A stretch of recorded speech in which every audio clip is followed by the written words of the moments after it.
ourselves so that we save time. Let us look at Rule 142, especially 1425, 1426, and 1427. Let's look at those rules so that we don't have to waste time. We work according to our rules. The first question today is question number 574. 574, asked to the Minister of Trade, Industry and Competition by Inkosi Sebekulu, the Honorable the Minister. Thank you very much, House Chair. And the question relates to anti-dumping duty on tires. Honorable members, anti-dumping duty on any product is normally made by an application from a firm. In this particular instance, 4 firms put in an application asking for an anti-dumping duty against tires from one country, in this case, China. Now, these firms employ about 6,500 workers. 1,500 of those jobs are in KwaZulu-Natal, 2,900 in Northwest, and 2,200 in the Eastern Cape. Anti-dumping duties are typically set within the framework of the World Trade Organization, and there are certain legal tests that would need to be complied with. The first test, you've got to show injury, material injury.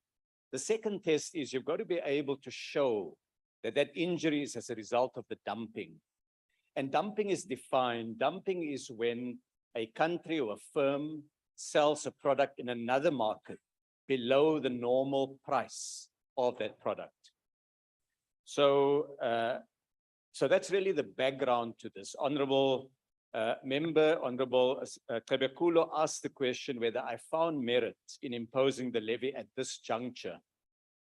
And I'd like to explain that there's a 2-stage process by which anti-dumping duties are put in place on any product. First, after the application has been received, ITAC, that's the International Trade Administration Commission, does an investigation. They publish a call for requests for information and comment, and anyone can then comment on that. During the period of that investigation, if they believe, if they have grounds to say that the injury is real, the injury is substantial, and it can even prejudice that firm, they can impose a provisional anti-dumping duty. There's no ministerial decision in that. It's an immediate decision that ITAC takes as an administrative body, and it's implemented immediately. But that is only for a limited period, for a 6-month period. During that period, ITAC must then complete its investigation.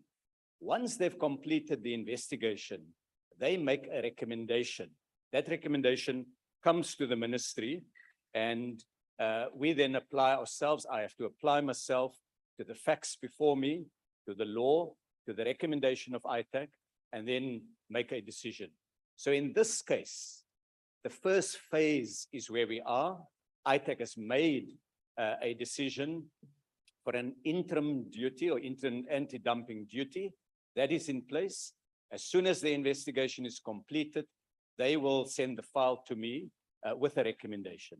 That recommendation could be to continue with that duty, to increase that duty, to decrease that duty, or indeed they could make a recommendation to me not to impose a duty.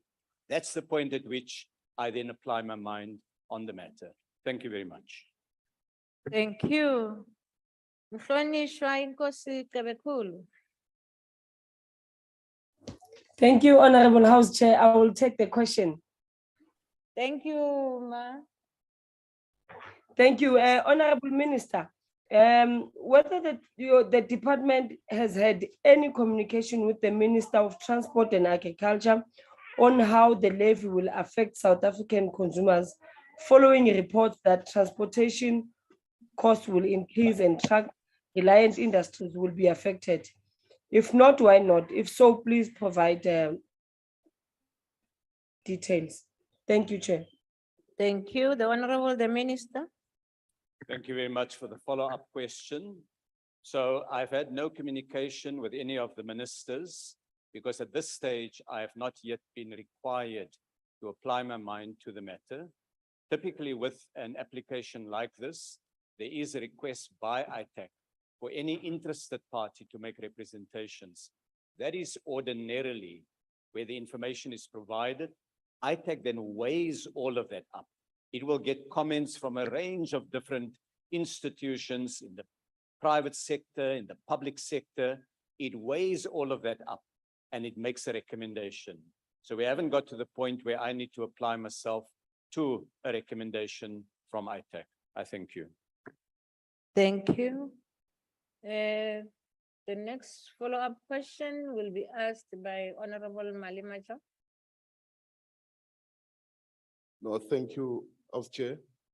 How does the action measured by ITAC fit in with government's overall vision of growth of the auto sector? Minister, thank you. Thank you. So thank you very much, Honorable Malimecha. Tires are part of an overall ecosystem in the auto industry. The South African auto industry is quite significant by African standards. We're the biggest car maker in the continent. We produce ordinarily about 600,000 cars per year.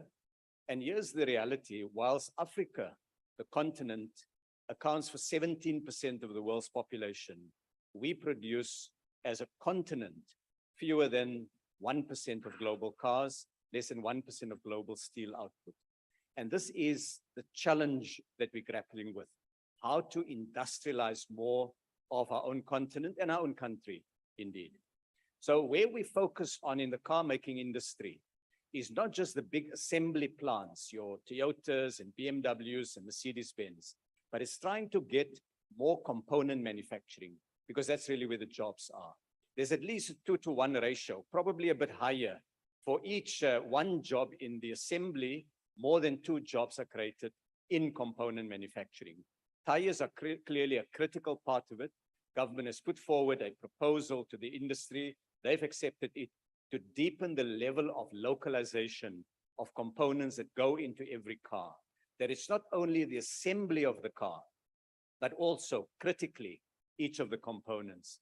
Very recently, we launched in KwaZulu-Natal a major opening of a factory that employs 4,000 people in the electric harness industry.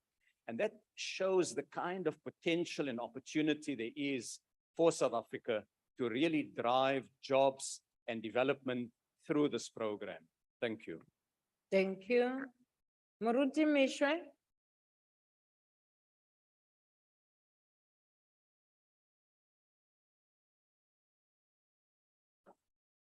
Moruti Mishwe, sebaka ke sa lona ntate. Ke ka polela pala mauba lo sheba sekolong. It's a hotle. Se ke mfounetse. As Chair, Honorable Kubeka, if your name comes again on the monitor, you will be thrown out. Proceed, Honorable Swart. Mr. Chair, may I ask you just to allow Mr. Kwankwa to ask his question, then come back to Reverend Meshwe? Thank you. I'm Okay, just checking with connection. Thank you. thank you. Honorable Kwankwa. House Chair, thank you very much. Honorable Minister, when one follows this debate in the media, one of the things one gathers is that industry experts believe that although the imposition of this duty is intended to protect local manufacturers, but there seems to be a case where most local manufacturers import about 80% of the more than 3,000 tires that they sell to the South African market. In that case, how effective is that duty going to be in light of the fact that they themselves, even local manufacturers, import most of the tires they sell to the South African market instead of producing them locally? Thank you. Thank you. The Honorable the Minister. thank you very much, Honorable Kwankwa. It's quite an interesting program that we've developed with the auto industry, which covers both car making as well as component making. We don't try to produce everything in South Africa. So if you take tires as an example, Honorable Member, there's a wide variety of tires, each with their own specification based on quality, based on size of vehicle, the weight bearing, the kind of roads it would be on. So we've tried to build competitive industries where we're able to get long production lines and bring down the unit costs. That means because consumers need a wide variety of products, cars or tires or so on, that we will always be importing some of the tires that we need, and we will then be producing some of the tires that we need, and some of the additional tires we would be exporting. So in the auto sector as a whole, it's not peculiar just to tires. Manufacturers would make one model or one type or a few models. They would then produce that on scale. They'll sell a lot of that in the domestic market. They'll export quite a bit of that. In one case, a big luxury car maker probably exports about 80% of the vehicles that it assembles here in South Africa. And that they earn a duty credit that enable them to import free of duty tires. So in that way, the system is designed to make us go for long production runs, bring the cost down, and export a significant part of our products. The auto industry today is a very major generator of foreign exchange that South Africa earns because of that system. I hope that helps to clarify and give context. Thank you very much. Thank you. You can switch off your mic, Honorable Kwankwa. Is Muruti back?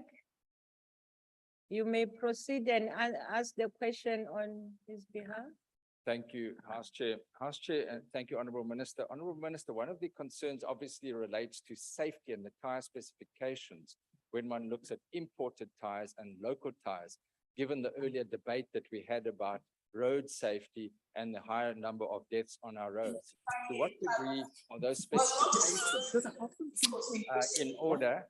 Sorry, to what degree? This we can just have to stop. Honorable Minister Sisulu. Honorable Minister Sisulu, please check that your mic is not on. Thank you. Yes, Minister, to what degree can one ensure that the specifications are adhered to when it comes to both the imported tyres and local tyres, particularly when it comes to lower priced tyres? Thank you so much. Thank you very much, Honorable Swart, for that question. In fact, that's an extremely important matter that you've raised attention to. The standards that apply in the domestic market in South Africa on tires apply whether those tires are locally made or whether they are imported. Of course, the difficulty is when you have large numbers of transactions where people import tires, is to ensure that the specifications are enforced for each importer, for each batch of tires that come in.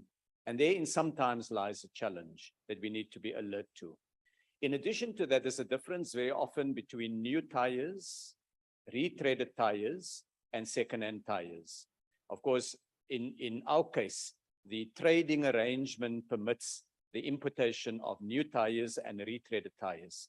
The industry has raised with us that they have great concern about the safety of retreaded tires, particularly imported retreaded tires. So it is a matter that is under discussion between government and the sector to address. But really, you've drawn attention to an area that we will have to look at, because complementing the other measures on road safety must be ensuring that the specifications are appropriate and that they are indeed adhered to. Thank you. Thank you. We now proceed, honorable members, to question 562, asked to the Minister of Small Business Development by the Honorable Famelang. I'm informed that the Deputy Minister will respond to the questions on the virtual platform. The Honorable, the Deputy Minister. Thank you very much, House Chairperson. And indeed, in my response, the department has and continues to work with the Department of Trade, Industry and Competition and the Competition Commission to address the concentration of the economy and efforts to deconcentrate the economy. This it does through some of the following interventions: participating and contributing to Competition Commission markets inquiries, ensuring that barriers to entry into the markets for SMMEs and cooperatives are significantly reduced. Recommending special accommodation for SMMEs and cooperatives. Applying to the Competition Commission for appropriate exemption for SMMEs and cooperatives from certain provisions of the Competition Act. Implementing SMME-related recommendations of the Competition Commission market inquiries by providing non-financial and financial support to SMMEs and cooperatives to access and participate in markets that the Competition Commission has issued market deconcentration rulings and other related recommendations. The Spada Shop Support Program implements recommendations for direct DSBD implementation, while the Auto Body Repairs and Mechanics Support Program does the same for the guidelines for competition in the Automotive Aftermath Report. It is also a fact that the heart of the department's programming is aimed at squarely removing barriers, both historical as well as current, which are an expression of the slow pace of transformation of the ownership structure of the economy. Briefly, this is illustrated by some of our core programs listed below. Business registration, license and permits issue have been identified as fundamental barrier and gatekeeper to allowing our people to participate in the mainstream economy. Hence, the department is reviewing the Business Act number 71 of 1991 with the intention of amending the legislation to provide for norms and standards, a common business licensing framework, and better protection for informal traders. Access to finance for SMMEs from historically disadvantaged backgrounds and areas, largely determined along racial lines, are another factor that presents a massive barrier to entry for our people. To address the market gap of 380 billion rands between the needs of historically disadvantaged SMMEs and the current rate of finance provided, the department has worked in collaboration to develop its SMMEs funding policy that will meet the needs and aspirations of our people. She trades. Deputy Minister, Yes, Chair. unfortunately, your time is up and it went over. Thanks very Before much. I proceed, may I please ask ICT to come and assist? The clock just stopped. Or can they do it from somewhere? Then you have to use your.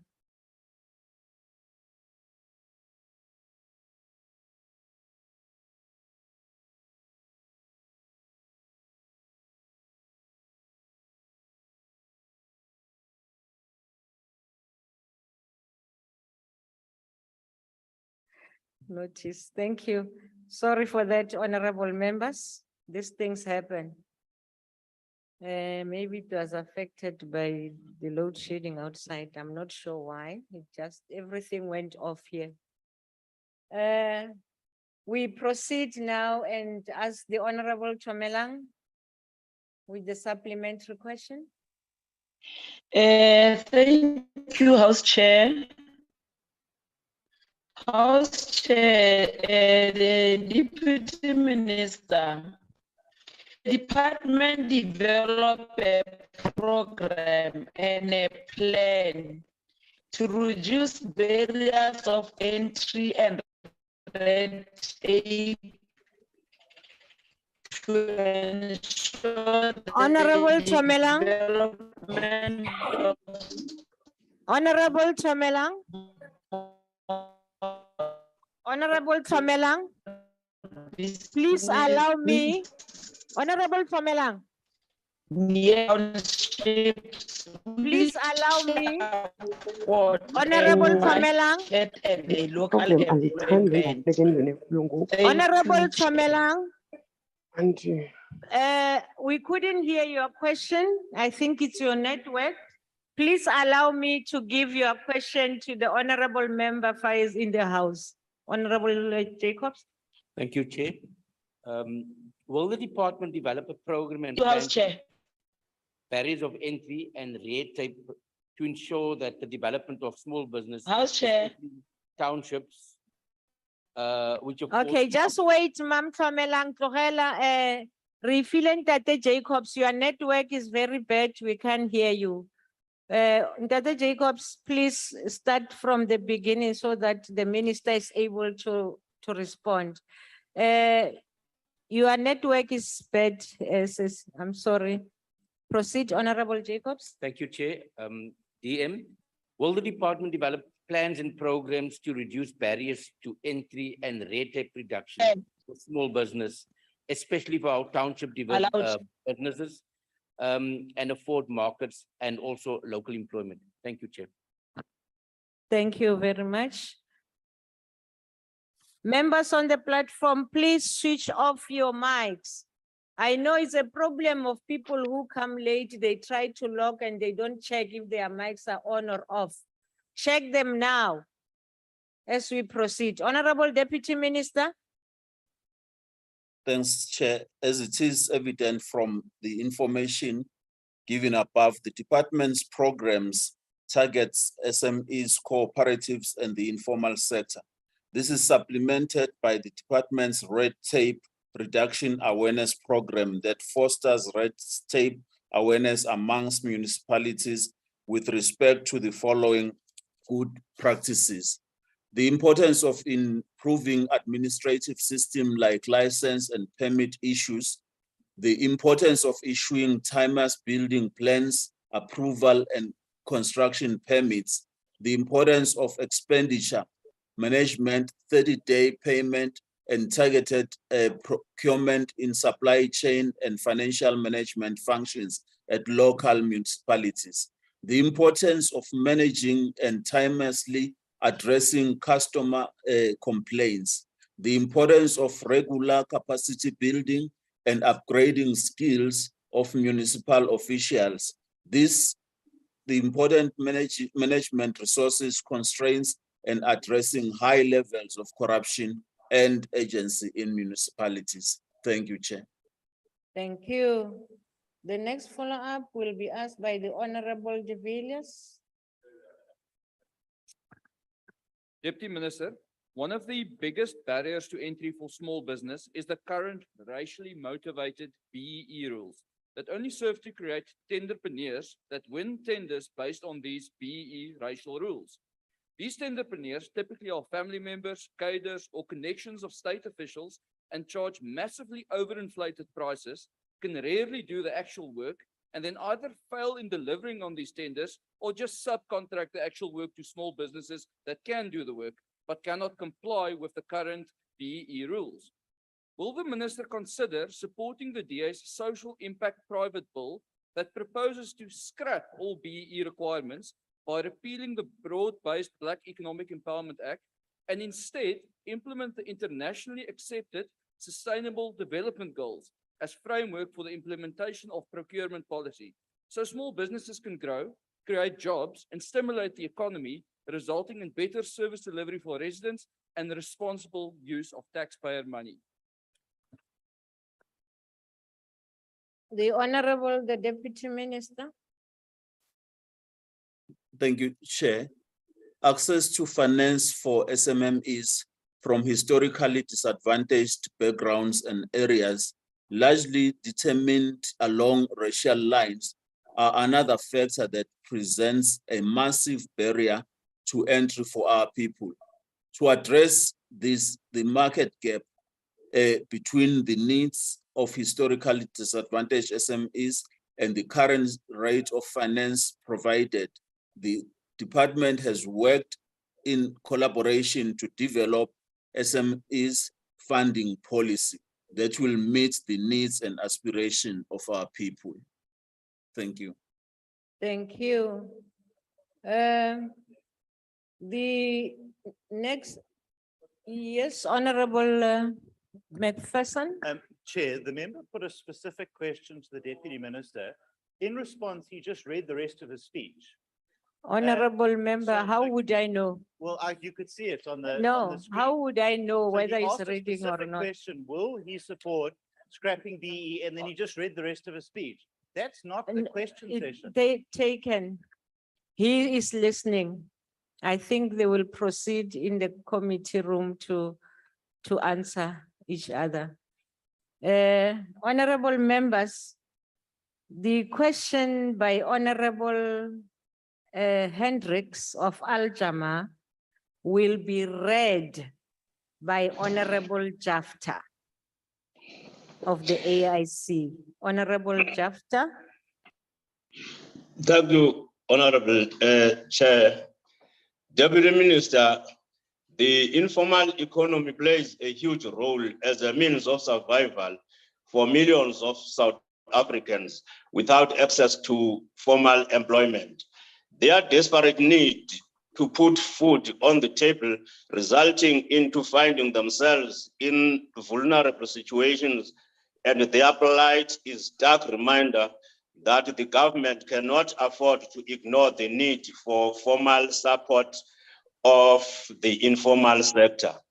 The question then, Deputy Minister, becomes, what can the minister do to replace the permits with registration certificates for roadside informal traders, which will prevent their unnecessary arrest and harassment by the Metro Police? Thank you. Thank you. The Honorable, the Deputy Minister. Thank you very much, Chair. As I indicated earlier, on the importance of improving administrative systems like license and permit issues, it becomes critical that when we do that, we are able to see those who really need the requirements or who really need assistance, and we will be assisting. Thank you very much. Thank you. The last follow-up question to 562 will be asked by the Honorable Sheikh Imam. Yeah, thank you, Chairperson, Deputy Minister. The high labor costs, the stringent labor conditions, the minimum wage, and including but not limited to the fact that local authorities are not creating a conducive environment, perhaps by providing subsidized business premises for rentals for small businesses. What can your department do to address some of these challenges so that it makes it easier for small business entering the market to be able to gain access to premises subsidized by the municipality, and of course deal with the entry level as far as the minimum wage is concerned? Thank you. Thank you. The Honorable, the Deputy Minister.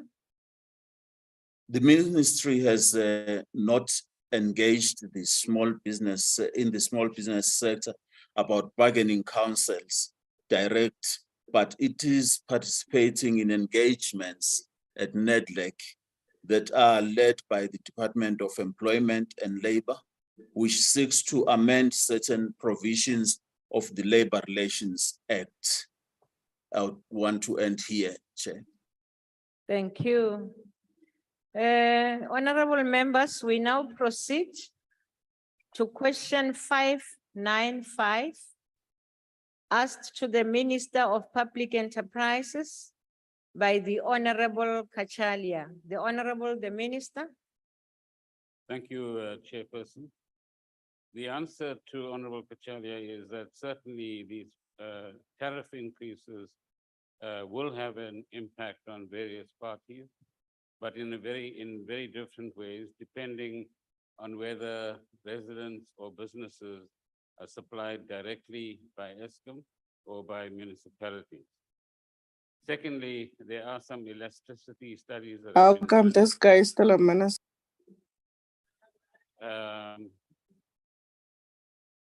Honorable Ntlangwini, you know that you are not allowed to do that. Sorry, And it's Chair, not- it just went it's on. not- Sorry, Chair. Sorry, Chair. My apology. Proceed, Honorable Minister. Elasticity studies will indicate the extent to which different parties and classes of citizens are able to absorb these costs or not. NERSA, in determining what it allows as tariffs, indicates, and I quote, "It is important to note that Eskim's revenue applications for 2022-2023 financial year coincides with various economic and social issues currently affecting the South African economy. Accordingly, the energy regulator's decision provides a balance between the sustainability of Eskim on the one hand and the economic well-being of consumers and the economy on the other hand." The second factor, Chairperson, that has to be considered is that municipalities levy a surcharge on the amount or the tariff that Eskim itself levies. These surcharges vary from municipality to municipality, remain largely unregulated, although they get the consent of NERSA, and could have a serious impact in certain parts of the country, depending on what the municipality decides to balance its own books at the end of the day. The third point is that the middle class and the poor both will have some level of impact in the context where inflation is increasing, interest rates are increasing, and therefore the cost of living or the cost of doing business will also be impacted in a negative way. The poor in South Africa have their impact mitigated by the free basic services that are provided, part of which is a subsidy on the side of electricity itself. And then I think we need to be frank that Eskim itself, although it says that it requires cost recoverable tariffs, needs to do more to undertake savings that will result in the reduction of avoidable costs. So firstly, it's a question of fuel in the form of coal and diesel. Secondly, in terms of the procurement processes, where business people are overcharging Eskim in collaboration with Eskim employees. Thirdly, contractors that are doing poor piece of work, which results in poor maintenance and impacts on load shedding as well, but actually make a lot of money in the process itself. So some costs are unavoidable. There are other costs that are avoidable or can be mitigated, and more work needs to be done in this particular regard. And lastly, the Electricity Regulatory Act also ensures that it provides for the recovery of cost of electricity and a fair return for municipalities and for Eskim itself. However, we need to ensure that that fair return is one which allows for cost recovery, it allows for further investments, and it allows for a margin of profit for the enterprise itself. Thank you. We now ask the Honorable Esok to ask the question on behalf of Honorable Kachalia. Thank you, Chairperson. Honorable Minister, during oral public hearings held by NERSA on the 21st of September, sometime last week, Eskom indicated that it had consulted Treasury, Department of Public Enterprises, as well as other relevant stakeholders on its 32% tariff application to NERSA, which you just alluded to. The question is, can the minister confirm if such a consultation ever took place? What are the relevant details, Minister? And if indeed the consultation did take place, then I must ask, does the minister support Eskom's 32% tariff application for 22-23? Thank you. The Honorable the Minister.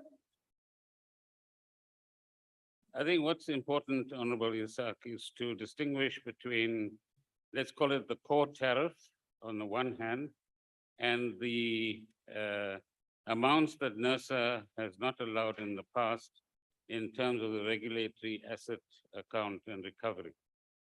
And what we've had over the last few years is an under provision, if you like, by NERSA to Eskim for the basic tariff and the return of monies that are in the regulatory recovery account. And as a consequence, what you have in the 32% is an accumulation of all of those factors. 32% is definitely not affordable by the public and by this economy at this particular point in time.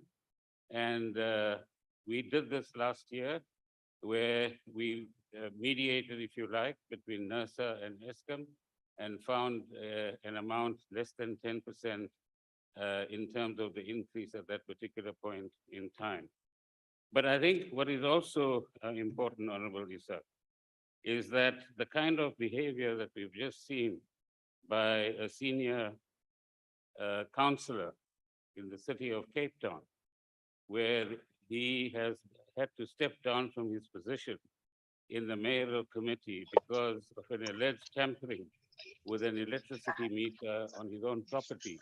If we can avoid these sorts of things, this will actually help us to ensure that everybody pays their fair share as well. And I'm sure you'd like to say something about that at some stage.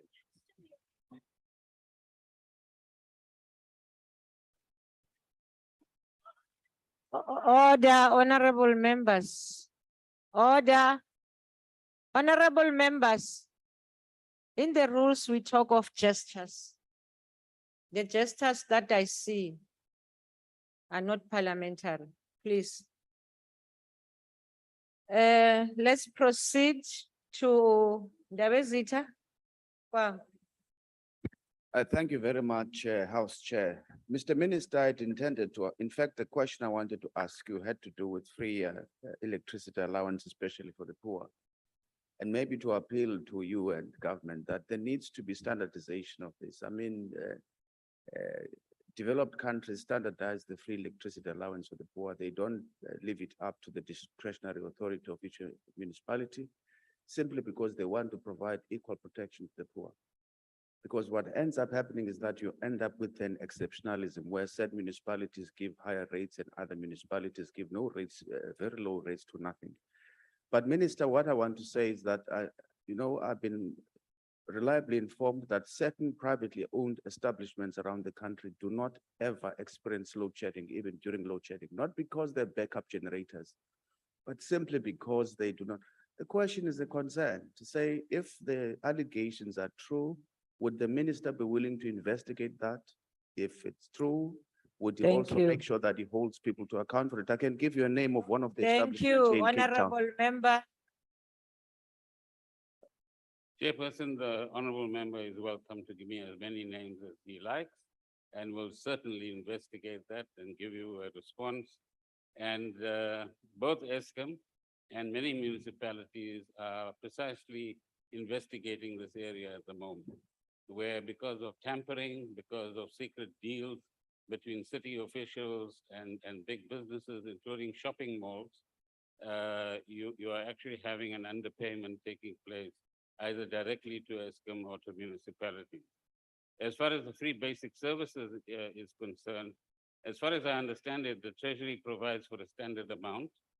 However, from municipality to municipality, what varies is the extent to which the indigent register is compiled properly, so that those who are entitled to the assistance actually get the assistance. But again, I'll investigate that or ask the Treasury to respond to you about whether there are variations. Thank you.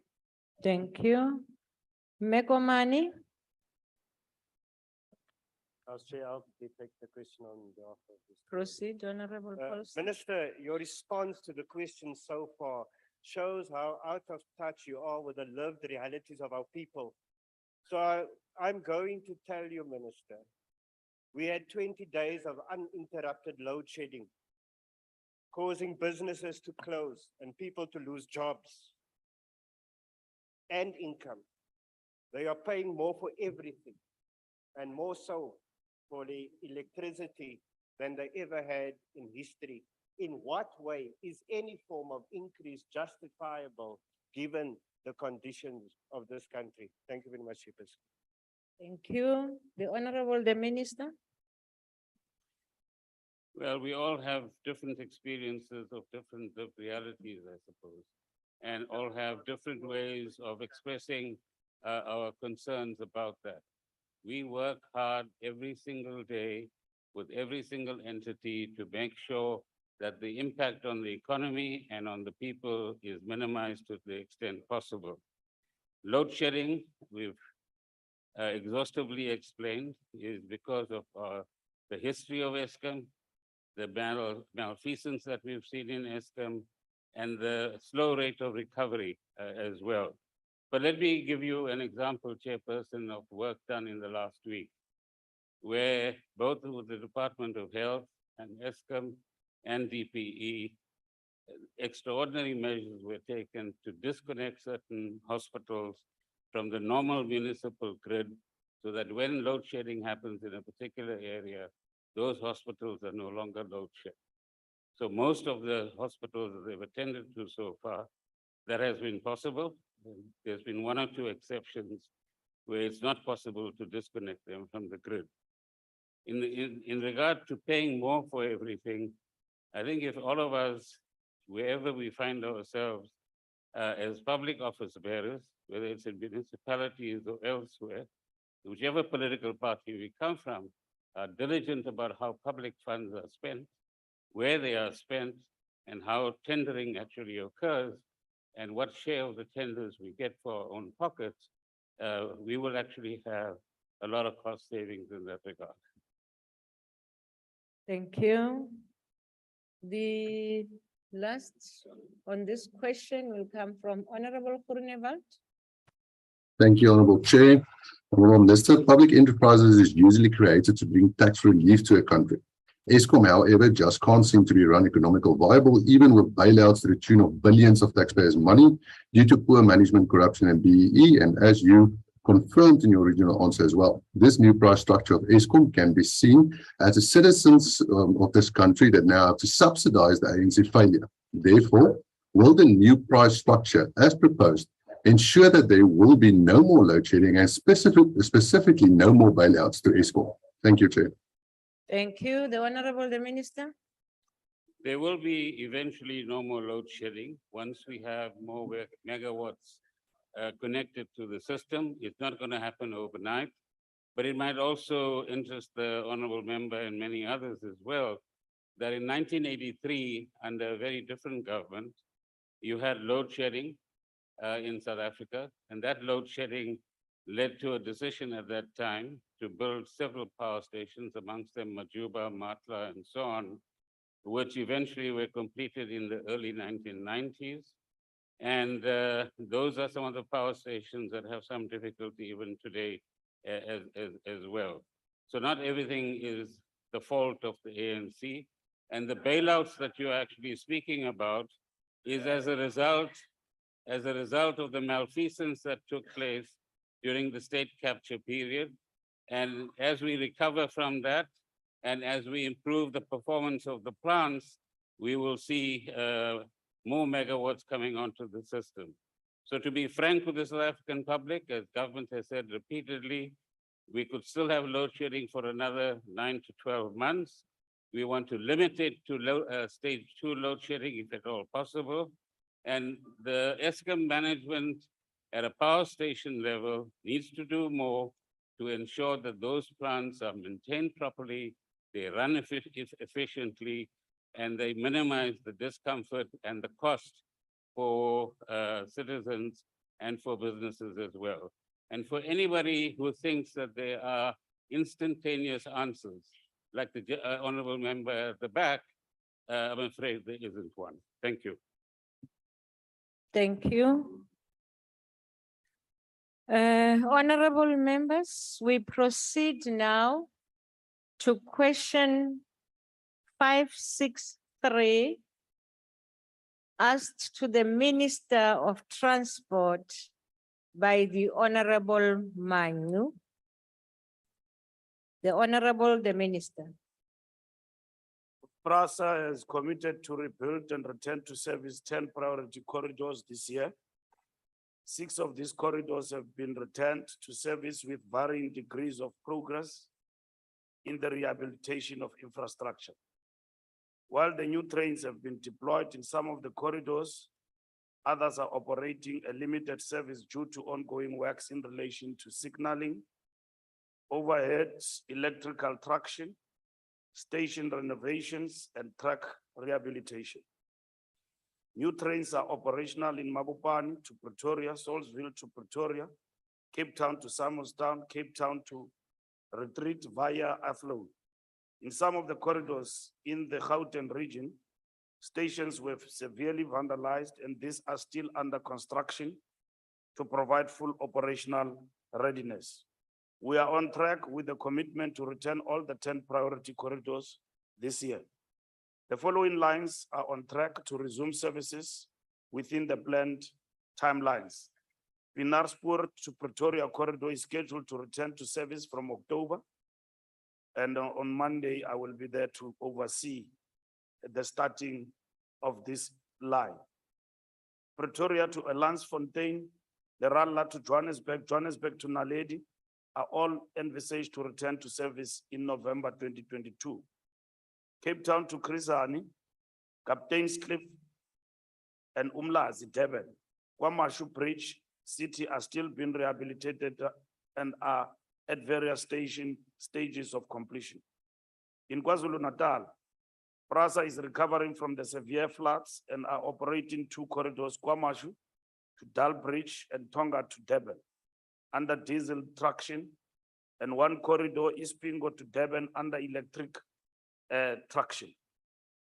In the Western Cape, PRASA recently recovered 2 corridors supporting the Central Line corridor from Cape Town to Langa via Pinelands and Langa to Benville via Sarepta.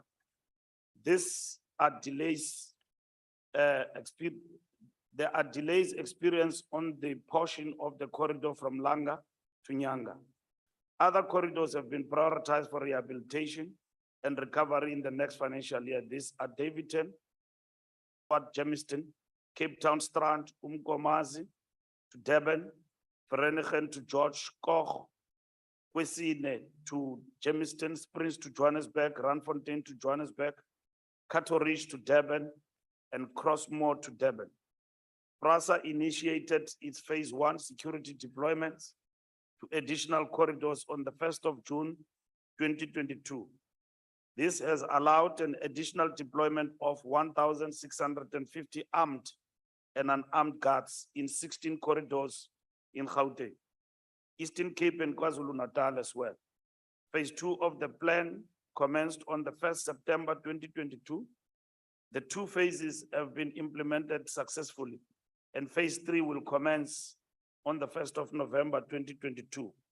This will bring the total additional deployments to 4,878. Implementation of protective measures for all missions, critical infrastructure through the utilization of security technology as a force multiplier is in place. Thank you very much. Thank you, Minister. The Honorable Manu. Thank you, House Chair. Minister, despite what the department has done, which we appreciate, practical experience is that the guards are not necessarily found on the stations and the tracks, as the minister is saying to us. However, we would like to hear more as to what you are really going to do in the department to make sure that this revitalization is speeded up. The speed within which is done is really appreciated. And PRASA is unable to spend their budget fully despite all the challenges that we all know. What is the minister and the department going to do to support this entity to ensure that they deliver on budget and on time? Thank you, House Chair. Rule 1427 was floated, but it is up to you, Honorable Minister. The rule means you can only ask one follow-up question. Okay, we are copying the model we are implementing at Sandra in terms of getting capacity, sourcing capacity from DBSA to accelerate the implementation of capital projects at PRASA. We have sat down with the board to ensure that major capital projects in Sandral in terms of expenditure are expedited. When I arrived as a minister, there was a rule that says that anything above R1 billion must be approved by the minister. I stopped that because ministers are not involved with allocation and approval of major capital projects, and that is bureaucracy.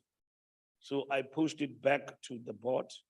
They must decide, and they must decide with the necessary speed, and they must sort out issues that relate to property issues and challenges and the problems of the supply chain. So we are implementing a program to ensure that PRASA does source capacity in terms of human capital, particularly in the supply chain area, to ensure we expedite. But over and above that, we're looking at also enlisting the services of entities like DBSA to assist with the acceleration of the implementation of expenditure on capital projects.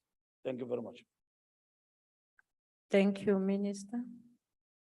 We now proceed to the Honorable Hung Singer. Thank you, House Chair.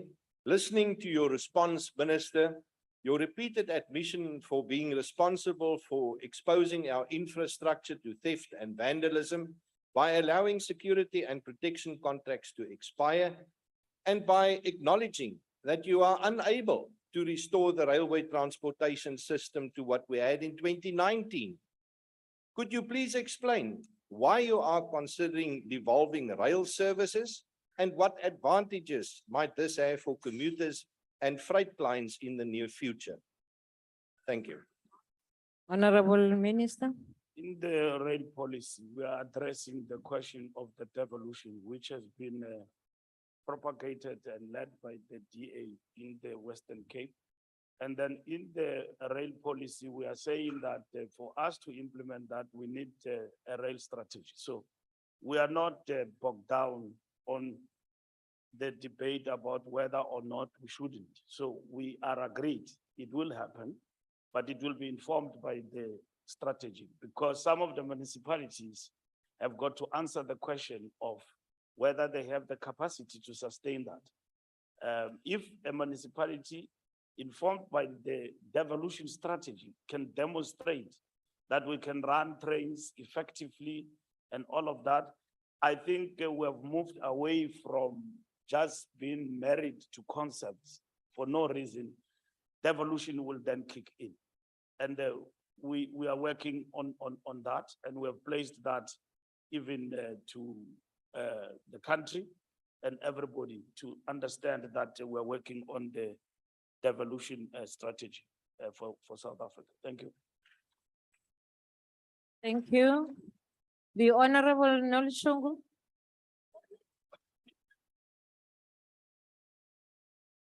Thank you, House Chair. You are allowed, Ntate Shabangu.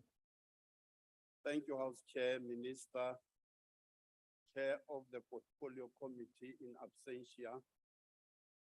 The entire southern line in the Cape Metro has been vandalized. You have organized criminal gangs demanding protection fee from the contractors. that have been appointed to fix some of the railway lines? Have you done a comprehensive assessment to understand what are the underlying causes of this destruction of railway infrastructure? Who stand to benefit, and why have you not put sufficient security to protect both the contractors and the infrastructure in the Cape Metro? I thank you. Before you respond, Minister, I must also state that Rule 142 says you must, 7 says you can only ask one supplementary question, but it is your prerogative. Yes, thank you very much. We are working very hard to recover the central line. Is our Achilles heel in the recovery of the corridors. Correctly said, I think, honorable member, there are criminal elements who are demanding to be paid through their various security companies in the central line, and that has affected our work. We have worked very hard here. We removed people, we're moving people, we secure land, and there are obstacles in relation to that, but we are succeeding. We've got now a compact between government and the communities. They have agreed to move, and then we have secured land. By November, the track of movement of people will begin in the central line. With regard to criminal element, we are working on various methods of intervention that I cannot divulge at the present moment, but we're considering to reinforce our capacity. Obviously, the state cannot allow lawlessness and to be held at random by the criminal element. So it means the state, through its capacity, must clamp down on the anarchy that is going on in the recovery of the central line. So we have deposited that question to the National Security Council to consider extra capacity on the ground, particularly in Cape Town, where gangs have shot at contractors on site and all of that. Syndicates operating in sabotaging the rail lines are multifaceted in terms of their existence. Some are in the transport industry itself because they stand to benefit if the trains are not operational. Then they sabotage. But some are actually contractors. So when they know that this work I'm doing is coming to an end, they cut the lines so that they create a demand in the system. Minister, your time is up. Thank you very much.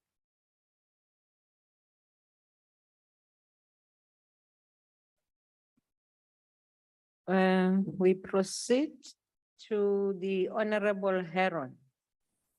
Thank you, House Chair, and thank you, Minister.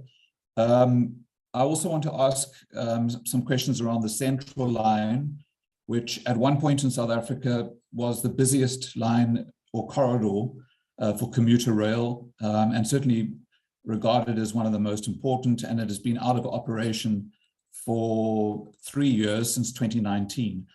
One of the causes of delay, as I understand it, was the inability for PRASA and the City of Cape Town to reach a land swap agreement, which would allow the relocation of people occupying the rail reserve. And I'm wondering if the minister can update us on whether that land swap has been resolved, and whether the occupiers of the rail reserve are in the process of being relocated so that line can become operable again. Thank you. Thank you. The Honorable the Minister. Thank you, Honorable Member, for the question. The issue of land in terms of Cape Town is the Department of Human Settlement led by Minister Mamuloko Kubai and the local government in the city of Cape Town. The issues there have been about who must foot the bill. And then we know that the money in terms of human settlement is with the municipalities. So they are responsible for that, but portions of land have been identified, and I've gone also to see the land. I've shown the people the land where they are going to move, And together with the city, HDA, and the provincial government, this land have been secured. Of course, we need to get other parcels of land for the people in Khayelitsha also to move from the rail tracks. So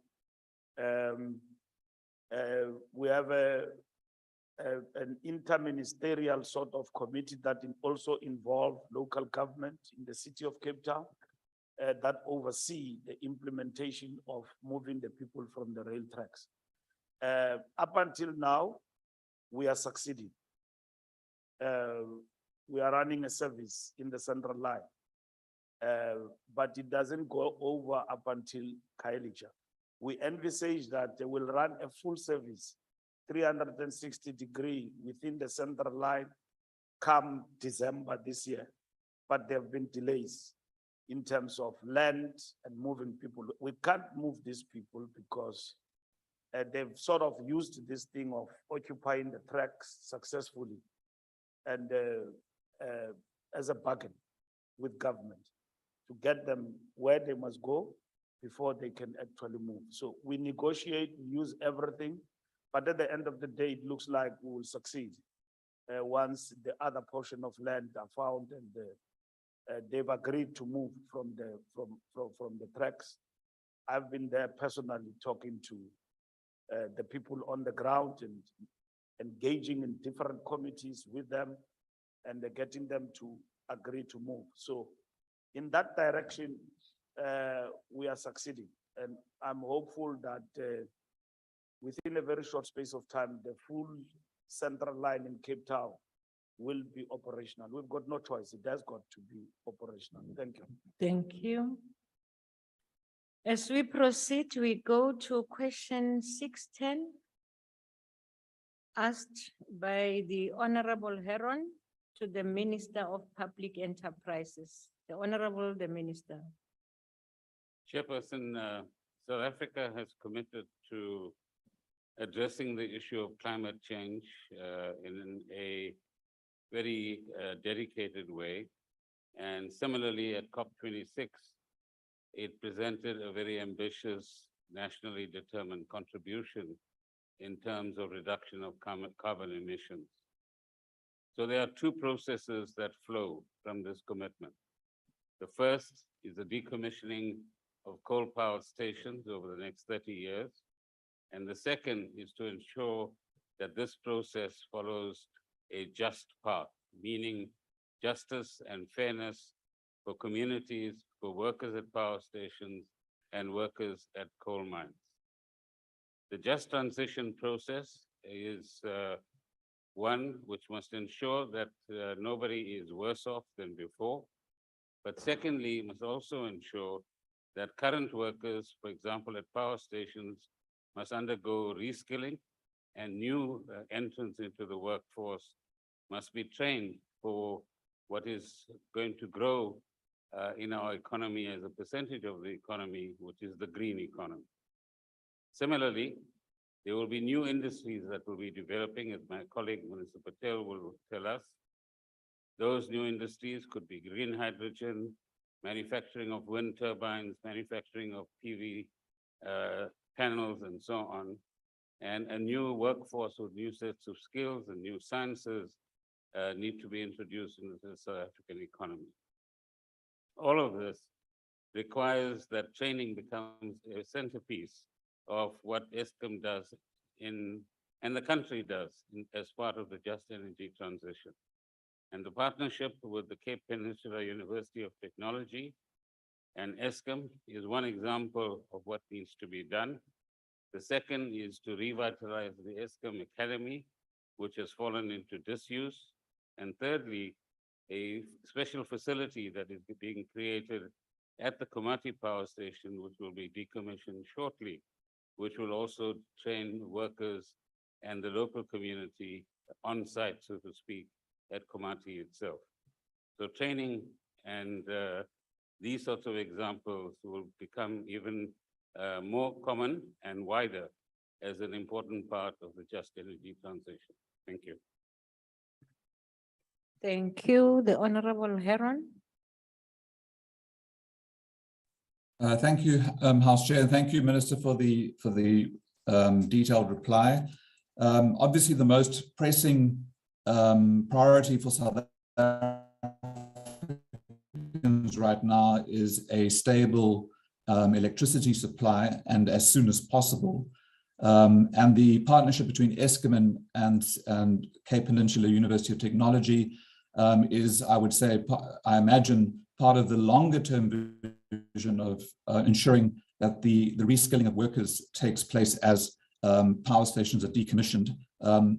And it is encouraging to hear that there are other examples of the reskilling program, including a dedicated academy.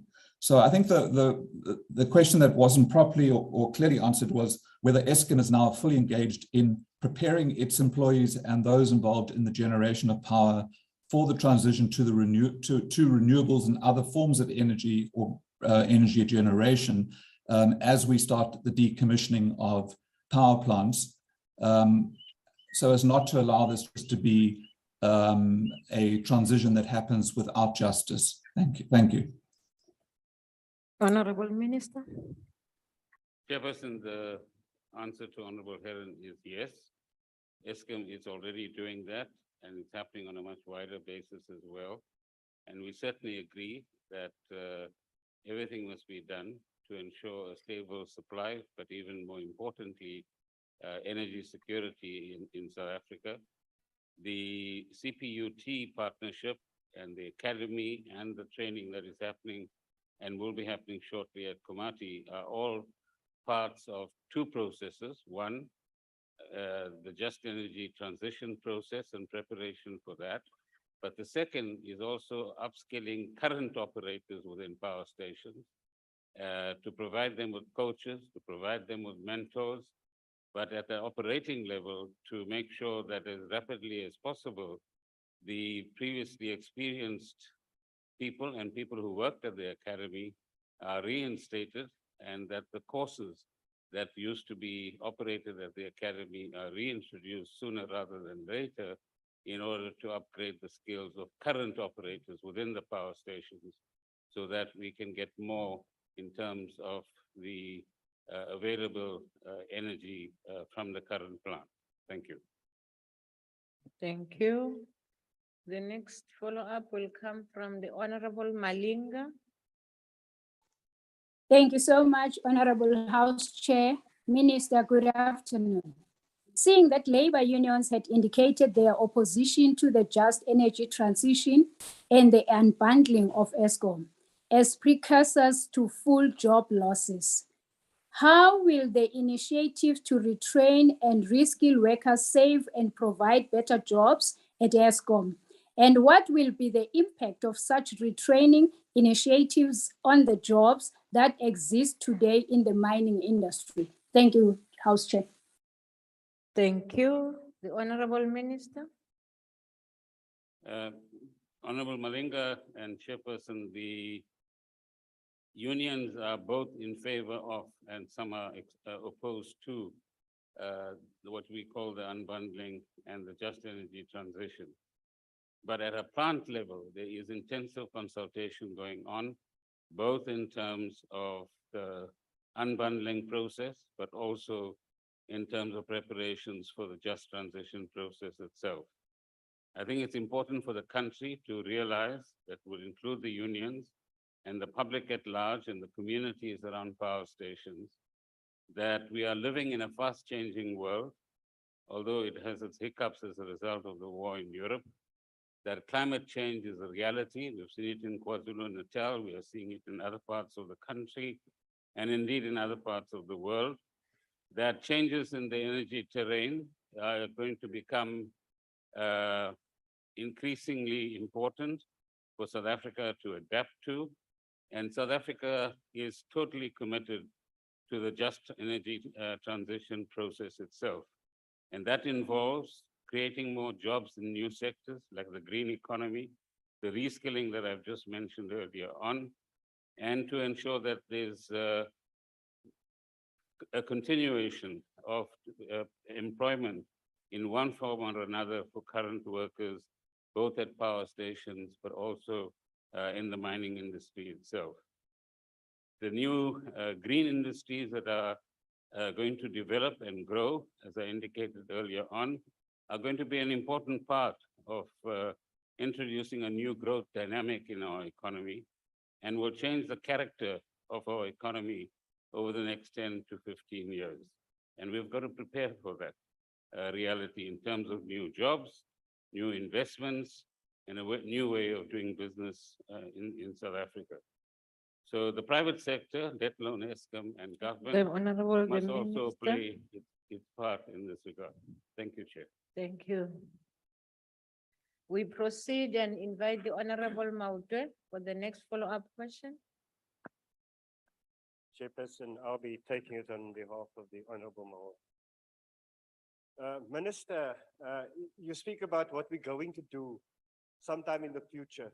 Our crisis is now, Minister, and are you of the view that renewable energy alone can get us out of the energy crisis caused by incompetency? And also, which countries did you use as a reference? And did it help to grow those economies? And if there are none, why is Eskom not scaling up the use of coal and other fossil fuels to address our immediate crisis? Thank you very much. Thank you. Proceed, Honorable Minister. We agree with Honorable Paulson on behalf of Honorable Maute that renewable energy alone is not the solution today, but increasingly renewable energy in its different forms, including that which still needs to develop as technologies in the future, will become an important component over the next 30 to 50 years of what countries will be using as their energy sources. So over the next 30 years, we'll be going through a journey which is reflected in the integrated resource plan, both today and into the future. And you asked the question, which economies are both growing, but also utilizing increasingly renewable energy. India is growing at just below 10%. Vietnam is growing at just below 8 or 9%. China is growing at between 6 and 7%. And every one of those countries is investing in renewable energy. And if you want some evidence in that regard, you're welcome to ask for it. We'll give it to you. Why don't we have more investments in coal? Because nobody would fund it. Simple. Thank you. Thank you. The Honorable Buthelezi.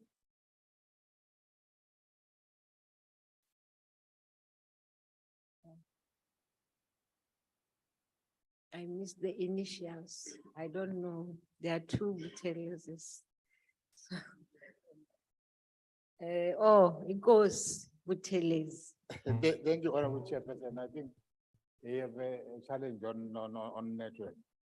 Khoshi ya tloga molata wa dula.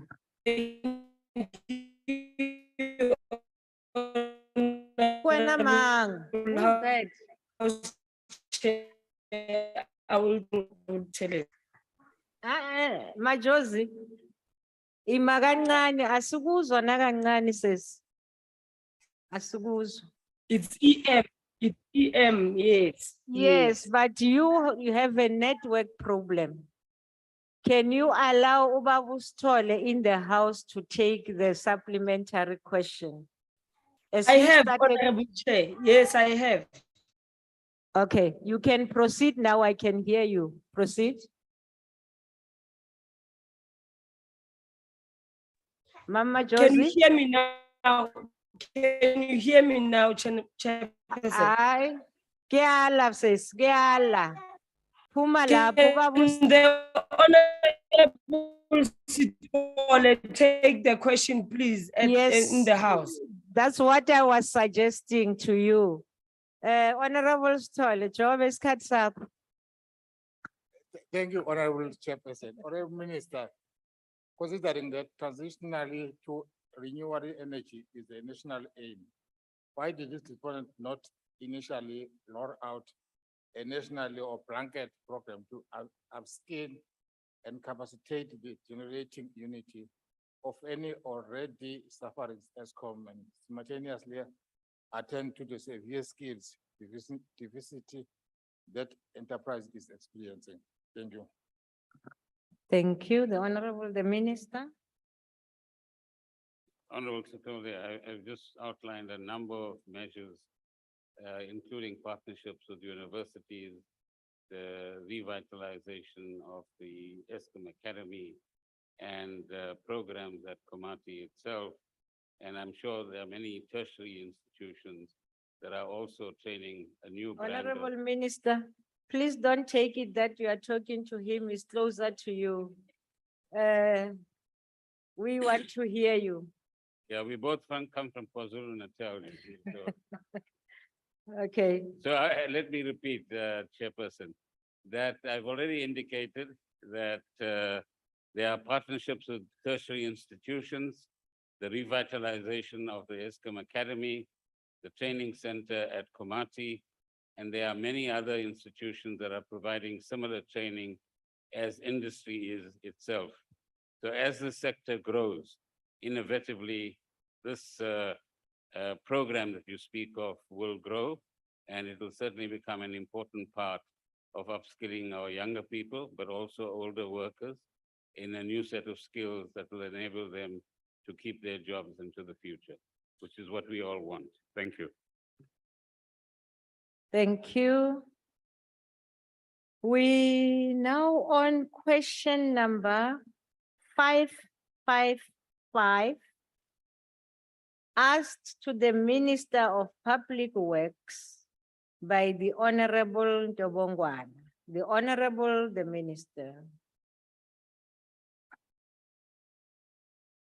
Thank you, Honorable Chairperson. Infrastructure South Africa is responsible for coordination and planning of all the strategic infrastructure projects that were gazetted on the 24th of July, 2020. And that is in line with the Infrastructure Act of 2014. I must also state that any strategic infrastructure project that we have gazetted in 2020 remains under the ownership or sponsorship of the relevant department or implementing agent. It is also important to note that line function departments, state-owned entities, public entities, provincial governments, and municipalities are responsible for the implementation of these projects in terms of the PFMA and the MMFA. I will provide a breakdown as part of the answer to the question of where these projects are and which areas and in which province. Where we are currently is that out of the gazetted projects, the total value is about 340 billion. And the status is that these projects are in human settlements, transport, water and sanitation, energy, digital infrastructure, agriculture, and agro-processing. So far, we've got 16 of those projects in project preparation. 25 of them are in procurement, and 9 of them have been completed. And so far, we have created over 438,000 jobs. So it is all work in progress, and we are still working with all departments to assist them in project preparation for all future projects. I thank you. Thank you, Honourable Minister. The first supplementary question will be asked by the Honourable Ntobongwana. Thank you, Honorable Chair. Thank you, Minister, for responding to that question. My follow-up question is, what are the plans and structures that have been put in place by the department and its entities to ensure the execution of the strategic infrastructure projects? And when will these projects be ready for execution? Thank you. Honourable Minister.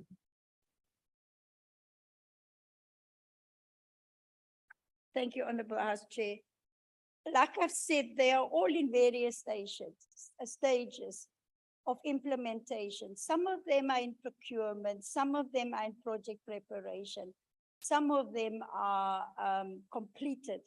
And the figures that I've just given to the honorable member as an update as of the end of August 2022. I thank you. The second supplementary question will be asked by the Honorable Graham. Thank you, Chair. Minister Dill, as you said, it was reported in July 2020 that private sector funders had committed 340 billion rand to 62 of those projects that were announced by the President. The first 50 of these were deemed to be shovel-ready. They included an emergency power program aimed at delivering up to 2,000 megawatts of new generation capacity, as well as 106 billion rand in water and sanitation projects. Dr. Ramagopa, head of ISA, stated that despite projects of this nature taking up to 36 months for approvals alone, these would be finalized within 56 days. So in effect, we were promised 62 projects within 3 months. 2 years later, we have rolling blackouts and severely constrained water and sanitation systems. Minister, which of the promised 62 projects was actually completed in those 3 months? Thank you. Honorable Minister. Can only be a miracle if you complete an infrastructure project in 3 months. What we have said, Honorable Chairperson, Honorable Member, is that the total value of all the SIPs together is 343 billion.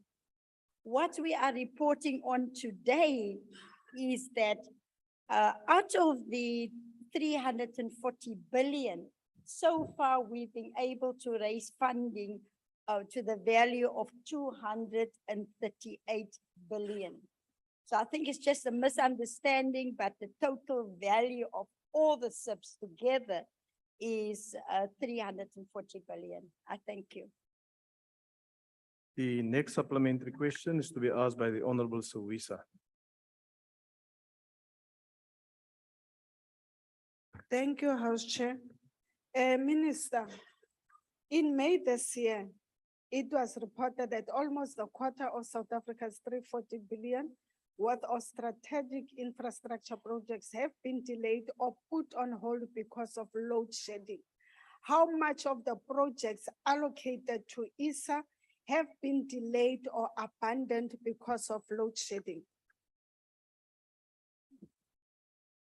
Honorable Minister. Thank you, Honorable Chairperson. No, not a single project was abandoned because of load shedding. ISA is responsible for the strategic infrastructure projects, 62 of them. And like I've said, that the implementation of these projects is done by the relevant line departments, by the relevant municipalities and provinces. ISA is not implementing. That is why I made that point in my first response. The role of ISA is to coordinate and to assist all 3 spheres of government, SOEs, whoever needs the help of ISA in planning and coordination. That is what we are doing. Thank you. Thank you. And then the last supplementary question will be asked by the Honorable P.A. van Staden. Baie dankie, Huisvoorsitter. Honorable Minister, with the establishment of Infrastructure South Africa in November 2019, the aim of this entity was to raise an amount of $100 billion to get international investments for infrastructure projects. Can the Minister indicate if a set target for this huge amount of investments were successful? What amount were actually received by government from international investors? And can the Minister give an indication how these investments will be utilized if received? Thank you, House Chairperson. Honorable Minister. Thank you, Honorable Chairperson. Certainly, I can give them, the Honorable Member a breakdown, which I don't have with me here. But also, there is also the Presidential Infrastructure Investment Office that's also responsible for raising investment. As you know, we had 2 investment conferences already, and I will get the breakdown of what we were able to raise, how many of those projects have materialized, but I don't have that information in front of me, but I will provide it to Honorable van Staden. Thank you. Chair. Thank you, Honorable Minister. Honorable members, question number 592 has been asked by the Honorable McPherson to the Minister of Trade, Industry and Competition. The Honorable Minister. Thank you very much. Thank you very much, House Chair. As Honorable McPherson would know, the determination of tariffs is set out in our legislation, and I referred earlier on the matter of tires to how the system works. And when ITAC considers a tariff application, it takes a number of factors into account. It will take into account the impact on industry, on workers and jobs, on consumers and prices. And that is brought to the attention of ITAC by public submissions. You have consumer groups, you have importers, you have domestic players, all of them making representations. ITAC then sets out a recommendation that comes to the executive authority, in this case, the ministry. The circumstances that we are in, the impact of the pandemic, the war in Ukraine, all of these have seriously disrupted supply chains, and we've seen a significant spike in prices, particularly of significant foodstuffs. Many South Africans are hard pressed. And under these circumstances, when an application is made and ITAC makes a recommendation, I take these things carefully into account. And we balance that also against the enormous jobs challenge that we face. 11 million South Africans need jobs, are willing to work, are prepared to work.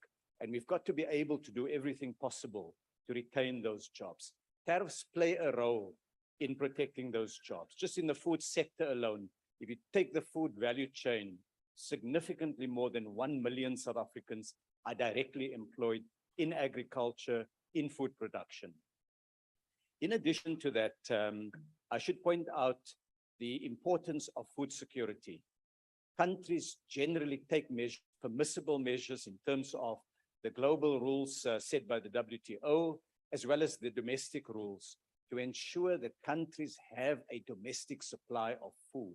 We saw countries, a significant number of countries, faced with enormous price rises, untenable situations, because they were completely dependent on imported food production. And when those supply chains are broken, when they are disrupted, it has enormous hardship. Our job is to find a proper balance between all of these, to ensure that we have food security and to ensure that we take every reasonable step to protect jobs and to assist consumers. Finally, I should point out that there's also a number of food products for which there is no tariff in place. In other words, where the tariff duty would be regarded as zero. And I'm happy to share some of that details.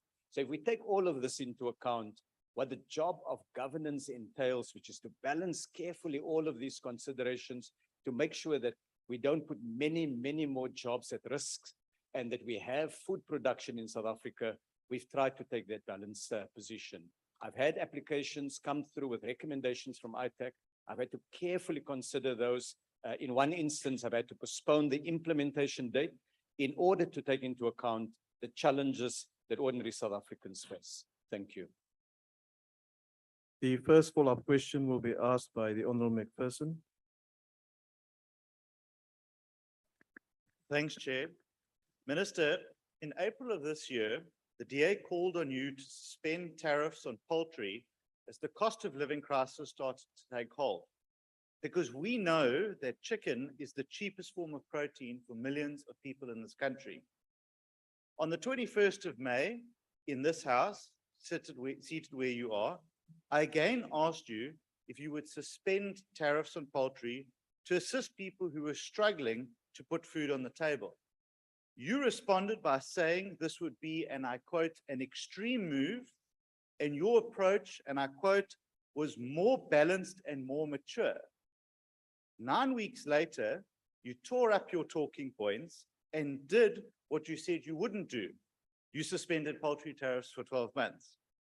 However, since then, you have instituted tariffs on a range of consumer items, from frozen potatoes to tires for taxis. It's clear that South Africans are battling to survive this crisis.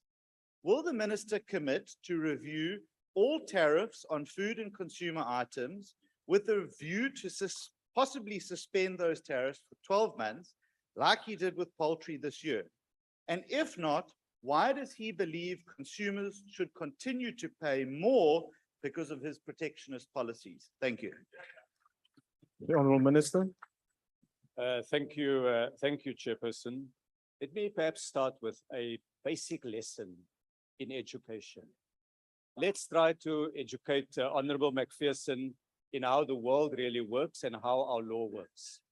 I think in these circumstances, if one of the outcomes of today's meeting is a more educated Honourable Macpherson, we'd have achieved something. So let's start with poultry. We put in February 2020 a set of tariffs that applies to poultry. Those tariffs remain in place. They've not been torn up. They've not been removed. They apply to all countries where we have what we call the MFN tariff. It would, of course, not apply where we have a free trade agreement. Separate to that, completely separate to that, there was an application to ITAC to put in place anti-dumping duties. Not the tariffs, anti-dumping duties. Those anti-dumping duty application came to me. It was the first time that I had to consider it. There was an interim duty that ITAC had applied, as I indicated in the case of tires. When I considered the application, based on the merits of it, I felt this was a compelling case and I approved it. Looking at the timing of implementation and taking account the circumstances that we faced with, I decided that we should postpone the implementation of the anti-dumping duties, not the normal tariffs that Honourable Macpherson spoke of. So I hope that that lesson in basic trade law would assist Honourable Macpherson. Similarly on tires, I have made no decision on the tire matter as I took some time to the question of Honourable Febekulu to explain. I would like a more informed debate because it is valuable and helpful in Parliament to account for what we do, to have some alternative ideas put here, but let's at least start with the same facts. We don't invent our facts.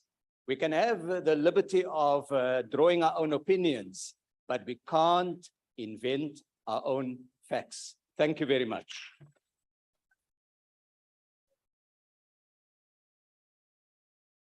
The next follow-up question will be asked by the Honourable Prince Bernd Ngamashe. Order, honourable members. Thank you very much, Honourable Chair. Honourable Chair. Order, honourable members in the House. Continue, honourable member.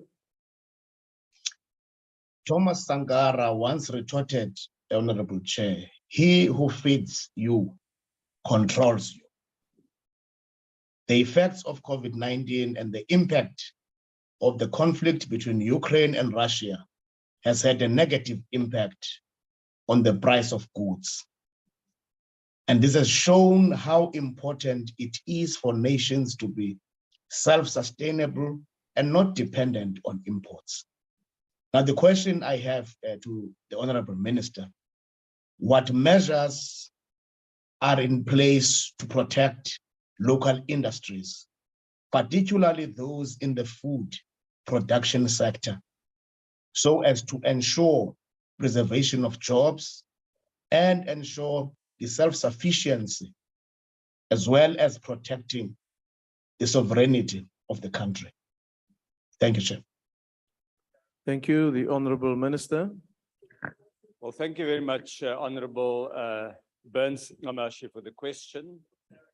In putting forward a proposal on food security, government as a whole, drawing in the different departments, draw on, number one, trade measures. I've spoken about it.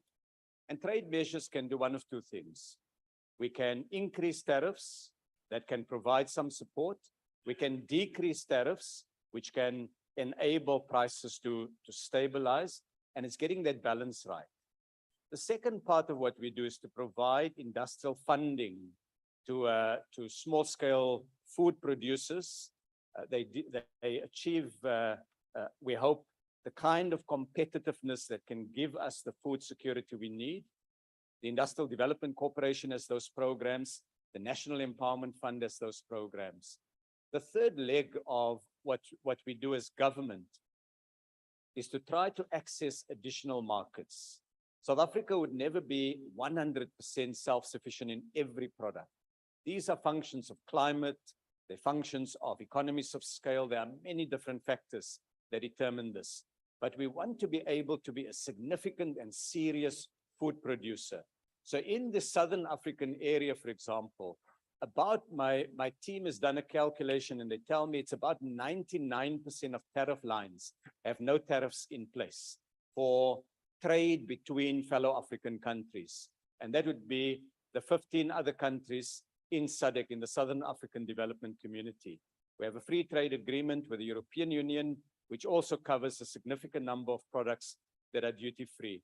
So Honorable Burns Ngamashe, honorable members, it's finding a series of measures which, when taken together, provide South Africa with the security that we remain a significant food supplier, and even in difficult times, even when others may want to close their borders, even when supply chains are disrupted, that there will be food production in South Africa.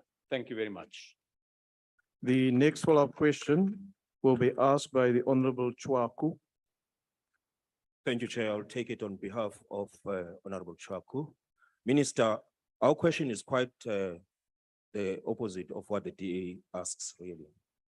Many infant industries in the country have been destroyed because of low import tariffs for cheap products produced elsewhere in the world.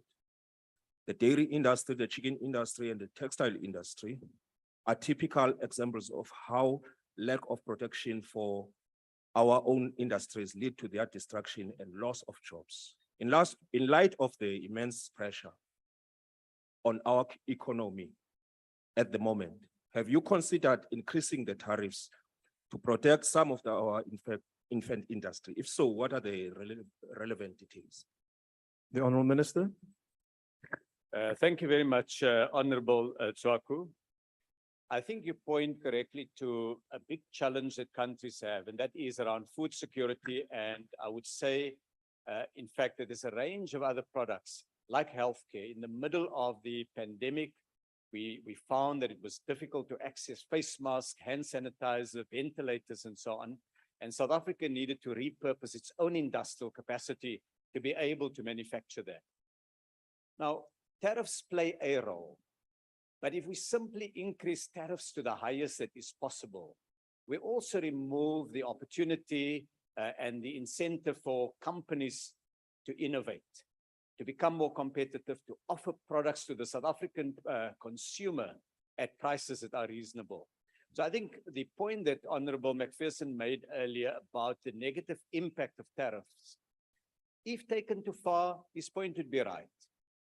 On the same side, the point that Honorable Chwaku that you make about the negative impact of reducing tariffs too sharply is absolutely valid. What's the role of government?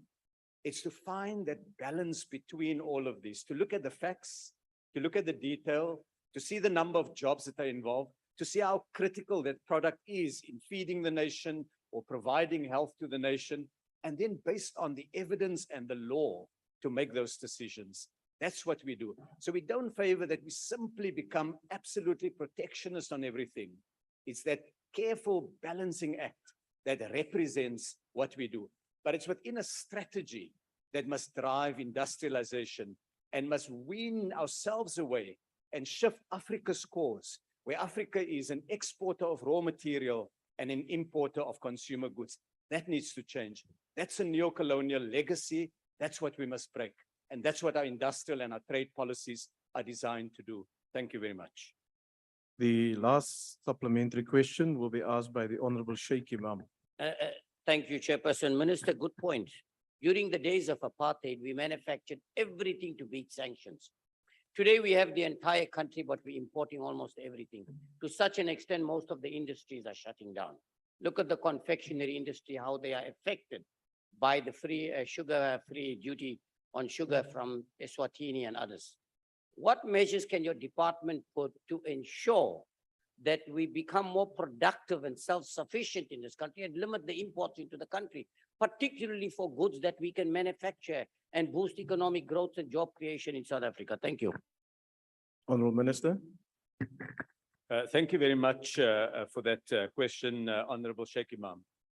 In addition to the points that came up earlier about the importance of funding to small-scale farmers, I would add the supply of water. The basic infrastructure that you need in an agricultural area is vital to bringing more South Africans, more small-scale farmers into food production and increasing the supply of basic goods. Honorable Sheikh Imam, you specifically pointed to food, and I think you'll take the point that this applies even more generally. And I think you can take that broad approach that you've outlined and apply it to a number of other different sectors. The confectionery industry is a particularly challenging one. It's challenging for the following reason. We are in a Southern African customs union with 4 other countries: Eswatini, Lesotho, Namibia, and Botswana. Within that customs union, we don't have tariffs on products that move between these. If you go to a shop in Eswatini, you'll see many of the manufactured products there would have been made in South Africa. And so we've got to trade also with each other as part of the quid pro quo, part of the reciprocity that is a single customs union. At the same time, our challenge is how do you keep thousands of jobs in the sugar industry, both in farming and in confectionery and beverage supply. So what we've done there is there's a tariff in place that applies to what we call deep water imports. This would be imports particularly from Brazil, and we provide some protection to local farmers. The Eswatini sugar helps to moderate to some extent the tendency for domestic prices to go up if there's absolutely no competition. We must work to see how we can get more of those small and medium-sized confectionery firms stronger, more competitive, able to expand their business. And one of the things we've done is in the African continental free trade area, we've tried to make sure that we are able to gain access for confectionery producers to markets elsewhere. Honorable Minister, your time is now So I expired. hope that that assists in setting out the overall approach. Thank you very much. Thank you. Honorable members, question number 577 has been asked by the Honorable Mawatwe to the Honorable Minister of Public Enterprises. The Honorable Minister. Thank you, Chairperson. From an Eskim point of view, firstly, the 7 billion rands is the amount of money spent on purchasing and using extra diesel, given the unpredictability of the coal-powered plant. But equally importantly, Eskim is cognizant of the negative impact of load shedding, as I've indicated before, on the country's economy and the inconvenience and hardship it causes to the country. However, load shedding is a last resort to protect the system from a total blackout, as one would call it, which is the total loss of electricity in the network, as we've seen in Texas, California, and certain other parts of the world. So load shedding is a system design and the stages of load shedding to ensure that the grid does not collapse entirely. Eskim's generation fleet, as I've indicated, is unreliable and unpredictable because its plants have been run for nearly 2 decades at exceptionally high utilization factors. This utilization factor, Chairperson, should be around 65 to 70%. Currently, it's run at about 90% because of the unpredictability and the lack of midlife refurbishment in many of the plants that has been independently confirmed.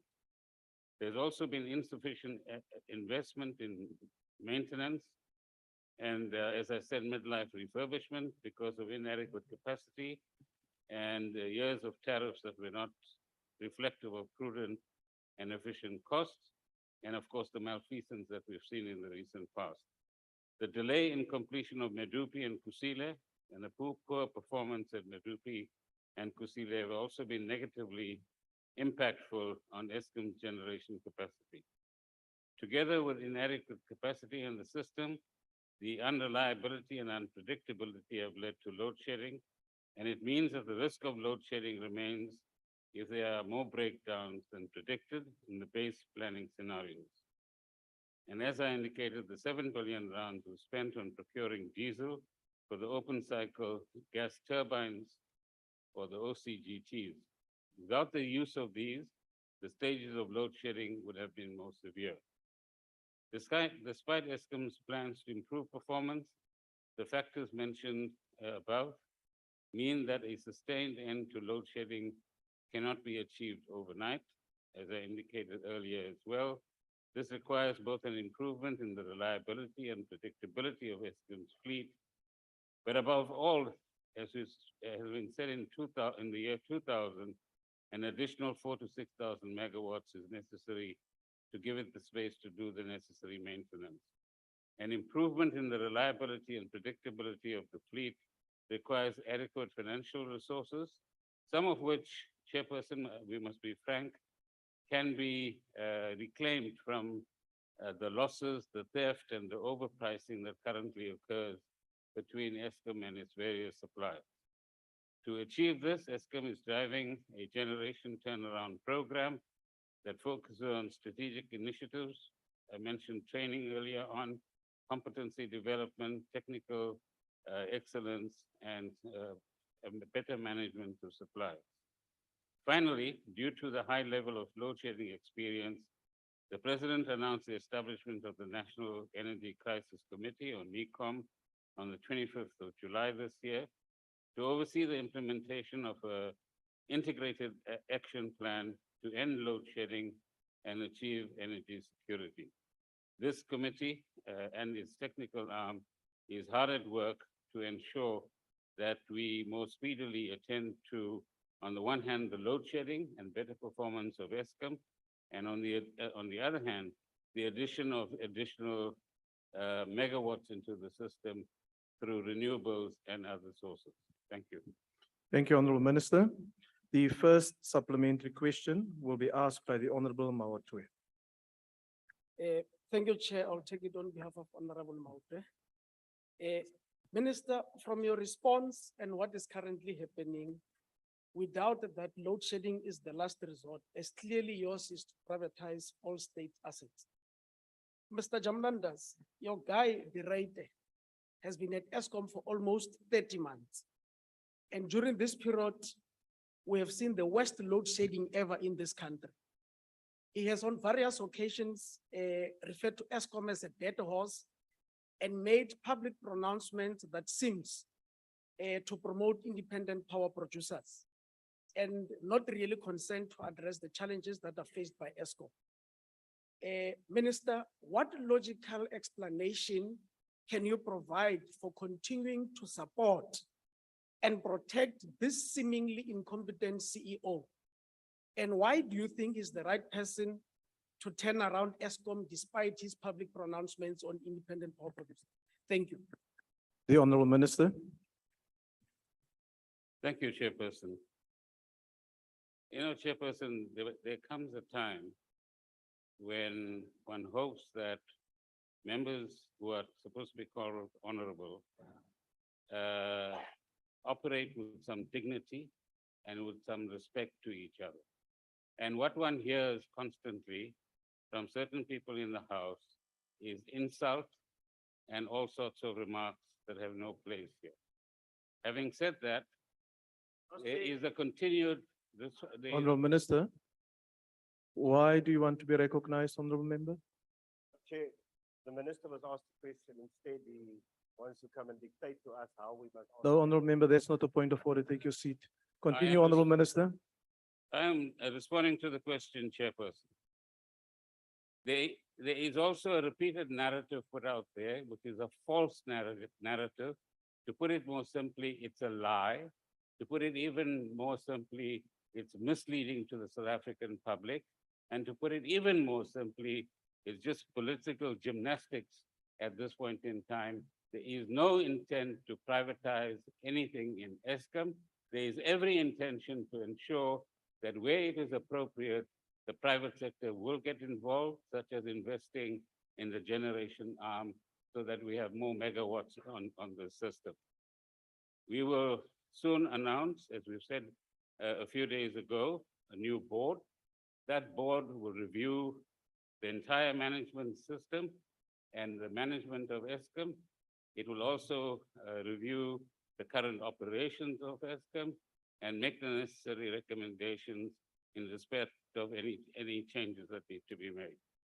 And as I indicated earlier on as well, we require a balance correctly between attending to the coal-powered power stations at this point in time and the challenges that they face, and at the same time, invest in future sources of energy like renewables, which, however denialist we want to be, is the future over the next 20 to 30 years. Thank you. The second supplementary question will be asked by the Honorable Gumede. Thank you, Chair. Thank you, Minister, for the answers that we have given. At this stage, it still remains succinct. My story goes, insofar as Eskom's existing spending aimed at addressing energy challenges amid the oil prices hike due to Russia invasion of Ukraine is concerned, are there any least expensive ways for Eskom to cover operations, fuel, and maintenance costs to match the growing energy demand? What alternative sources of funding does Eskom have to meet investment required to address the inefficiencies within the current electricity networks? I must say, Minister, that congratulations. to Honorable your Member, your attempts to time has now restructure. expired. Thank you very much. The Honorable Minister. Thank you, Chairperson and Honorable Gumede. I suppose the less expensive ways, as you say, in relation to fuel and maintenance costs, is to work more closely with, firstly, industry, secondly, the law enforcement agencies, and thirdly, with forensic investigators within Eskom itself to ensure that Eskom does not pay beyond market rates for fuel, for the fuel oil that it uses. In the first instance, is diesel. Second is the fuel oil. And you've heard a number of people talk about the corruption that is taking place as far as fuel oil is concerned, where a truck of 100,000 liters gets into the power station area, doesn't actually offload the oil, collaborates with somebody within Eskom itself, leaves and comes back. So you're paying twice for one load of fuel oil. Similarly, on the maintenance side, far greater efficiencies are expected of the current contractors to Eskom, but there are also mechanisms in place now to explore whether original equipment manufacturers need to be brought on board in order to attend to some of the maintenance in particular power stations that they were responsible for constructing, and thereby reduce the cost of maintenance itself. Alternate sources of funding for Eskom, partly it'll come through investment, as I said earlier on, by various parties as part of the just energy transition in IPPs and other forms of energy generation.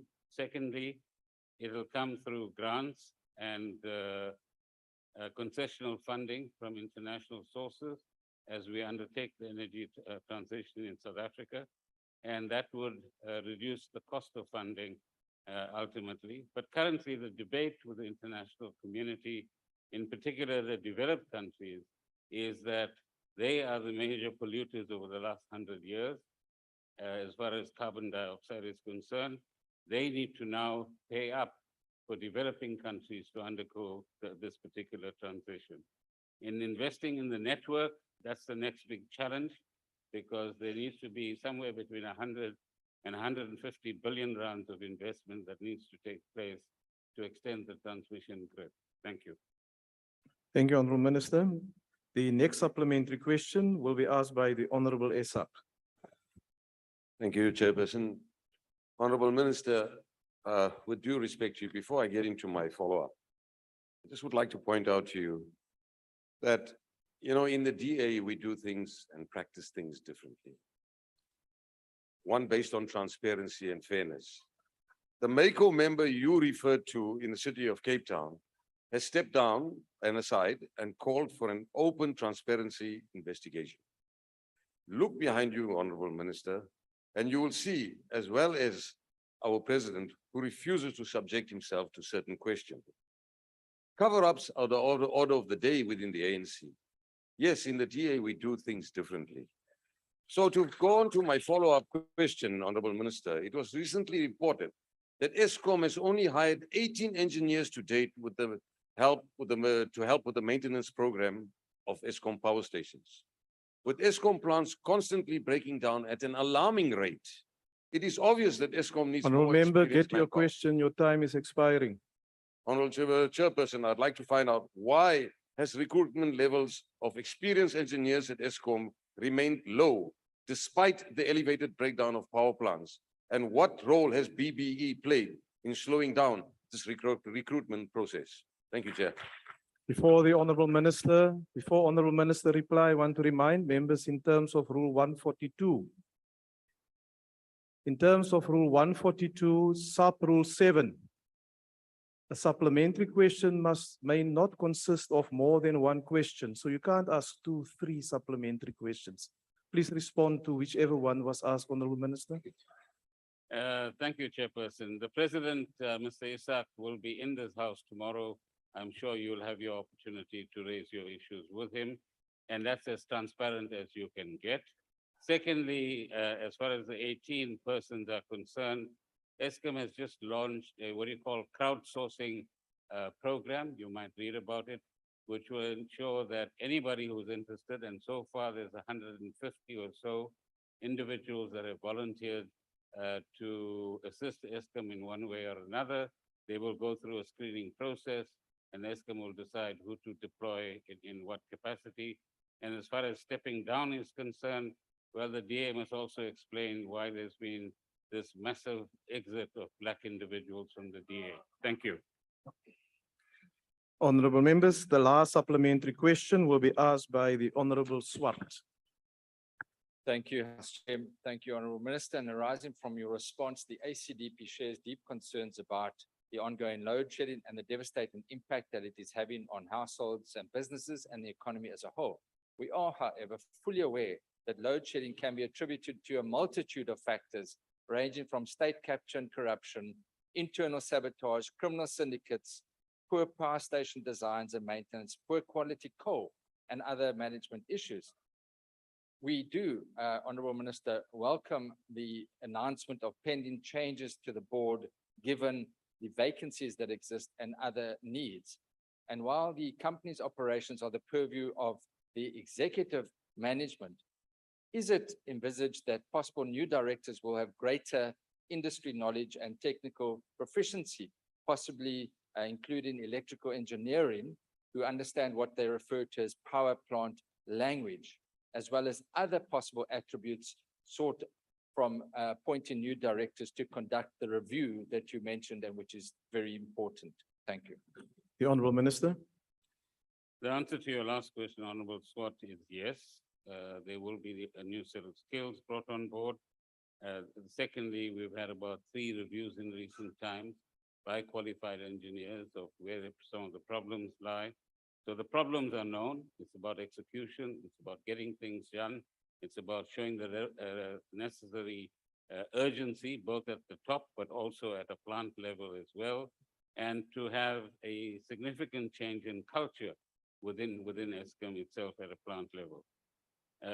You remember well all the discoveries you and I and many others made in 2017 during the Eskom inquiry, and we certainly share the concern that you have in respect of load shedding as well.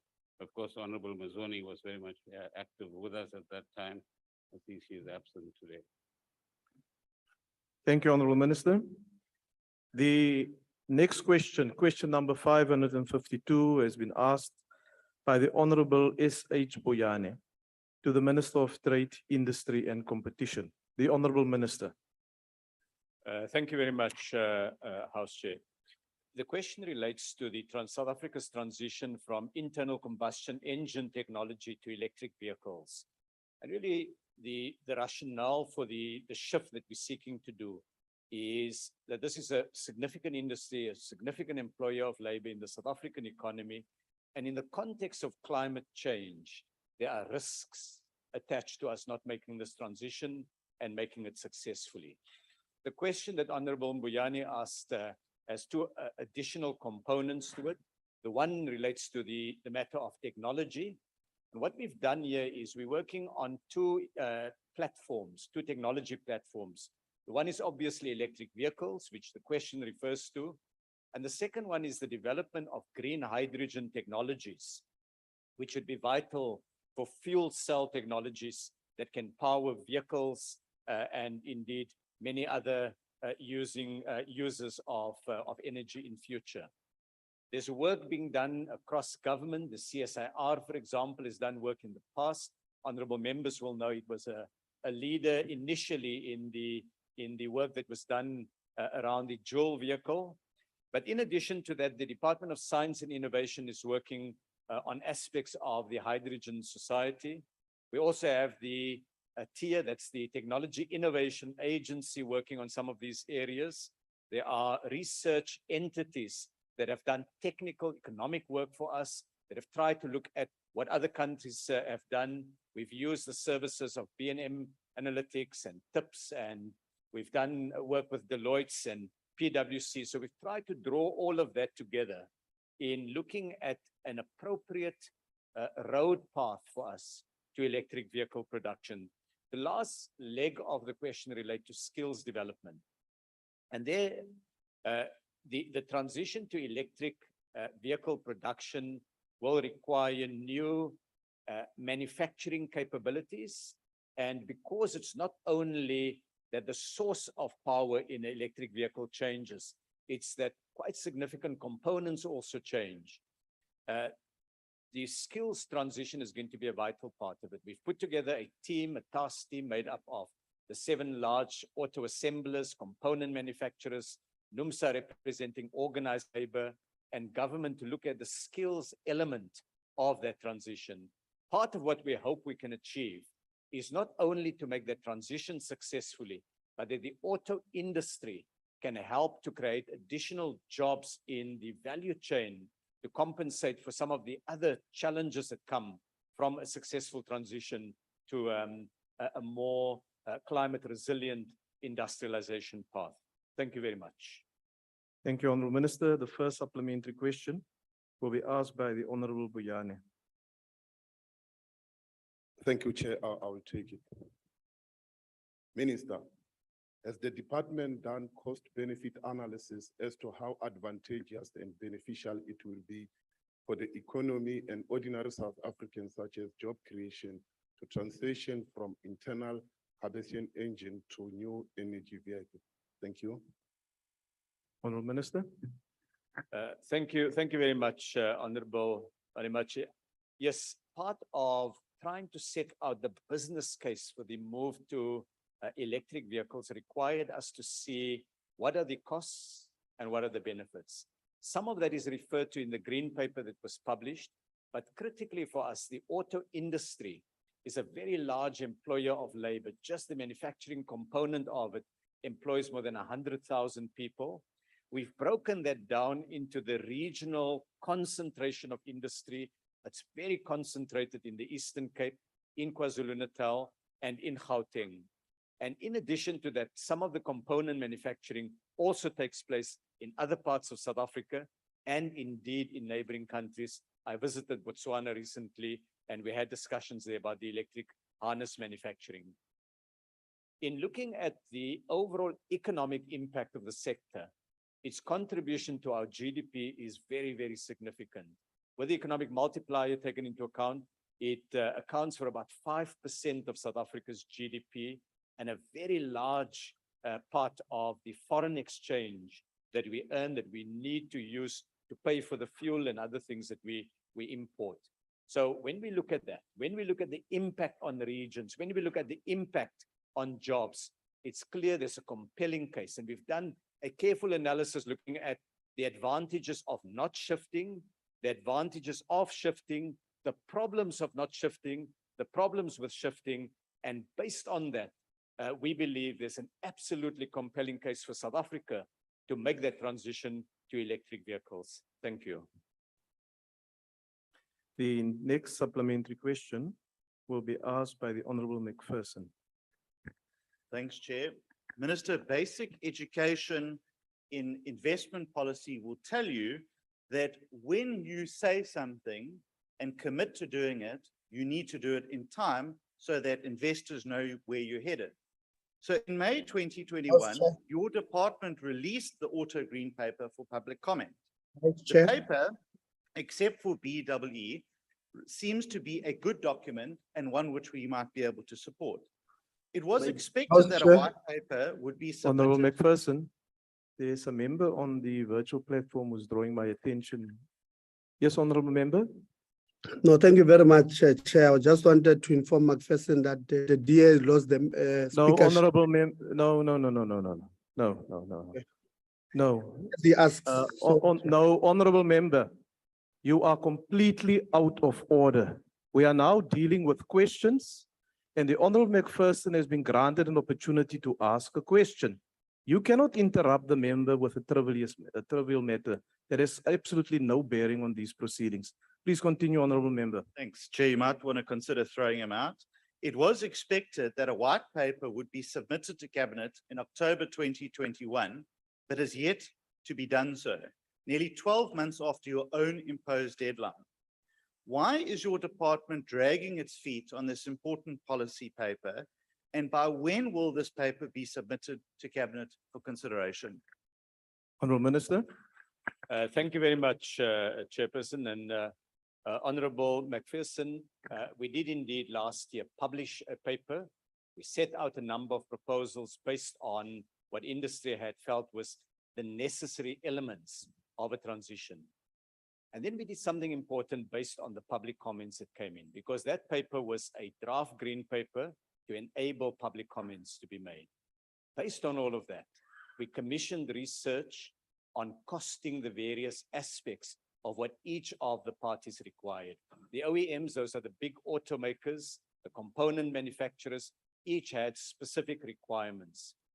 Looking at the bill of what it would have cost South Africa to make that transition, it was unaffordable. And so we commenced with a second phase of discussion to find a roadmap that was more affordable. And we took into account the developments in other countries. Fortunately for us, there's a growing body of information and evidence available about what countries are going to be doing to get onto this, green road path. So having initially set out a frame, receiving the advice from the public, getting comments from experts, costing all of this, realizing from those comments that the original proposals and what the parties needed as they indicated in their submissions was not going to be affordable, we did what was sensible. We reviewed how can we make that work. And perhaps just to very briefly, given the limited time, to take the House into my confidence on this issue and say, the challenge ultimately was about the cost of a consumer incentive. How wide it would be, what would be required to make it effective, and how costly it would be. And given the fiscal constraints, that path of a very expensive green energy and electric vehicle path needed to be adjusted. Finally, we also then engaged a number of partner countries, the IPG group, in the run-up to the Glasgow Conference of the Parties, COP26, to work out how partner countries can help finance South Africa's green transition. They made a commitment there, a significant commitment, and that commitment has now been unpacked. We're working through the terms of this. In fact, we're quite close to finalizing a proposal for that to cabinet. And I should add then really in the half a minute that's available, we've also had to take into account our electricity grid. A sudden move to electric vehicles in the domestic market will place the road path under danger, because if you have a significant additional demand from energy for the charging of the vehicles, that would affect the effectiveness of it. Taking all of this into account, what we've had to do is adjust some of our timeframes and ensure that we have a robust, fit-for-purpose roadmap. Thank you. Thank you, Honourable Minister. The third supplementary question is to be asked by the Honourable Chwaku. I'll take it on behalf of Honorable Chaku. Chairperson, thank you very much. Minister, we do not have sufficient power for domestic and industrial use as things stand in the country. What measures will you put in place to ensure that the introduction of electric cars is not hampered by load shedding? Generally, how would you describe the impact of load shedding on the industry in the country? Have you had engagements with Mr. Gordhan to tell him that this mismanagement of Eskom is costing the country? Thank you very much. The Honourable Minister. Thank you very much, Chairperson. So let me break the load shedding issue into two different components. The first component is, if we have a very high take-up of electric vehicles among consumers in South Africa, it would place an additional load on our energy system. The second leg of this is, if we don't make the transition to electric vehicles, we lose the opportunity to export a large volume of vehicles that create jobs here in South Africa and help us to industrialize. Two key markets where we sell an enormous number of vehicles have taken a broad regulatory approach. The UK says that from 2030, they will no longer permit the sale of new ICE vehicles. This is the vehicles that use the internal combustion engine. The European Union says from 2035, they won't do this. So we've got to position ourselves that a big part of our production shift must be for export markets. And then blend slowly as we build our energy system, we enable a greater offtake of electric vehicles in the domestic market. Minister Gordhan is very aware and familiar with the strategy, supportive of the strategy, and we take into account the greening of the energy mix in South Africa. If we have energy that is principally generated from coal, the climate change benefit of driving an electric vehicle that pulls energy that is generated from coal is more limited than if your grid has a significant renewable energy, together, of course, with all the other baseload technologies that we need. So these are the kind of discussions. You've pointed to some of the complexities of getting this balance right. And certainly we're working on it. Thank you very much. Thank you, Honourable Minister. The last supplementary question will be asked by the Honourable Nkosi Kebekulu. I will take for Nkosi Kebekulu. With the report focus on the production, what measures have been taken to ensure that the standardization and availability of charging stations? Thank you. Did you get the question, Honourable Minister? Please proceed. Thank you very much. I think what the question, just to repeat the question as I understand it, is given our shift of production to electric vehicle that we're planning, what are we doing to ensure that there's a charging infrastructure in South Africa and that there's some standardization so that you don't need a charging station for your Toyota, like the one that I drive, or for a VW Polo, as another member may drive, or for a BMW that yet another member may drive. So the charging station infrastructure has been built. It's private sector led at the moment. We've worked, government has worked with, in fact, I have the Minister of Transport in the House now. He's released the work on the transition to green transport, which has as its core, one core element is charging station infrastructure. We're working on interoperability, that you'd be able to charge cars irrespective of the make of the car. So all of these things are now being built into the phase. As I said in response to the earlier question by the honorable member from the EFF, we've got to do the speed of the rollout, taking into account the challenges South Africa face with our energy grid. If we move too fast and we have too much of the energy going into charging batteries at this point, then we undermine the effort to have stability in our electricity. So we're onto that. We recognize it's an important area, and we hope we can do more in future. Thank you. Thank you, Honorable Minister. Honorable members, question number 567 has been asked by the Honorable Piri to the Minister of Public Enterprises. The Honorable Minister.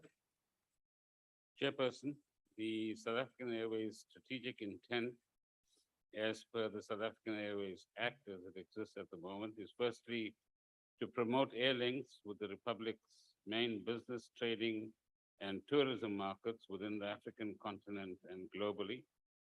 And secondly, and since the state has a developmental orientation and regards South African Airways as a national carrier and strategic asset, that would enable the state to preserve its ability to contribute to key domestic, inter-regional, and international air linkages.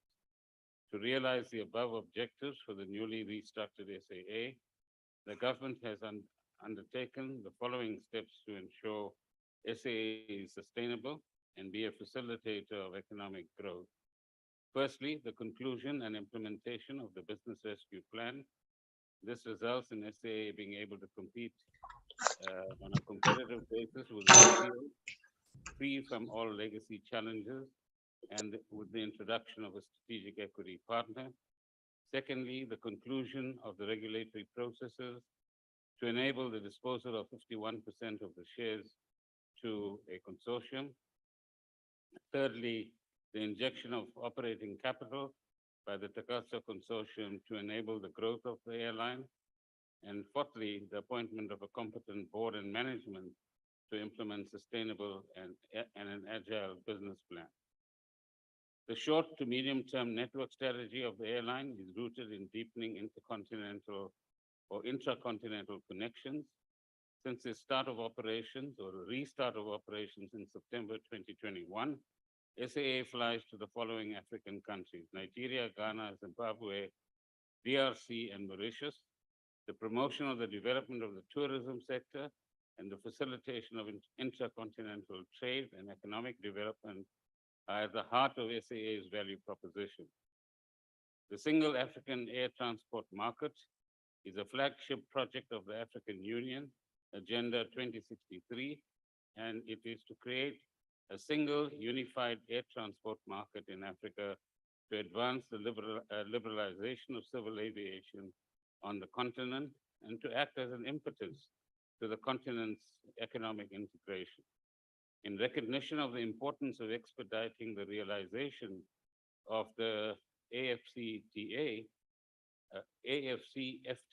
as Minister Patel will remind me, plans are underway to develop routes that connect the common monetary area and the rest of South Africa to the rest of the African continent. Finally, to demonstrate SAA's initiatives in implementing these objectives, SAA has entered into a partnership with Kenyan Airways, which will be consolidated once the transaction with Takatso is over, and signed a strategic partnership framework. These two airlines have contracted to work together to increase passenger traffic, cargo opportunities, and general trade by leveraging on the respective technical and strategic advantages of the two airlines. Thank you. Thank you, Honorable Minister. The first supplementary question will go to the Honorable Piri. Ndiko libuwa mdzulachitulo ndi reshe hendu ya bathonipheyi ndi reshe na mulise ogodani mulise ngauri huna ulenga ha u khwinyeledza hoyu vhuthama havho vhukati ha muvhuso na vhukati ha Takatso consortium kha mafhungo haya ane a vha uri a kha ḓivha o ima ha thu khunyeledziwa nga Commission ya Competition. Mbudziso yanga ndi ya uri honeha hu ḓo itea mini ngauri haya mafhungo a kha ḓivha o ima ha thu khunyeledziwa uri a ḓo solvea nga tshifhinga kana hani. Hone arali muvhuso kana muhasho wavho u ḓo ita hani uri u khunyeledze kana u ndondomedze uri hezwi zwithu zwi songo swikisa kha uri heḽi bupo ḽi fhaladziwe, bupo ḽa Afrika Tshipembe. Ndo livhuwa muhuliseni. Honorable Minister. Chairperson and Honorable Piri. The Competition Commission is being urged to speed up the processes under its purview as soon as possible, so that other regulatory processes can be concluded as well. And the object of the exercise is that by the end of the year or soon thereafter, this partnership between Takatso and government will be formalized and commercialized. Secondly, the whole purpose of the business rescue process was to ensure that we save as many jobs as possible, that we secure as many assets as possible, and that we keep the connectivity, which I indicated earlier on, between South Africa and the continent on the one hand, and globally on the other hand, as intact as possible, as we realized the importance of this during the COVID pandemic. So liquidation has never been an option. However, I must be frank, as we sit here today, there's a matter in the High Court in Cape Town, where parties who originally could not show a single cent of any consequence in order to become the strategic equity partner have initiated some litigation. And we believe that the entire purpose of this, and it's interesting that a political party from this house had a legal representative present during these hearings today, and one wonders what their interest in this matter is. But there are any number of efforts at this stage to ensure that this very important project in restructuring a state asset and ensuring that we secure the jobs of pilots, of airline staff, and people on the ground is sabotaged to whatever extent possible. From our side as government, we want to ensure that this project succeeds and that everything possible will be done to avoid any attempt to liquidate SAA. Thank you. Thank you, Honorable Minister. The next supplementary question will be asked by the Honorable Esa. Honorable Chairperson, thank you again for the opportunity. Honorable Minister, I hear and take cognizance of what you've just said, and I'm digesting what happened this morning in court, etc. But with due respect, recently we learned that the International Air Services Licensing Council has revoked 20 of SAA's international routes because the airline cannot service them due to limited capacity, of course.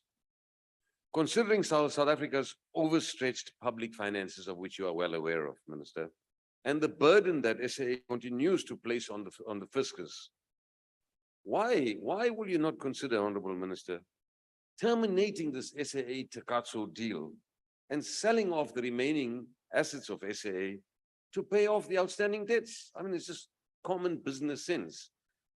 If not, why not, Minister? Thank you. The Honorable Minister.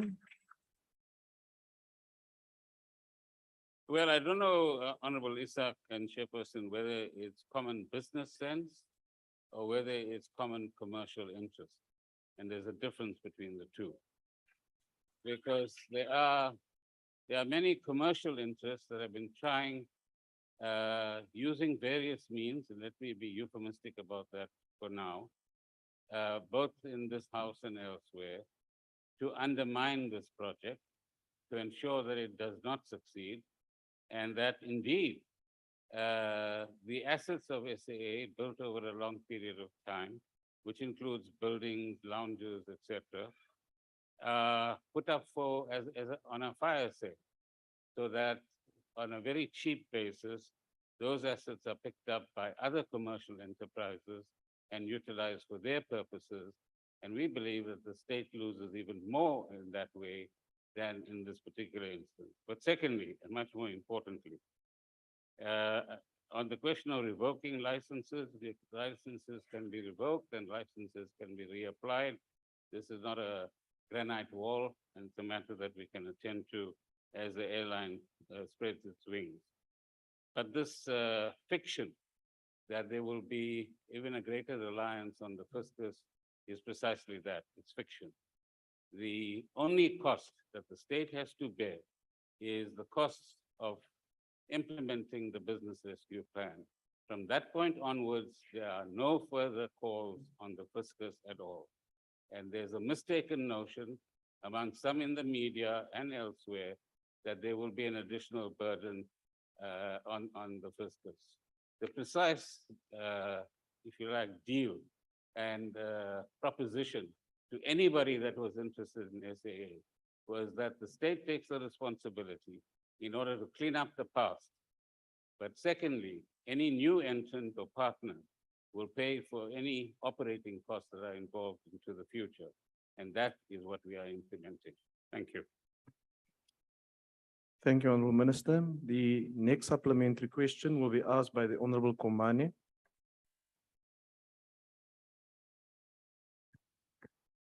Enkosi, Chair.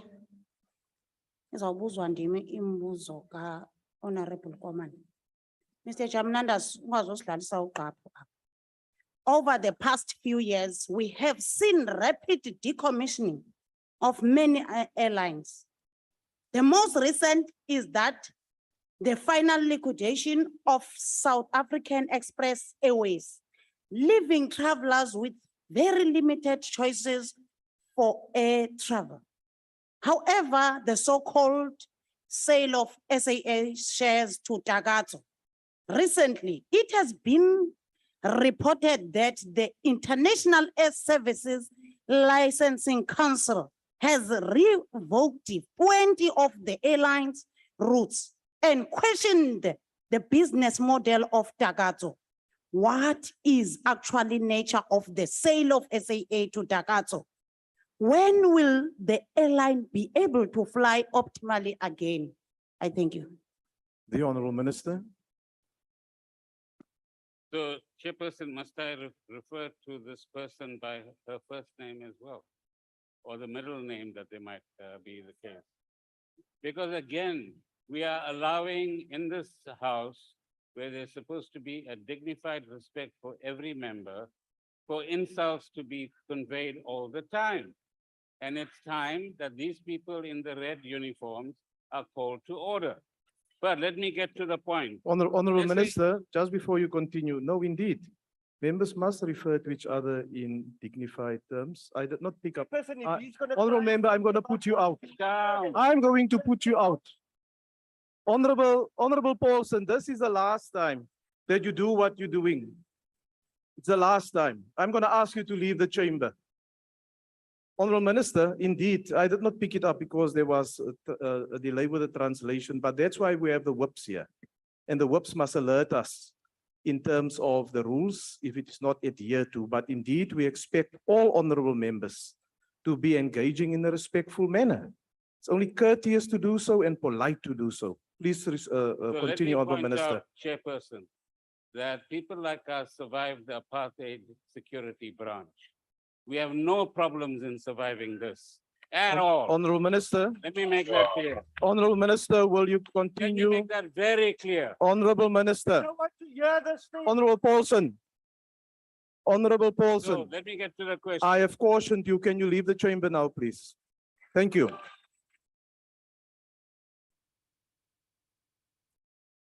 Honourable Paulson, I'm waiting for you to leave the chamber.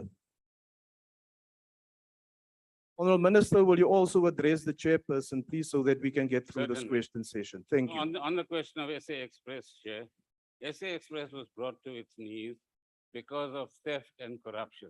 It had nothing to do with this administration. It's regrettable. People did lose their jobs, and we didn't want a repetition of that as far as SAA is concerned. and I've answered exhaustively about the kind of efforts that we've actually made. On the question of licenses, I've just addressed that, so the honorable member can refer to that particular point. And then on the sale of shares, that's a normal commercial process that we'll go through. And once we are ready, the public will know about it. Thank you. Honorable members, please don't behave in a juvenile manner. It's really unbecoming. Really, it's unbecoming. The next supplementary question, Honorable Paulson, will you leave the chamber now? You had plenty of time to do so. Honorable Paulson, can you make your way out of the chamber so that we can continue with the business of today? Thank you. Honorable member, if you do not want to voluntarily leave the chamber, I will ask for assistance to get you out of the chamber. Honorable member, will you leave the chamber? Sergeant at Arms, will you assist the honorable member out of the chamber, please? And if he doesn't want to do so voluntarily, we call for assistance to have him removed.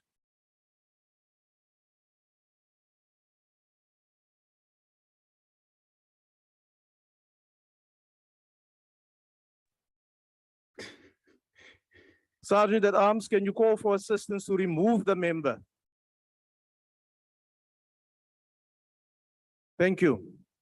Honorable members, I also do not expect you to interfere when we are implementing the rules of the House. You are also not assisting the process. I now recognize the Honorable E. M. Buthelezi. I will take E. M. Buthelezi. While SAA is expecting to play a key strategic role in continental development agenda, it needs to consolidate a domestic presence first. Is the department planning to ensure that SAA becomes a big player in domestically as the current dominating airline? The Honorable Minister. Thank you for the question, honorable member. Clearly, the aim is to start domestically, but also SAA has played a very important role in intra-African connectivity. And there are many countries that rely on SAA to get to different parts of the continent, but certainly to South Africa.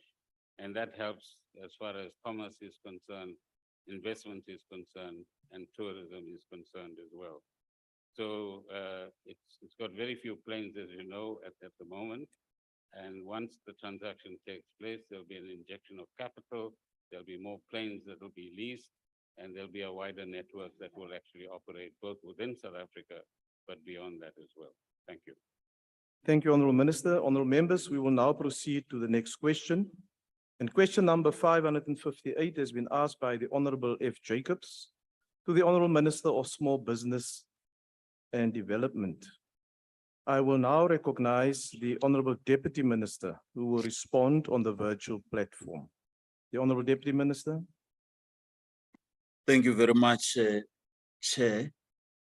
The National Treasury was entrusted with the responsibility of implementing the bounce back scheme.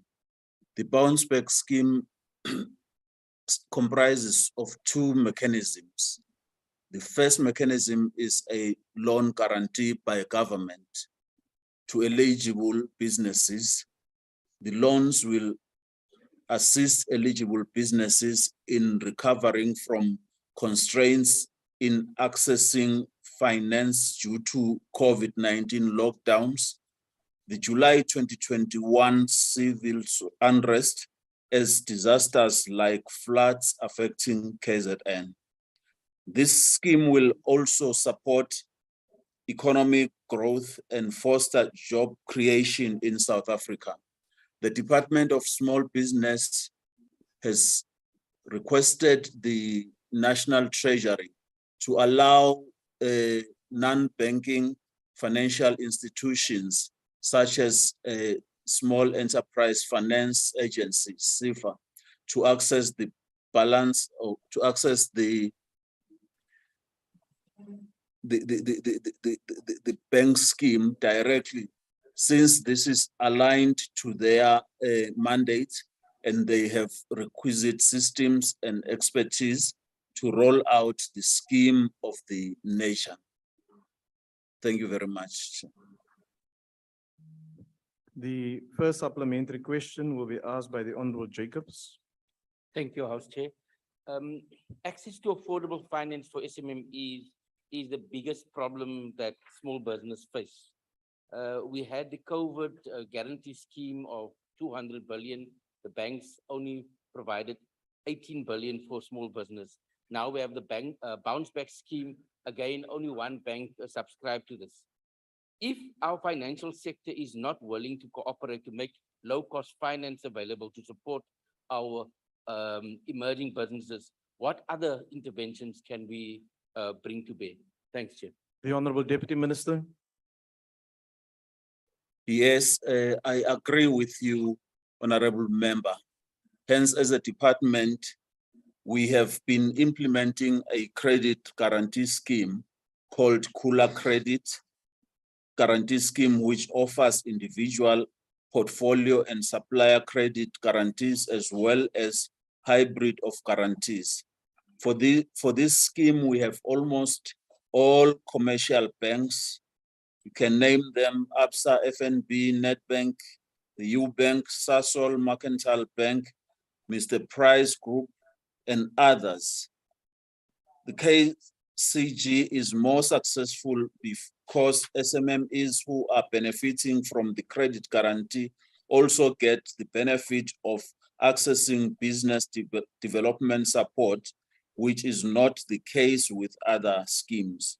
We will continue to call upon National Treasury to capitalize this scheme because of its success, as the 300 million rand that was invested in this scheme enabled KCG to leverage over 6 times, meaning if Treasury can provide a guarantee of 10 billion, KCG can guarantee total loans to the tune of 62.5 billion rands, which will go a long way in providing funding to support SMMEs that desperately need it. Thank you, Chair. The second supplementary question will be asked by the Honorable De Villiers. Thank you, Chair. Deputy Minister, during the COVID pandemic, we've seen findings of massive corruption relating to the allocation of COVID funds, especially relating to the allocation of double PE tenders and the illegal payment of TERS UIF payments to government employed cadres. What measures will the minister take to ensure that the allocation of funds from the bounce back scheme are not also dispersed illegally? And will the minister commit to make sure that the full list of bounce back scheme beneficiaries is published for oversight to ensure transparency and minimize corruption? The Honorable Deputy Minister. Thank you, Chair. Indeed, in acknowledging and recognizing the question, we as a department indeed continue to be on the lookout as we do our work and to ensure that there is no mismanagement of the fees, and where that could be identified, there will always be processes to manage those areas. Thank you very much. The next follow-up question will be asked by the Honorable Tenjane. Thank you very much, Chairperson. Chairperson is not Tenjane, it's Tenjane. Tenjane, my apologies for that, sir. Thank you very much. Deputy Minister, the Post Bank has for many years been the one closest to the people. Now, the question to you, Deputy Minister, is have you had any interaction with the Minister of Communication with the aim of restructuring the Post Bank into becoming a viable banking for the small business? If yes, if no, why not? Thank you. Thank you, Honorable Member. The Honorable Deputy Minister. Thank you, Chair. I should indicate that we have not yet engaged with the Department of Communications. And indeed, it's an important matter because we must explore how we strengthen our banking system in order to assist the small businesses. I thank you. The last supplementary question will be asked by Nkosi Ben Lutuli. Thank you, Honorable Chair. Honorable Minister, following the dismal failure of the old loan guarantee scheme, how does the Department of Small Business and Development intend to put in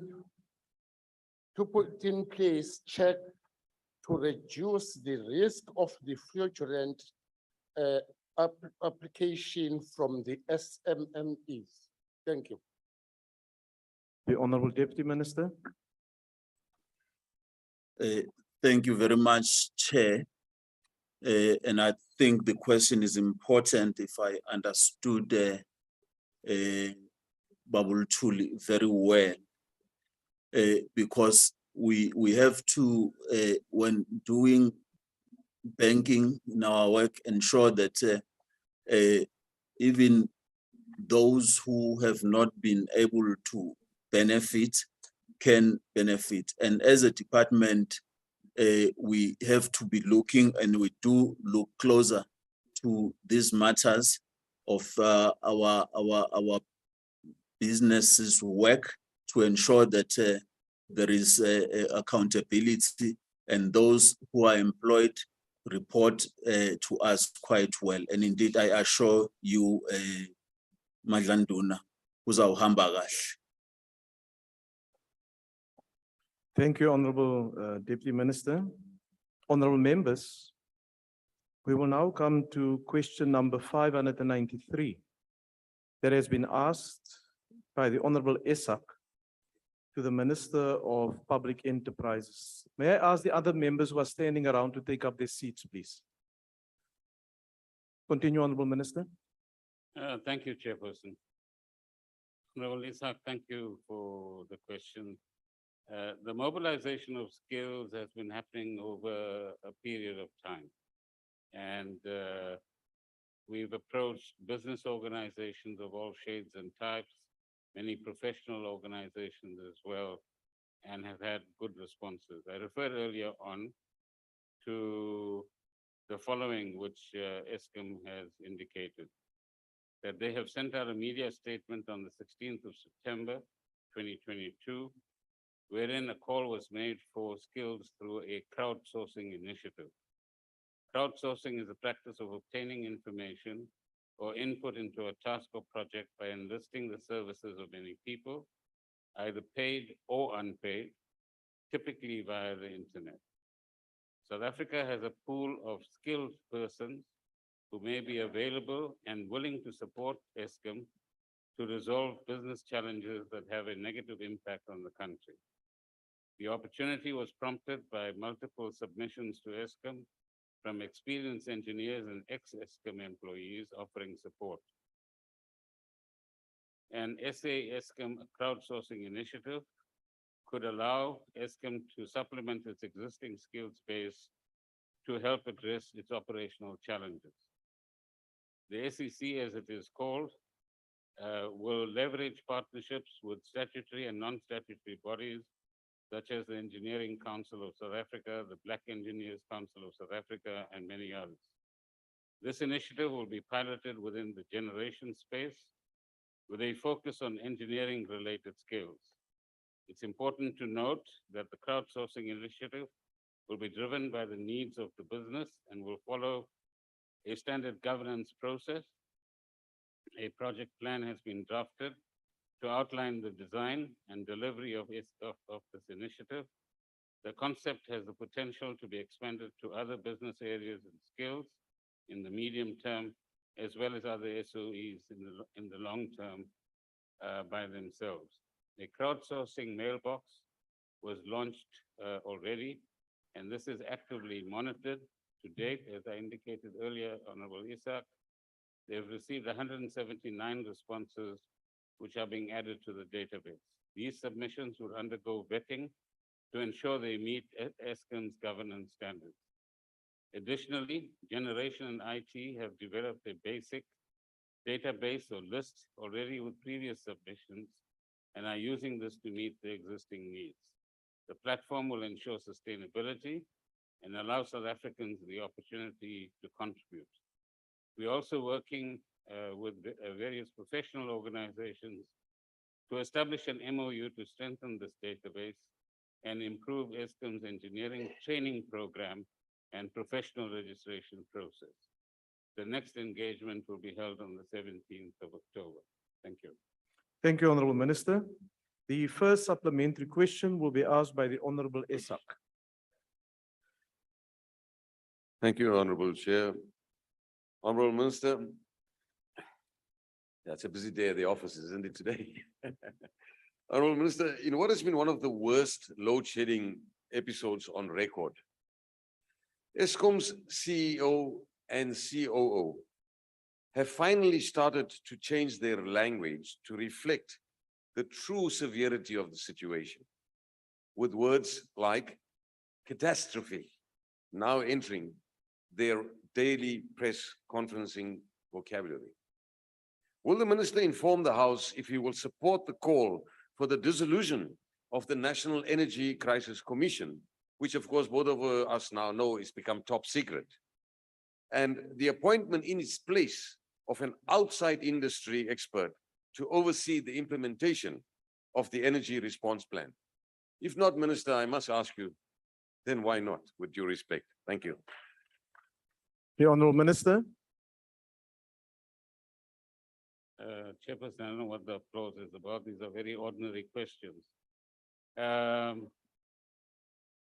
So as far as the national... Order, Honorable Members. Yeah, no, sure. I'm sure you'll do better. You can try. As far as Chairperson, the National Energy Commission is concerned, that the President has established, it's neither top secret, nor is it unknown. On the 25th of July, he made an open announcement. Subsequently, there have been briefings to all sorts of constituencies on the 4 or 5 work streams that are currently being undertaken. And we've been fairly open from the Eskim side and from the department itself. So where top secret comes from, I'm not sure. Secondly, it's well known. The President has said it, many others have said it, and you've just said it, that our load shedding situation is an unacceptable one. And I've said it earlier on as well. Mr. McPherson, just give me a chance. Why don't you just give me a chance? Chair, you know, if the honorable member, as Honorable Patel said earlier on, would just listen, it would be useful. I don't think he's an engineer. I don't think he knows everything. Just listen. Honorable, anyway, honorable members, order. But Honorable Minister, order. Honorable Minister, you must also realize listening is a skill. Yes. And not all of us have that skill. Please continue, Honorable Minister. In my... Honorable members, Honorable McPherson, Honorable McPherson, let's allow the Minister to respond. He is the Minister of Public Enterprises. We don't want to hear from you. Continue, Honorable Minister. So in addition, Chairperson, in my not limited experience, apart from skill, listening is also a sign of humility. And that's the more important thing. Now, on the question of outside experts, I just indicated to you that we've got 3 different reports from 3 different sets of experts, including former Eskim engineers that had collectively some 100 years of experience in Eskim. And we now have this crowdsourcing initiative as well to bring in experts as well. And of course, the ultimate point of accountability is Parliament itself. So you're welcome to ask any question. Those that have the relevant answers and who are doing the relevant work will certainly appear before you, Chairperson, and make their information available. Thank you. The second supplementary question will be asked by the Honorable Heron. Thank you, House Chair, and thank you, Minister. Minister, a reliable fleet of power stations requires the engineering and maintenance skills, and we know that that process is underway. But a reliable fleet also requires easy and readily available access to manufacturers' parts and support. As far as I understand it, parts for coal-powered power stations are diminishing around the world, and this is making it more difficult for Eskim to procure those parts. Does Eskim have sufficient flexibility in the procurement space to procure the right parts and supports from the manufacturers that are required? Thank you. The Honorable Minister. Honorable Heron and Chairperson, there's more than adequate supply. And in particular, as I indicated earlier in the afternoon, the original equipment manufacturers are both on site.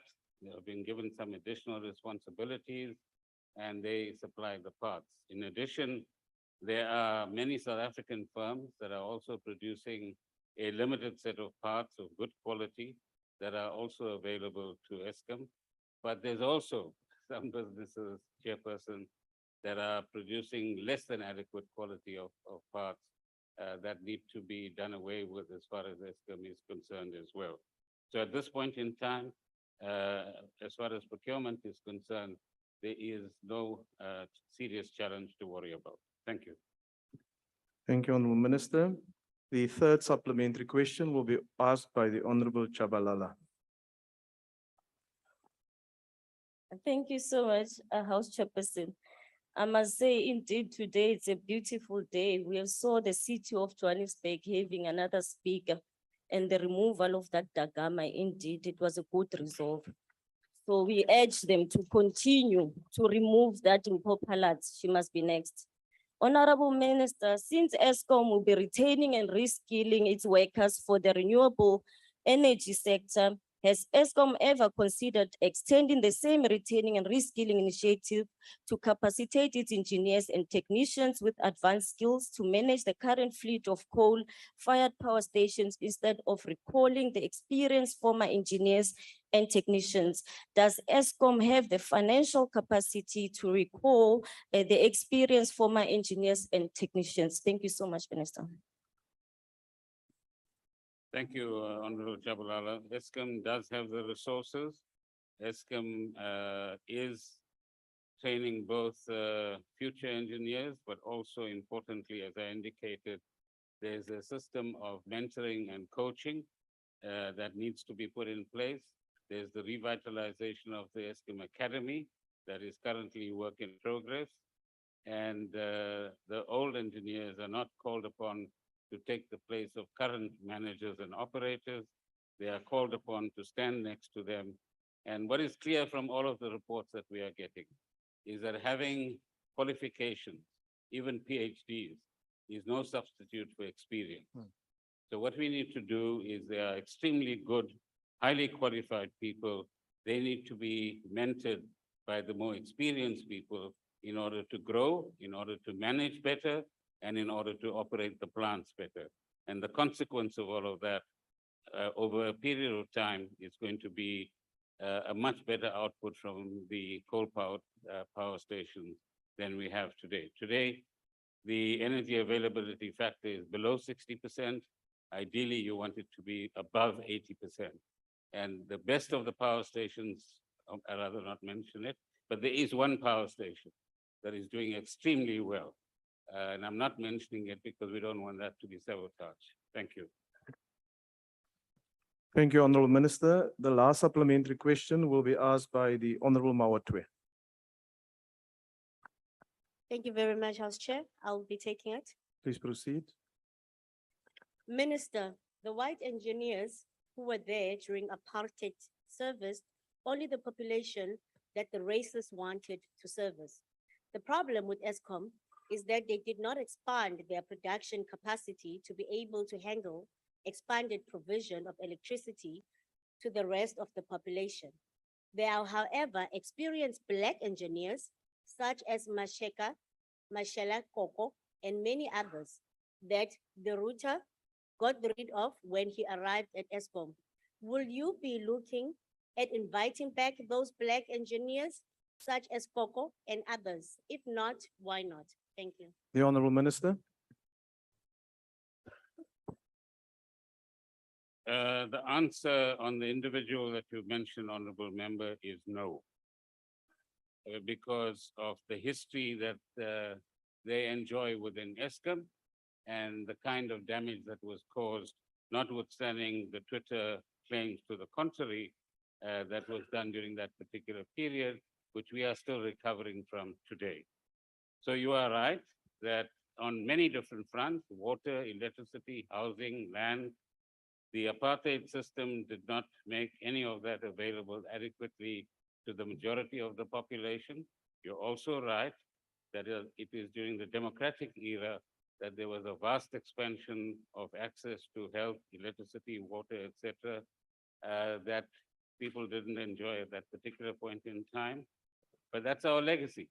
And our job is to overcome that legacy and ensure that there's equity amongst all South Africans, that there is social justice amongst all South Africans, and that all South Africans enjoy an increasing standard of living compatible with human dignity. We don't have it yet. There's a lot of work to do in that particular regard.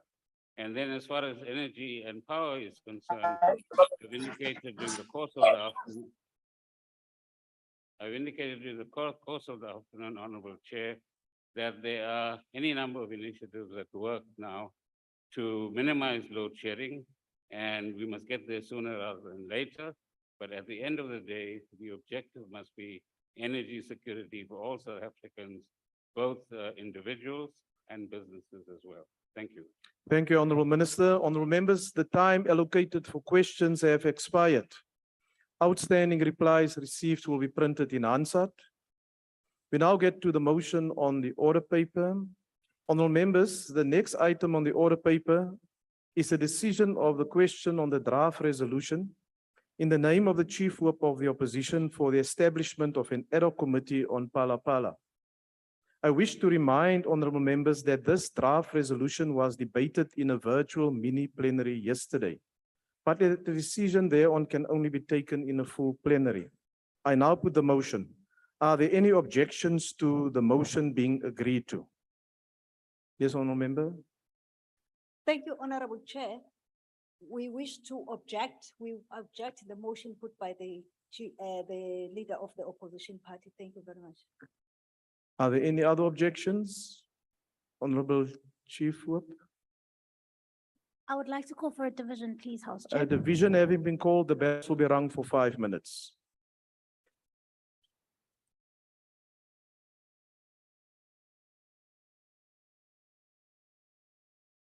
Recording stopped.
Honorable members,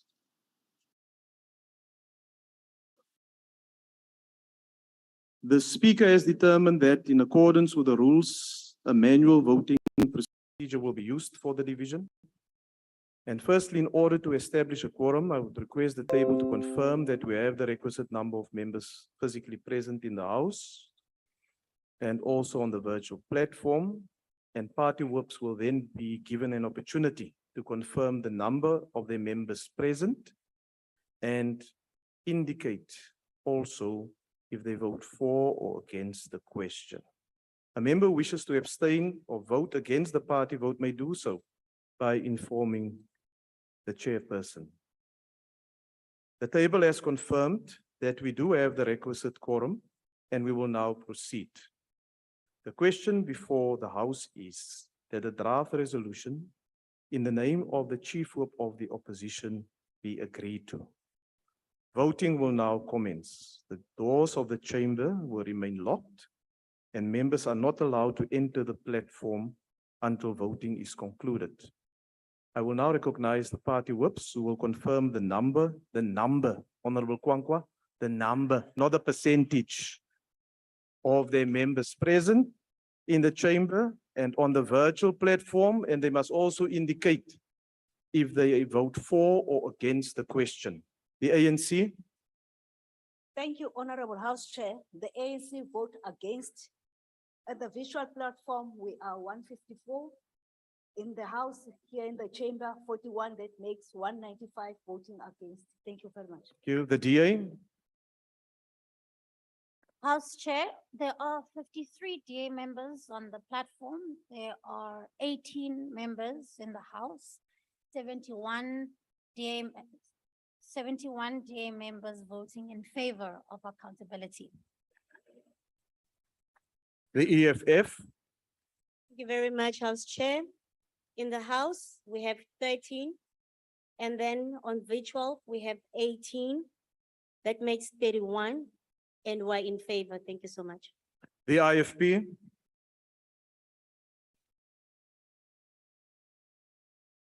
The IFP. In the House, we are 3. In the platform, we are 5. We are voting in favor. The FF Plus. Thank you, House Chairperson. We are 5 members on the virtual platform, 4 in the House. That's 9 members voting in favor. The ACDP. Thank you, House Chair. We are 3 members in the House in support. Thank you. The UDM. 1 in the House voting in favor, Chair. Excellent. ATM. Thank you, Chairperson. We are 2 on virtual. We are voting in favor. Good. Thank you, House Chair. We're 1 on the platform and 1 in the House, and we're voting against. Thank you. The NFP. Order, honorable members. Order. Order,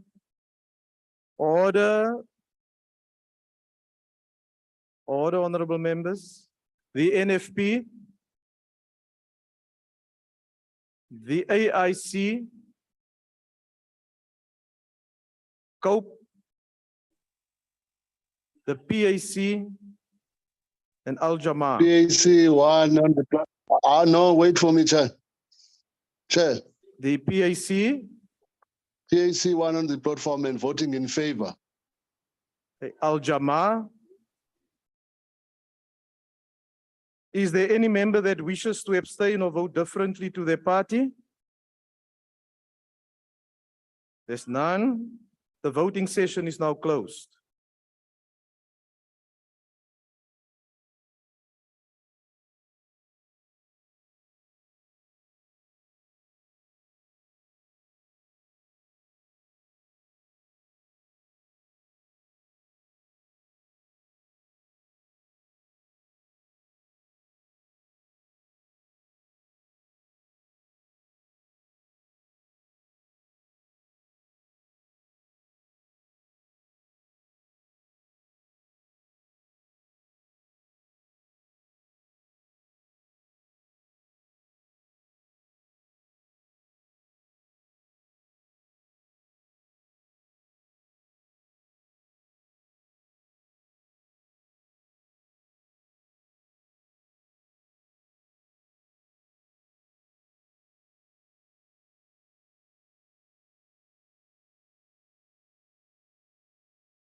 Honorable members, the outcome of the division is as follows. There's no abstentions. There's 126 that voted in favor.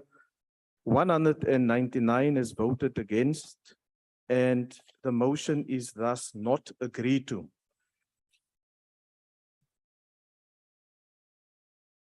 Thank you. Order, honorable members. Order, order, order, honorable members. Yippee. Order. The secretary will read the second order. Order, honorable members. Consideration of report of Portfolio Committee on Social Development on Fundraising Amendment Bill. I now recognize the Honorable Chief Whip of the Majority Party. Thank you, Honorable House Chair. I move that the report be adopted. The motion is that order, honorable members. Honorable Cuthbert. The motion is that the report be adopted. Are there any objections? No objections. Are there objections to the report? There's no objections. Agreed to. The secretary will read the third order. Second reading debate, fundraising amendment bill. I now want to recognize the Honorable Minister of Social Development, who will start the debate. The Honorable Minister. Thank you very much, Honorable Chairperson of the House, honorable members and comrades and fellow South Africans. Thank you for the opportunity to address this honorable House in this debate of the fundraising amendment bill. The bill that I'm introducing today proposes amendments to the 1978 Fundraising Act 107, mind 1978. It is worth noting that 44 years after this piece of legislation was first brought through a restricted parliament that served the parochial interests of a narrow population of our country, today, I, Lindiwe Zulu, I am presenting to this democratically composed Honorable Minister of Social Development, can you just hold? May I ask those members who are leaving the House to do so quietly so that we can get on with our business? Honorable members, I didn't ask for you now to create another problem for us. Please continue, Honorable Minister. Thank you very much, Chairperson of the House. The bill resonates with the ongoing legislative changes that were duly processed by this honorable House. These included the need to align with, for instance, the provisions of the Disaster Management Act, the Public Finance Management Act, and the Non-Profit Organization Act. As much as the reformulations that we are introducing are inspired by our democratic ethos, it is very important to note that the bill intentionally seeks to complement the existing programs that concern the eventuality of external shocks, disasters, and similar emergencies which we have all experienced in the past few months. This bill consolidates, rationalizes, and simplifies otherwise desperate funds. In view of the slowing global economic outlook and the tight availability of relief funds, through this bill, we seek to consolidate the existing multiple funds into the unified Disaster Relief and National Social Development Fund. With the aim of effecting lasting recovery, this fund will be used to effect sustainable socio-economic reconstruction among populations and communities that have adversely been affected by external shocks such as the pandemics, social unrest, climate change, and a host of others.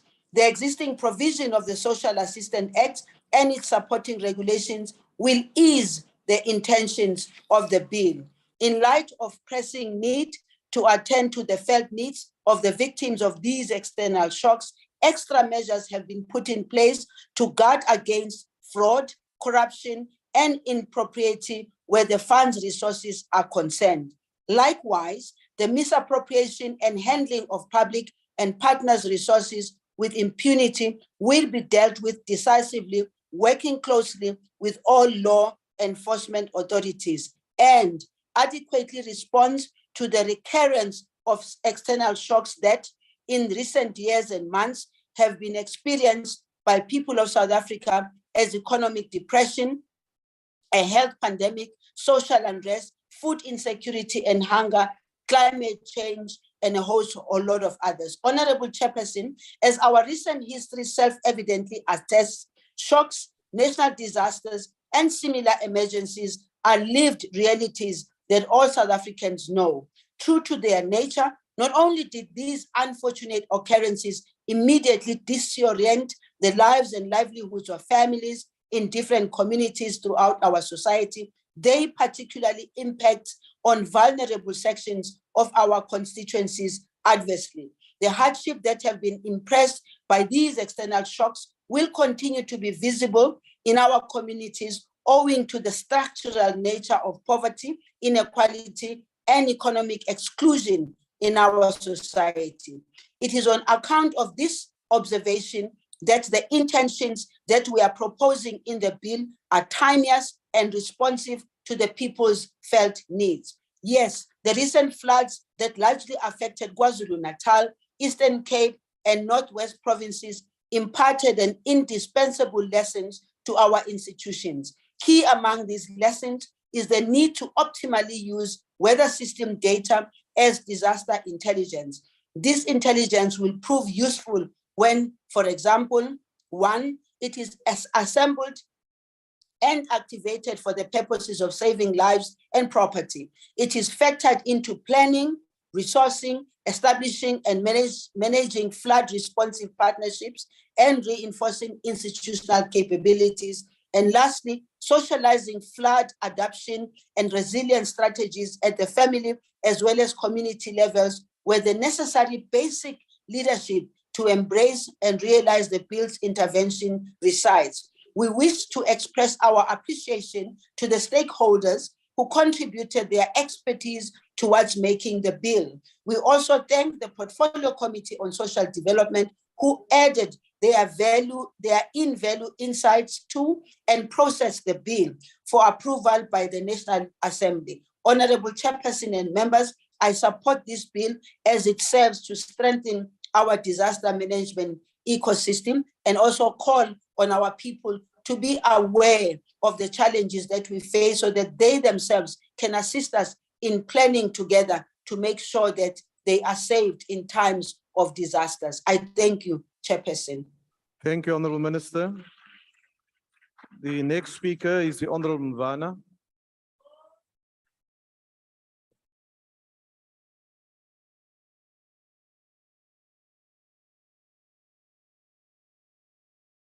Thank you, Chair of Chairs. The fundraising amendment bill and strengthening governance system. The amendment of the Fundraising Act, number 107 of 1978, comes at a critical time when the country has recently experienced devastating health and natural disasters in the form of the COVID-19 pandemic and the floods in KwaZulu-Natal and also part of Eastern Cape and Northwest provinces. Given the reality of increasing climate change and consequences that this will have on health, food security, shelter, access to water and energy, among other things.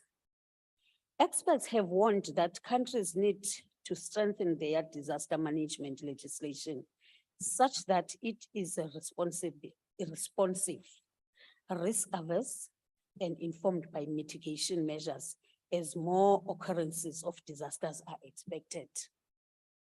The United Nations reports that the least developed and low to middle income countries are most at risk, given the extent of underdeveloped infrastructure and limited economic options in response to this crisis. Acknowledging the expected increase in crisis and disaster prevalence, it is worthwhile to note that the Office of the AG has over past financial years expressed its findings and concern to the committee on the 4 disaster funds: the disaster relief fund that is active, the state president fund that is dormant, the refugee relief fund, which is also dormant, the South African National Defence Force Fund. These funds, of which have remained dormant, as I have already said, this effectively means that there are amounts of money that lie locked in these 3 different dormant funds, making it difficult to address wide-ranging emergency situation affecting vulnerable communities. Of most concern to both the committee and the AG is that some of the funds could not be audited as they are dormant, and also that they are not aligned to the Public Finance Management Act. Therefore, reporting on them is not legally required.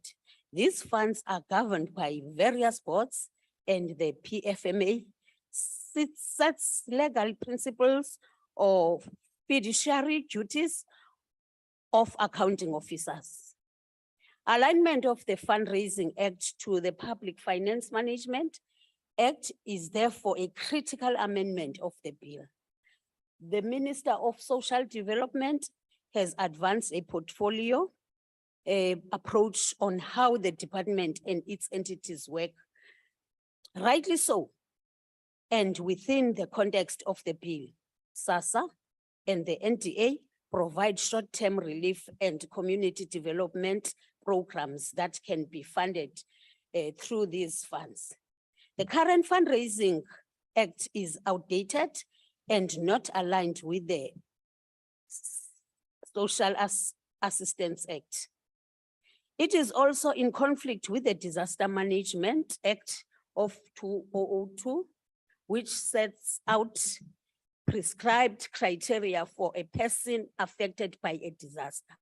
Thus, aligning the Fundraising Act with other legislation which will not eliminate duplication, but also ensure timely delivery of relief programs.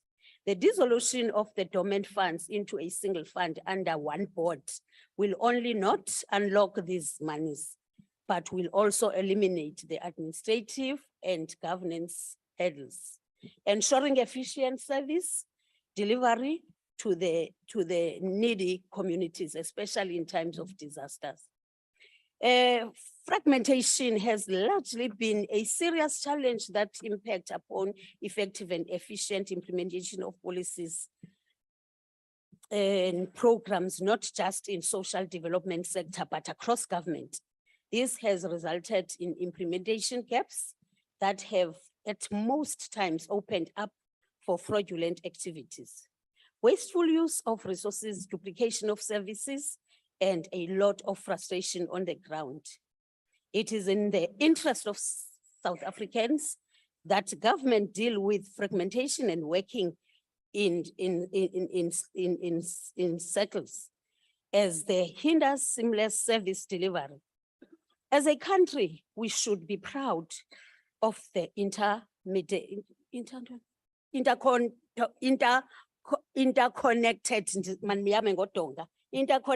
and interest that actors across sectors have for the most part shown commitment to making a difference in the country. Through multiple efforts towards ending inequality, poverty, and unemployment, is such a strategic and multiple sectoral approach to dealing with the bill. At hand is non-negotiable. It, however, remains critical that this approach is one that is adequately governed by existing framework that are anchored on principles of ensuring that transparent, accountable, and ethical governance principles prevail towards the development and strengthening efforts towards a better life for all. Thank you very much. Thank you, Honorable Member. Honorable Abra.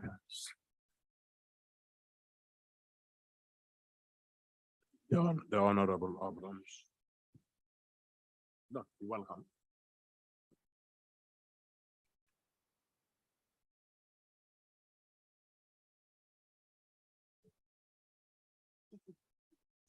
Thank you, House Chairperson. The fundraising amendment bill stems from a 2011 assessment by the Auditor General that it could not evaluate the following funds: the Refugee Relief Fund, the Social Relief Fund, and the State President Funds, due to all the accounts being dormant, and recommended a legislative process to amend the Act. It is unthinkable that these funds that were created to ease the burden of vulnerable citizens during the time of crisis were allowed to go dormant in the first place. 11 years later, and Parliament is in the final stages of processing this amendment bill, which will see dormant funds as well as the Disaster Relief Fund dissolved with their boards and provide for the establishment of the Disaster Relief and National Social Development Fund. The intention of the bill will focus on proactive mitigation of disasters and promote the social development of communities. The consolidated fund will streamline the administrative processes and enable efficient services to poor communities and reduce costs. The majority of the amendments were technical changes and to align with supporting pieces of legislation such as the Disaster Management Act. Under Clause 2, the DA successfully ensured the proposed inflated board of 15 members be reduced to 10. Interesting, this was agreed upon at our committee meeting, but somehow the board was reinflated to 15 during our last presentation. We are aware that for some ANC cadres and comrades, being a board member is a lucrative side hustle. Under Clause 4, the DA successfully included the phrase "within reasonable time" for the disbursement of funds and in line with Section 50 of the PFMA. We have all borne witness to the slow rollout of food, water, and sanitation to the KZN flood victims who still languish in halls while reports of misused funds and donations make news headlines. While the legislation is sound and the DA supports it, the pending regulations and implementation of the fund under ANC government is a different story. Many are wondering, will this be the COVID-19 Solidarity Fund 2.0? The truth of the matter, Chairperson, is that the ANC simply cannot be trusted with taxpayers' money. The truth, Chairperson, is that in a time of disaster, the ANC cannot be trusted to do what is morally and ethically right. It is the politically connected first and the destitute South Africans last. Chairperson, as a country, we will have many more disasters, be it natural due to climate change, man-made, or ANC disasters. Currently, South Africa is a disaster. It is a disaster as a result of 28 years at the mercy of a government that has no idea how to put South Africans first. A government that collapses everything it touches and woefully incapable of building anything new. The questions that Africans must ask themselves: who do they want leading during a time of disaster? Whom do they want leading during a time of a drought? A DA government who has proven to build world-class desalination plants and defeat day zero? Or an ANC government who can't even fix a leak and commandeer water tankers? In times of wildfire, a DA government with a fleet of state-of-the-art fire trucks, or an ANC government with one fire truck is stuck in the repair garage. In the time of the next health pandemic, the DA's Nzani Universal Healthcare Plan and a Hospital of Hope, or the ANC's NHI, which will only further decimate a public healthcare system already on its knees. In times of poverty, hunger, and mass unemployment, a DA government which has offered realistic and workable solutions to the current government, or the ANC who are too ignorant and narcissistic to accept the help. A South African president who is in the trenches with you, who will provide with confidence the reassurance that Africans will need, who had the foresight to warn us all of the dire impact Russia's invasion of Ukraine will have, such as DA leader John Steenhuisen, or the complacent billionaire president who has effectively led our country to the edge of a cliff, knowing he has got the only parachute and will be cushioned by the millions of dollars in his landing. Chairperson, the year is 2022, and South Africa is a disaster, but it does not have to be.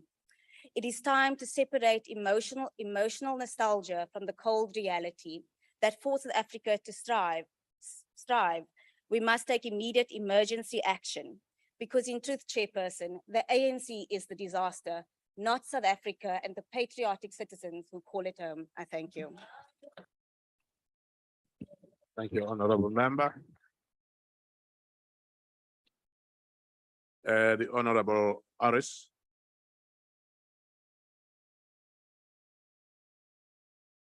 Thank you, Chairperson. Marie will take it on behalf of Addis.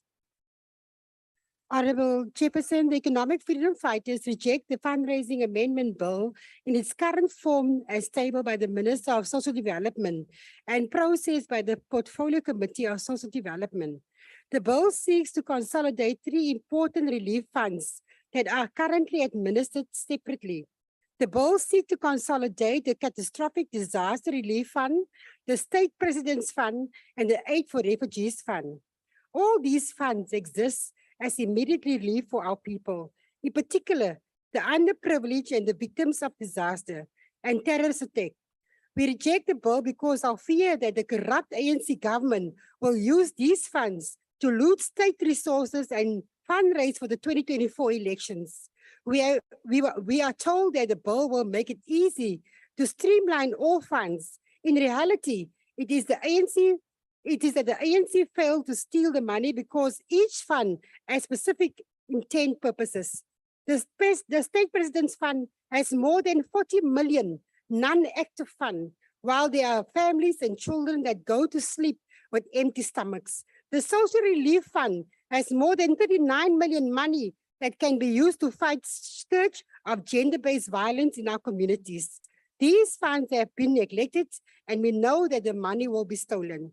We know that even Mr. Cyril Ramaphosa is clueless that these funds, because he went and established Solidarity Fund for COVID-19 relief that was managed like a private trust fund and did not account to anyone when there were enough funding vehicles. South Africa has so many refugees that all over the world, but the Aid for Refugees Fund is still not assigned to not one single person.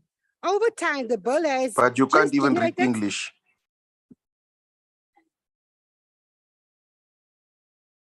Honorable April, please. Don't do that. Don't do that. Okay, other honorable members. Sorry about that, honorable member. Go ahead, honorable. Over time, the bill has just generated, and now it is clear that the purpose is not intended to support our people. The ruling class does not care about victims of disaster. We have floods in KZN, Eastern Cape, and we still have families struggling to feed their families. The victims of the dam collapse in the Free State in Jagersfontein are still waiting for assistance. We are still waiting for the stimulus packages payout intended for ECDs that were promised more than a year ago. The plan to create one fund with full-time board members who will be deployed from the Natuli House to address these funds, to address salary problems. Soon, Natuli House workers will be paid their salaries as victims and beneficiaries of one of these funds. While we acknowledge that they are in need for a relief fund, South Africa needs much more permanent solutions, as many of the challenges are because of the mismanagement of the economy. Our people need land, need the suitable jobs, need participation in the economy as productive members of society.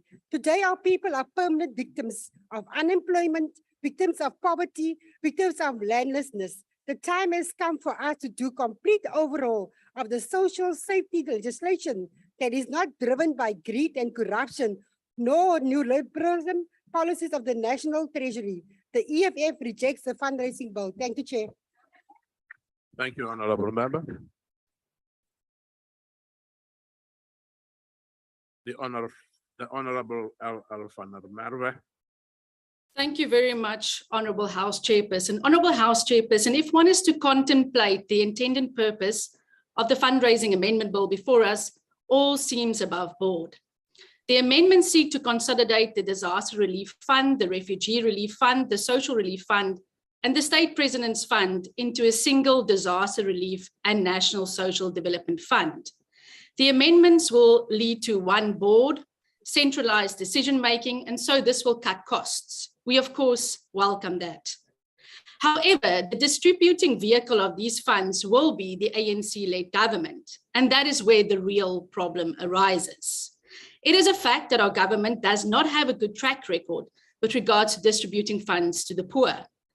Let's just look at recent examples. Millions, including food parcels meant for the poor, were stolen during our COVID-19 pandemic, during our response to the failed KZN insurrection, as well as during our flood relief efforts.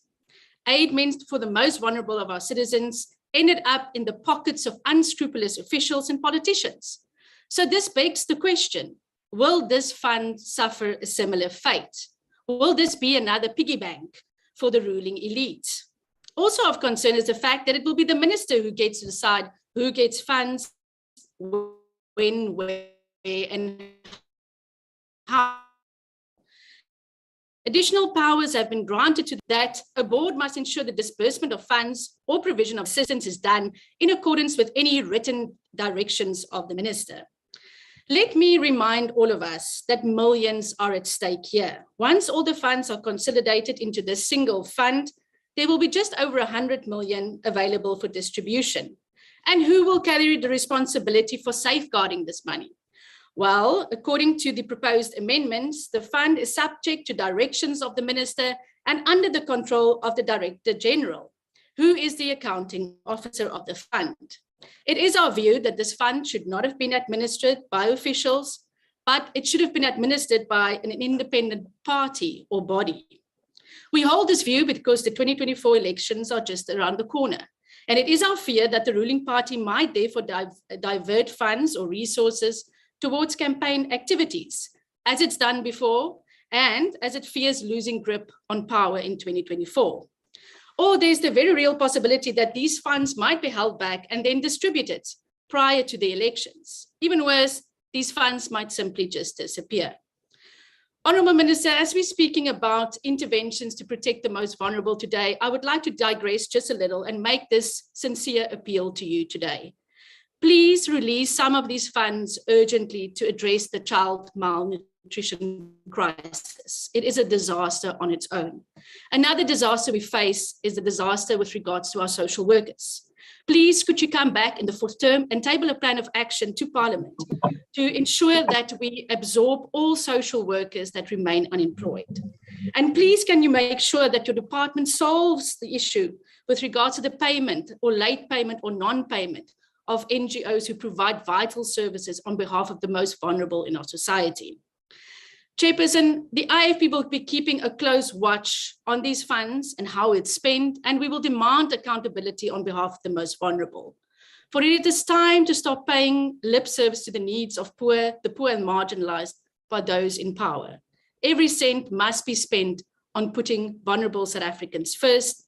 The IFP continues to do so in every municipality in all of the 29 municipalities that we govern in KwaZulu-Natal. The IFP will abstain from voting. Thank you. Thank you very much, Honourable Member. The Honourable Vassals.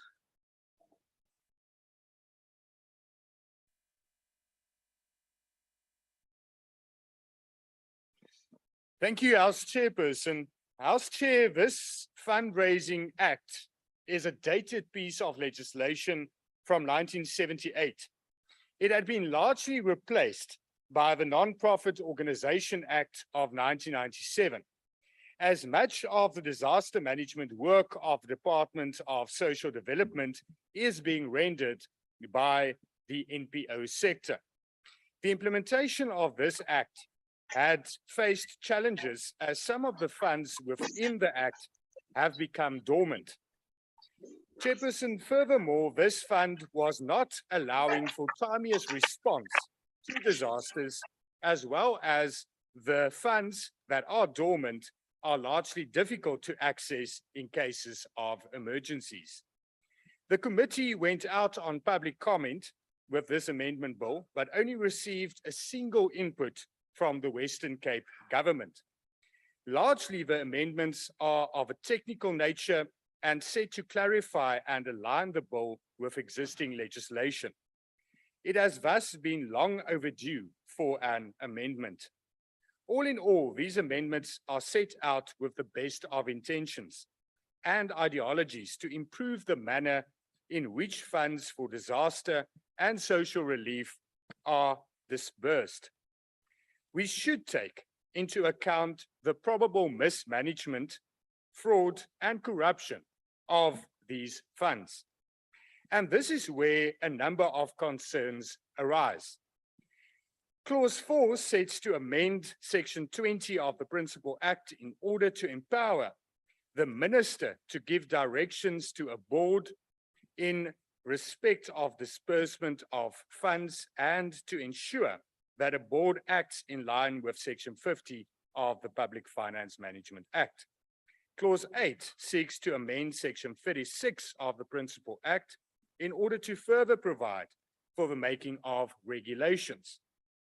These might have noble intentions, and the work done to make this act streamlined to modern times and current legislation is commendable. But centralization is always problematic.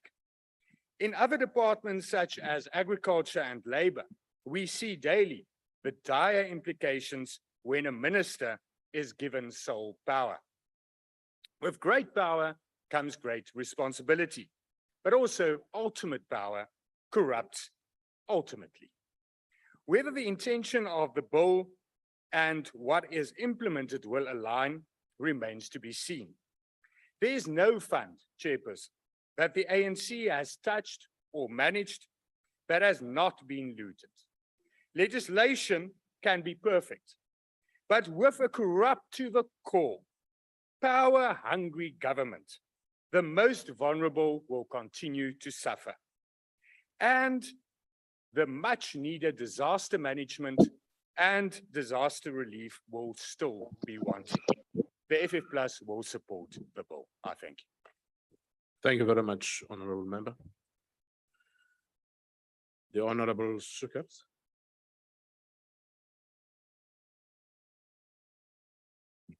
Honorable Chairperson, the ACDP notes the submissions by the department on the need for the amendment to the Fundraising Act number 107 of 1978, which provided control of collections and contributions from the public and that governs the 5 funds in existence to assist in cases of disaster. The department in its submission states that the amendment would remove duplication, streamline responses to disaster and ensure risk mitigation and the development of risk mitigating strategies. The latter, we trust, will mean that preventative strategies will be on top of the list to deal with the ongoing and costly fires in our informal settlements and tragedies that happen in communities in high-risk flood areas. The ACDP supports the need for the alignment of legislation that will allow clear legal perimeters to respond to disaster of whatever kind, timeously and effectively. We support the amendment, but with great caution and reservations. Due to the tragic tale of blatant thievery, even in the face of the worst humanitarian crises, and we have stories aplenty of where as a nation, we had to with disgust learn that those in power can steal at a grand scale, even in the face of death and misery. The disaster of the COVID response, the floods in KZN, the unrest in KZN gives credence to the need to improve the legislation that will define who must respond, what measures must be developed, and how the response will be activated and rolled out to ensure an effective response to bring relief and ensure communities are being assisted in the long term. Thus, we want to echo the need for an independent body, as was suggested earlier by the Honorable Member Liesel van der Merwe, to administer this fund, and the committee's inputs on the regulations that must be developed to set perimeters, and it must be done with wide consultation. The recruitment of the board must be done in consultation, if it happens, with the committee and not form part of a supply chain of jobs for the politically connected or as a political tool. The Disaster Relief and National Social Development Fund cannot become a slush fund. Lastly, it would have been preferable for the committee to have a role in the recruitment and selection of the board. This is perhaps something the National Council of Provinces should look into. We support the bill. Thank you. Thank you very much, Honourable Member. The Honourable Kwankwa.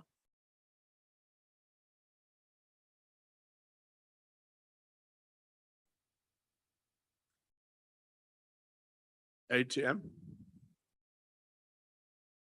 No, we support the bill, Chair. Okay, thank you, Honorable Kwanga. I'm going straight to the Honorable Masango.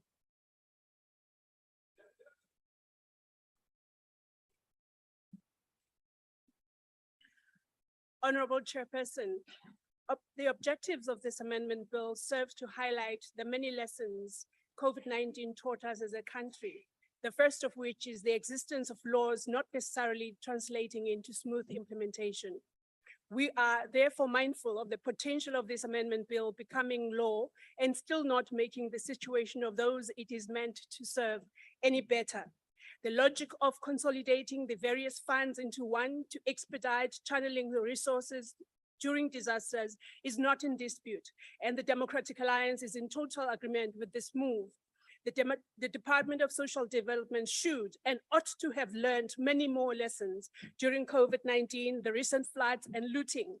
Such lessons include ensuring the speedy coordination is undertaken to ensure the vulnerabilities primarily of children are not sacrificed at the altar of red tape, lack of capacity, and working in silos, as was the case in many instances during recent disasters when money was just desperately needed and could not be accessed because it was locked in dormant disaster relief funds.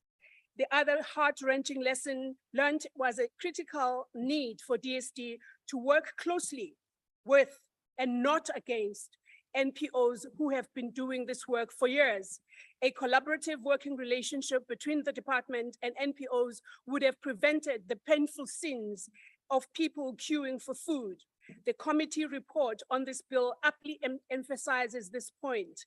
And I quote, "A lot of the work the Department of Social Development did to support the disasters was largely done through NPOs." I want to add that the NPOs not only used to do a great chunk of the work of the department, but still continue to do it to this day.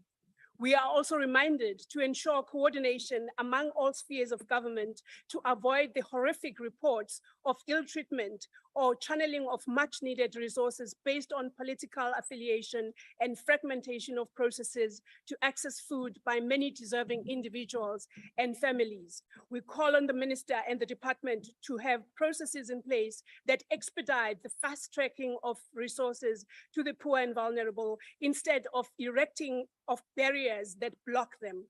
That would make a world of difference to those whose hope for survival during disasters is the protection provided by the Constitution and the laws that emanate from it. As a caring party, the Democratic Alliance has learned these lessons and has submitted solutions to government. Most importantly, Chairperson, the Democratic Alliance will put them to good use when we take over government in 2024. Thank you, Honorable Member. That is a big dream. The Honorable Bilankulu.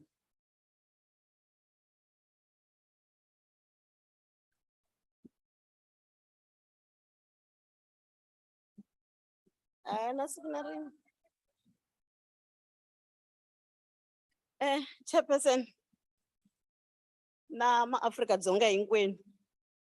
Mo ni sungula ni hlamula xivulavuri lexa ku hetelela. A ku na nchumu xi hi chavisaka tanihi African National Congress. Ku ya hi leswi hi nga endla swona kusukela hi 1994. Vaakatiko va swi tiva ku African National Congress i movement wu ri woxe lowu nga va tekaka wu va susa kun'wana wu va yisa kun'wana. Se i milorho leyi DA yi vulavulaka hi yona. Mo ni tlhela ni mi byela ku African National Congress la ndzeni ka yindlu leyi yi tekiwa ku fana na chepisi. Chepisi loko yi sungula ku yi dya ya nyanganya. Un'wana na un'wana wa yi rhandza ku yi dya. Mara loko va heta ku yi dya va yi cukumeta. I ANC yi ri yoxe yi nga ta mi rhwalela yi mi endlela leswi mi fanele ku endleriwa swona. A swi hi hlamarisi loko van'wani mi ri ku aleni kumbe minkarhi hinkwayo mi nga oppose. I ku andeni ka timbilu ta n'wina mi hava ku navela na ku vona vaakatiko va Afrika-Dzonga va hluvukile.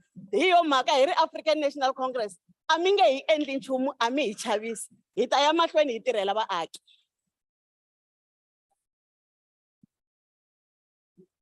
ANC a hi mali. loko yo va mali a yi ta rhandziwa hi munhu un'wana na un'wana. Se hi ku a hi mali mi fanele ku yi vulavula mi endla leswi mi endlaka swona, mara a swi nge hi focus as the ANC. Hi ta ya mahlweni hi tirhela vaaki ku ya hi leswi hi lava ku endla swona. Bill leyi a yo ta ntsena yi tele ku ta vona ku hi lava ku antswisa vutomi bya vaaki. Chairperson, social context of the bill being in line with the idea of a social compact towards economic growth and development. The sixth national administration has since the beginning of the term made emphasis on the importance of anchoring government interventions on a social compact framework that will see to it that efforts made towards building a non-racial, democratic, and prosperous South Africa are inclusive of different stakeholders in our society.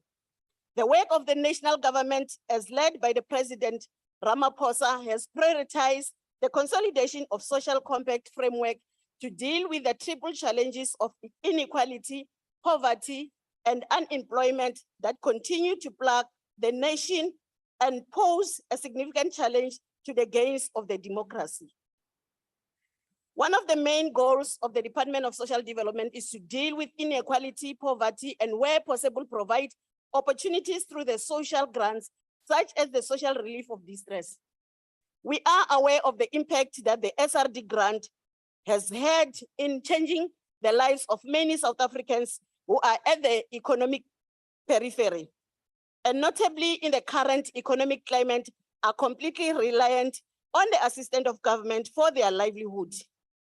Given that one of the objectives of the Department of Social Development is also to create a caring and self-reliant society, it is important to ensure that measures are put in place to improve and strengthen social welfare services for the betterment of all South Africans, especially the poor, the marginalized, and working class population of our country. Undoing the legacy of apartheid through strengthening the developmental agenda and marginalized community. Chairperson, in order to do this, it will be critical that we address the scathing legacy of apartheid and how it has been shaped the vulnerable of many South Africans. This vulnerability is still prevalent in many communities in rural areas and townships where the majority of African people continue to live. The fundraising bill under debate is a response to the limitations in the Fundraising Act 107 of 1978, which was adopted and used as a means of alleviate the impact of disaster of white South Africans at that time. Given the reality, the democratic government was responsible for exploring various avenues to provide social support for all vulnerable South Africans in the context of a disaster. It is this understanding that has contributed to the foregrounding of this debate in Parliament. In pursuit of the National Democratic Society, it is important that the historical reality that is underscored by inequality on the basis of race, class, and sex be used as the basis for spearheading policy and legislation that in the main serves the interests of all South Africans. With a specific bias towards the working class, it is imperative, therefore, that we are cautious and learn from our past and be intentional about undoing the persistent injustice of apartheid. A socio-economic impact assessment conducted in 2019 on the impact that the amendment of the fundraising bill will have highlighted the importance of a commitment to dealing with the remnants of apartheid's illusion of Africans from benefiting from the state by factoring in the necessity for broader development interventions in rural and underdeveloped communities. A perspective that is supported by the department approach to ensuring the social services provided can create a platform for creating sustainable and self-reliant communities. The successful building self-reliant communities through government support will reach its best potential through integrated efforts between the public, private sectors, and civil community engagement. The prospect for triple peace and strengthen stakeholders' relation with NGOs and other community organizations or CDPs already working in development space. Chairperson, following the narrative of strengthening efforts towards a social compact which involves the participation of the various sectors towards bringing about the development we need in the country, it is imperative that private-public partnerships are fostered. Acknowledging that while some of the intervention by government are confronted by limitation, the public perspectives that may suggest inadequacy, the Department of Social Development has over the years worked with various non-government organizations that have contributed to the development agenda of the nation. In this regard, it is important that the amendment process of the bill, that efforts made by the civil society and NGO space be enhanced in order to advance developmental interventions in line with the broader objectives of the bill. The amendment of the Fundraising Act through establishing a National Social Development and Relief Fund is important in that it will provide a framework for government to expand its capacity to raise funds from the public and private sector under one fund, in order to assist organizations, bodies, and individuals to undertake social economic development activities through cooperatives.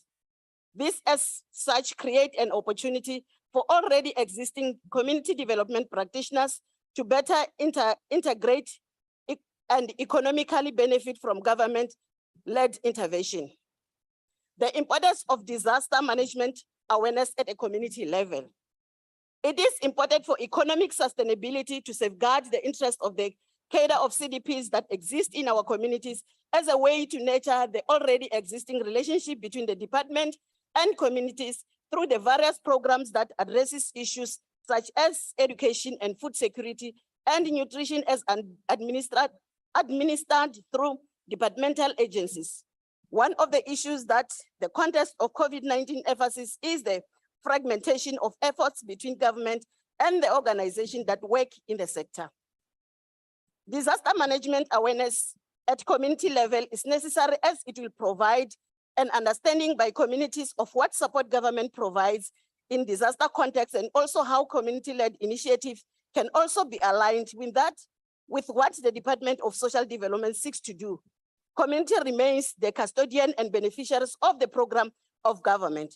It is that important citizens of South Africans also understand the importance of the integration and the amendment of this bill thereof. It is our view as the ANC that the amendment of this bill is a vote for justice and a vote for a more equal society in the pursuit to deal with the scourge of inability in the country. As the ANC, we support the bill. I thank you, Chair. Thank you very much, Honorable Member.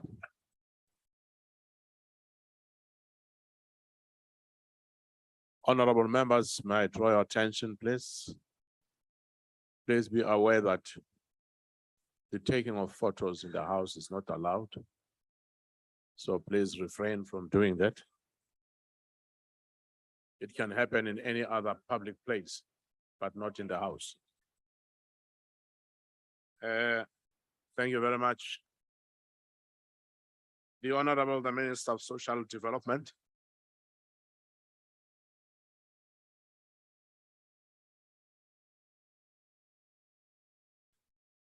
The Honorable the Minister of Social Development.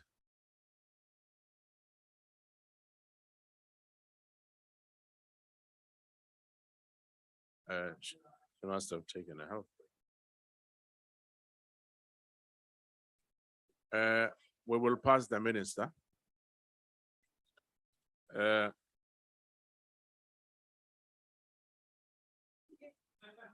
She was supposed to be on visual.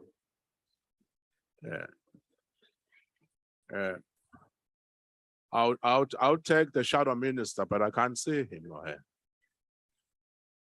Are there any objections to the bill being read a second time? No objections. Agreed to. The Secretary will read the bill a second time. Fundraising Amendment Bill. The bill will be sent to the National Council of Provinces for concurrence. Chairperson, I've been trying to get through, but not. Its ministers will be speaking. Thank you, Malandela. Kodwa sekudlulile. Sesawubona ngelinye ilanga. Cha phela kwazi ukudlula abantu baqeda ukusithuka kangaka bese ngiyayiyeka nje kanjalo Chairperson. Because this I is have ruled- virtual. You know, when it's virtual, it becomes difficult. Honorable When it is, Minister. when you are in the house, you are able to Honorable speak. Minister, Yes.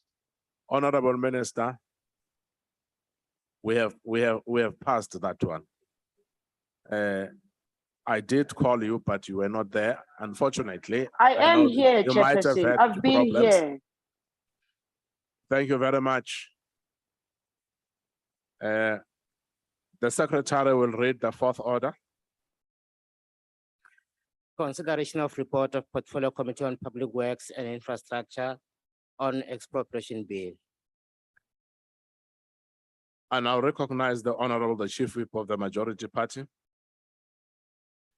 Thank you, Honorable Chair. I move that the House adopt the report. Thank you so much. The motion is that the report be adopted. Are there any objections? Yes, Chairperson, please note the objection of the FF plus.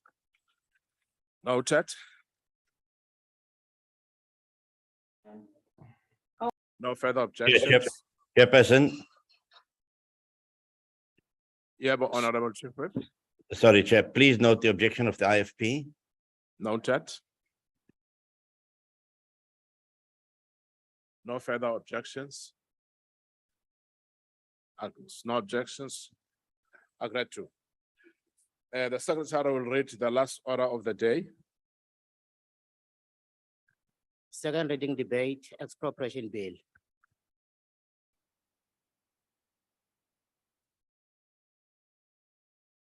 The Honorable, the Minister of Public Works and Infrastructure. You're welcome.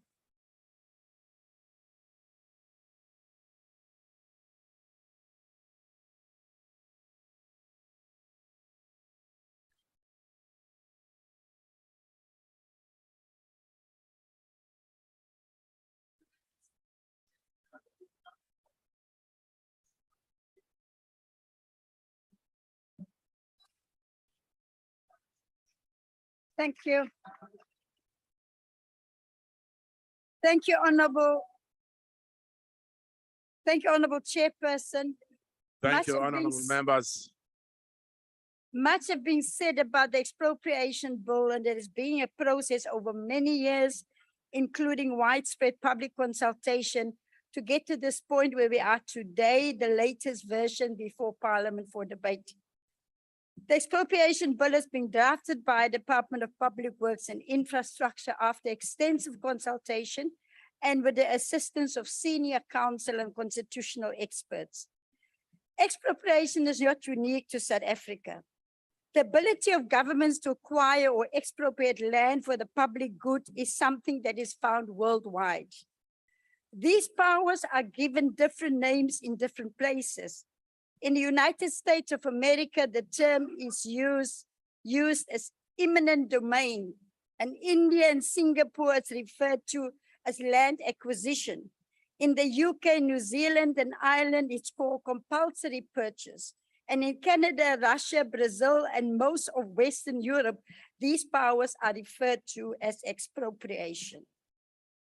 The expropriation bill is intended to replace the current and apartheid era law of 1975.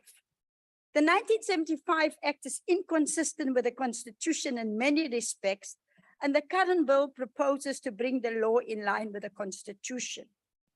With the Constitution as the highest law in our country, all our legislation as a constitutional democracy must be in line with the rule of law, and above all, they should pass constitutional muster.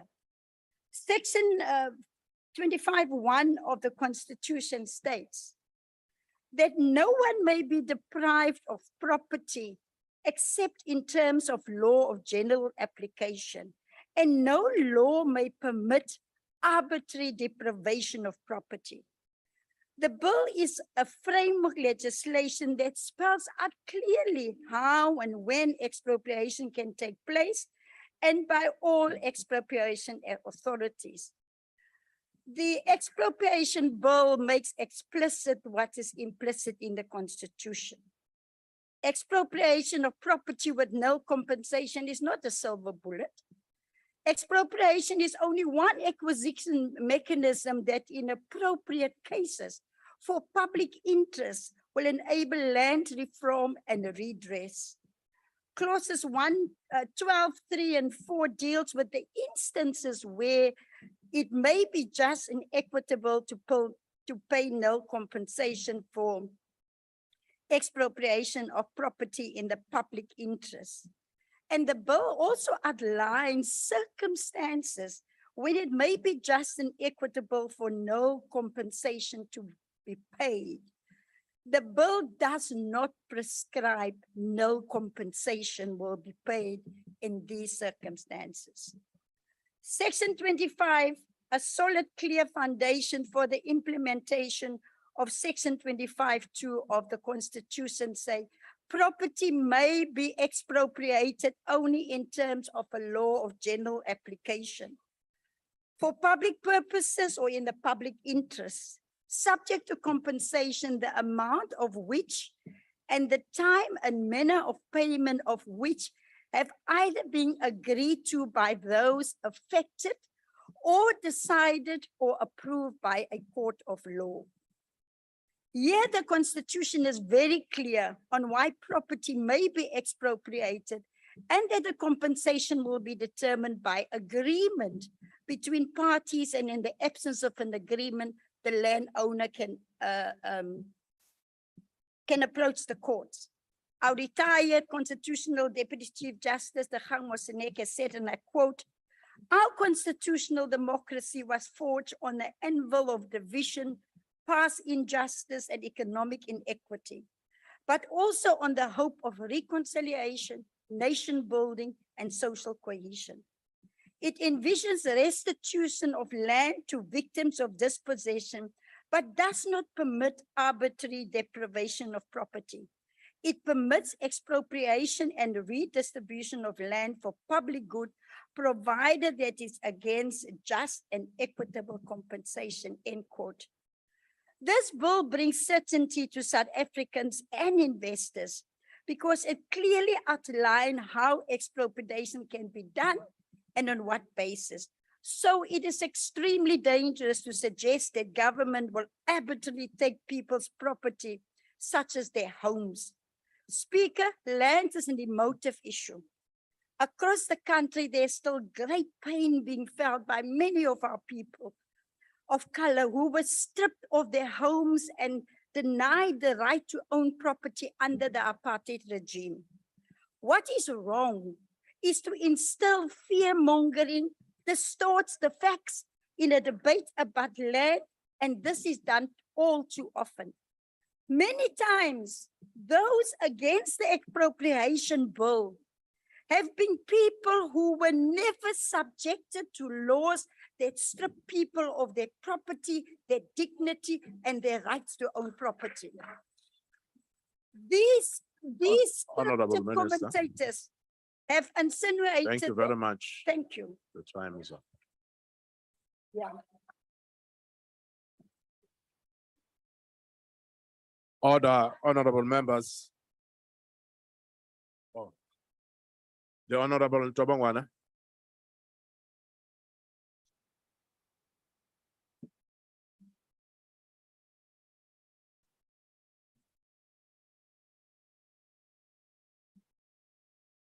Thank you, Chair. Honorable Chairperson, Honorable Minister Dilil, Honorable Deputy Minister Kivit, Honorable members of the Portfolio Committee, Honorable members in the House, fellow South Africans, Molweni Ngolukhaja. Most challenges related to unemployment, poverty, and inequalities faced by Africans in particular and Black in general can be traced back to land dispossession, a brutal, merciless activity that made South African natives not actually slaves, but pariahs in the land of their birth, as said by the first Secretary General of the African National Congress, Comrade Sol Plaatje. Honorable Chairperson, the amendment of the Expropriation Act number 63 of 1975, an apartheid piece of legislation, will ensure consistency, alignment with the spirit and provisions found in the Constitution of the Republic of South Africa. The object of the Expropriation Act of 1975 was to provide for the expropriation of land and other property for public and certain other purposes. This expropriation bill we're bringing to the House today will amend that Expropriation Act. The expropriation bill is often conflated with the process that the Parliament undertook in 2018 of seeking an amendment of Section 25 of the Constitution. That is not the case. This is a different process, and it relates to the law of general application that puts in place enabling legislation in line with the constitutional prescripts that allowed for the expropriation of property for public purpose and public interest. The expropriation bill was first introduced in Parliament in 2008, and an important bill that would ensure the acceleration of our land reform and infrastructure development programs. This bill, number 23 of 2020, is a bill affecting the provinces and is tagged by the Parliament as Section 76 bill. This bill, after its passing by the National Assembly, will be referred to the National Council of Provinces for concurrences. This bill will provide for our government to address the land question in South Africa and use that to bring the dignity of those whose land was repossessed. As I said earlier, the bill will repeal Expropriation Act number 63 of 1975 and will provide legislative framework where expropriation of property takes place in a just and equitable manner. It puts down the legal frame to do what the Constitution says.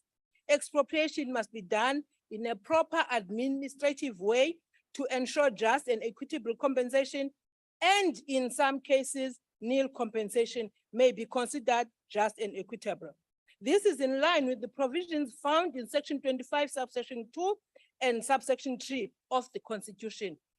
Section 25, subsection 1 of the Constitution states that no one may be deprived of property except in terms of law of general application, and no law may permit arbitrary deprivation of property. And this is what this bill is all about. This bill makes certain that all instances where expropriation is to be done, it will be done in lawful, reasonable, procedural, fair manner. Even when it is done with nil compensation, it will be done as per the Constitution, where assessment, proper notice, allowing appeals of all affected parties will be done. The Apartheid Era Expropriation Act of 1975 is not aligned to our Constitution, and this bill makes sure that the way in which we deal with land fits this democracy that so many people fought for and lost their land, property, rights, and lives. With this bill, we are taking back legally, correctly, and respectful as per the ethos and provisions of the Constitution what was taken illegally without respecting even the dignity and the rights of those that were affected by the Expropriation Act of 1975. The Constitution of the Republic provides for public participation in legislative making, and Portfolio Committee commenced with the public hearings of the bill in March 2021 with written and oral submission received. Notwithstanding the constraints imposed by the COVID-19, the committee was able to successfully meet and listen to people in public hearings in all the 9 provinces. Further submissions by stakeholders were also accommodated, as some of them sought to make inputs on the expropriation bill before the committee. When more people came forward and requested to make presentation, a second round of parliamentary hearings was undertaken. Various stakeholders who had made submissions and participated in the public hearings made important inputs which shaped the engagement in the committee and the final product before the House. The committee deliberated on the bill clause by clause, and this was taking into consideration the submissions that were received from the public citizen. This enabled corrections and amendments in the portfolio committee to be made to the bill. As the committee would like to thank the members of the public, various organized community groups, civil organizations, academics, political parties, and traditional council. Their contribution was invaluable. Their inputs had assisted the committee to produce B23B of 2022 version that we place before this House. As I said earlier, there is a need for this bill to lay proper foundation so that the correction of historical injustice can take place. This bill is a part of that foundation, as amongst others, it provides expropriation of land for labor tenants on farms who have been historically dispossessed. The Minister of Agriculture may also apply for land expropriation in the public interest or for infrastructure development. However, it only provides as a foundation for such corrections of injustice that took place in the past. The bill is not specifically land reform legislation, as it is based on expropriation for the public interest and public purpose. The bill provides for other government departments to apply for expropriation of land for public purposes through the minister and executing authority, as this needs to occur with the motivation and in the public interest.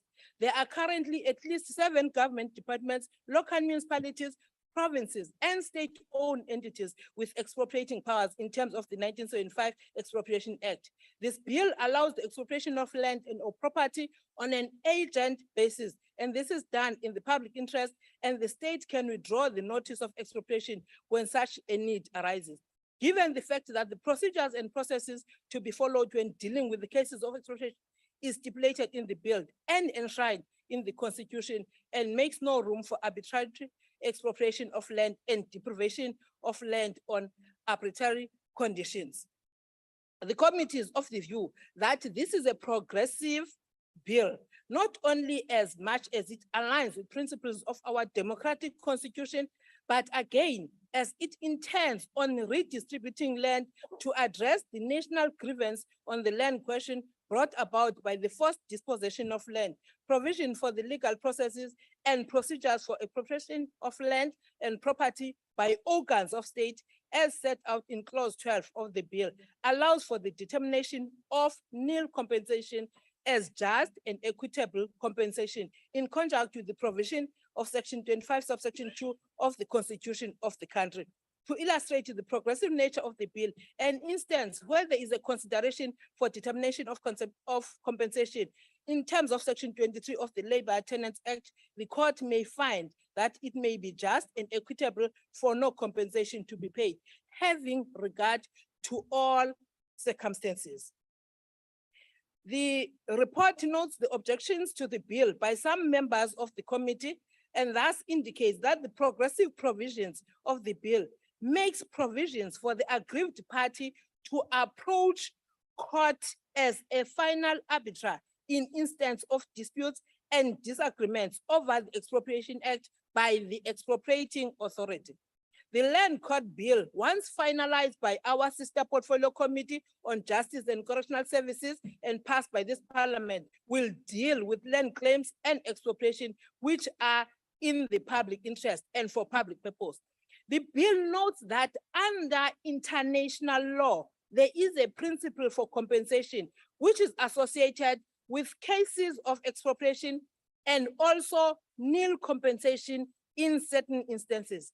The issue of nil compensation was not brought in through the back door, as some members of the opposition so incorrectly imply, but was brought through the front door, as it was always a part of deliberations of the bill from the first day. Nil compensation is part of our international trade agreements and is part of international economic agreements and is international recognized. Let me repeat. Nil compensation is part of our international trade agreements, part of international economic agreements, and is international recognized. The committee is convinced that the bill with its amendments was properly crafted within our constitutional framework. We have received legal opinion from the department legal team, state law advisor, the parliamentary legal services, and the committee are all the view that the bill passes the constitutional muster. There is no need for panic among members of the opposition and on the constitutionality of the bill. In conclusion, Honorable Chairperson, the committee recommends the passing of this bill with amendments made to it by the House and referral to the NCOP for concurrence. Diabulela, Engos. Thank you, Honorable Member. The Honorable Prayer.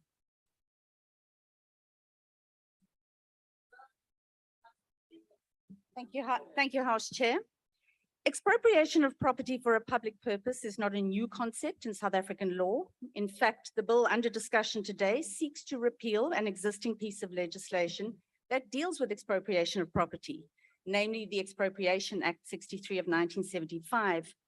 The Expropriation Bill 2020 has been drafted with a view to aligning expropriation by the state with the Constitution. What is new in our law is the concept of public interest as a basis for the expropriation of property. Public interest relates to our commitment as a country to bring about redress for past injustices through mechanisms such as land reform. As we know, Parliament failed to pass an amendment to Section 25 of the Constitution last year, which would have entrenched expropriation without compensation in the property clause. In spite of this, the ANC have insisted that the exact clause that they failed to pass be retained in the expropriation bill. It is our contention that this is a brazen attempt by the governing party to amend the Constitution through the back door using ordinary legislation. It cannot be countenanced that a clause that was deemed so pivotal as to require a constitutional amendment should now just be adopted in the House by a simple majority. Section 25(2) of the Constitution stipulates that expropriation must be subject to compensation that has been agreed to or has been decided on by the court.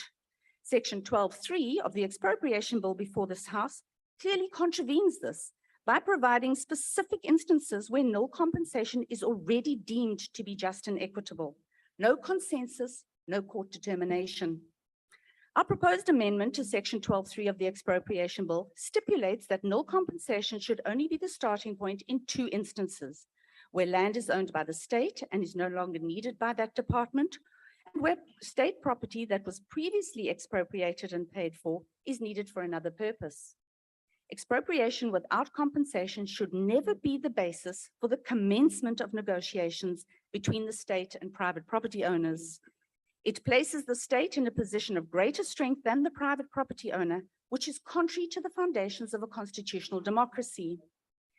In his book, Land Matters, Advocate Tembeka Nkukatobi states that just compensation, which has not been defined, is based on the idea of justice. Expropriation in the public interest is not intended to cause further injustices, but rather to reverse past injustices. He states further that the focus should be on striking the proper equilibrium between the interests of the nation in land reform, the landless, and those who must ultimately give up the land. The expropriation before us, with the inclusion of the current clause 12(3), is not a tool for land reform, but rather a mechanism for punishing private property owners using arbitrary criteria that are not easily measurable nor address historical spatial disadvantage. The Democratic Alliance has further proposed an amendment to the definition of expropriation to include indirect expropriation. This includes custodianship of property, as well as what is termed regulatory takings. In both instances, the state is entitled to take control of a person's property and limit the owner's rights to use and enjoy that property without paying any form of compensation. While ownership of the property is not transferred to the state, the extreme nature of the curtailment of rights in the property is nothing short of expropriation without compensation. For this reason, the inclusion of indirect expropriation in the definition of expropriation would afford some compensatory remedy to the owners of property who have been affected by the actions of the state. The ANC have used the expropriation bill to sell a lie to the people of South Africa. They have allowed our people to believe that the biggest obstacle to having their own property is the greediness of landowners demanding compensation. It is patently untrue. The biggest obstacle to land reform in this country is the governing party. There are a number of legislative mechanisms and tools available to ensure meaningful land reform. There is just no political will to implement them. Instead, the expropriation without compensation catchphrase has been used to cover the failure of the ANC to deliver on its promises and to create an illusion that property ownership for all is just one piece of legislation away. The expropriation bill is certainly one of the tools that can be used for land reform. However, its primary purpose is to allow government to expropriate property to further its own objectives. So while we do not want to stymie the state in pursuing its mandate, we must ensure that we protect private property rights against the potential abuse that this bill in its current form would lead to, particularly with respect to the inclusion of specific instances allowing for expropriation without compensation. The Democratic Alliance does not support this bill without our proposed amendments. I thank you. Thank you very much, Honorable Member.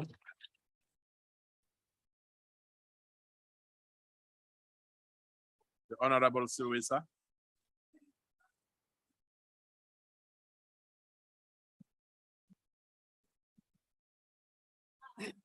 Thank you, Chairperson. Chairperson, we object to this hideous, regressive, and sellout piece of legislation. Over the past 4 years, we've initiated the process to amend the Constitution to permit expropriation of land without compensation. While we were busy with this constitutional amendment process, the Department of Public Works, now led by an expired Pan-Africanist, initiated this bill, thereby putting the cart before the horse. It was this bill that first came up with the intangible term of nil compensation for expropriated land. The bill goes further and identifies categories of land that would be candidates for nil compensation, and these are land that is not used for productive purposes, state-owned land, abandoned land, land that is worth nothing in the market, and land that poses health, physical, safety risks to society. Now, when we started this process, the chairperson of the committee indicated that the purpose of the bill was to resolve the land question in this country, to empower the state to expropriate land in order to give it to the natives whose land was taken by European settlers. Do natives in this country want land that is not used for productive purpose? Do they want state-owned land? Do they want abandoned land? Do they want land that is worth nothing, or land that poses significant safety risks? If not, why is the ANC playing with people's emotions and claiming to be for expropriation of land without compensation when they want to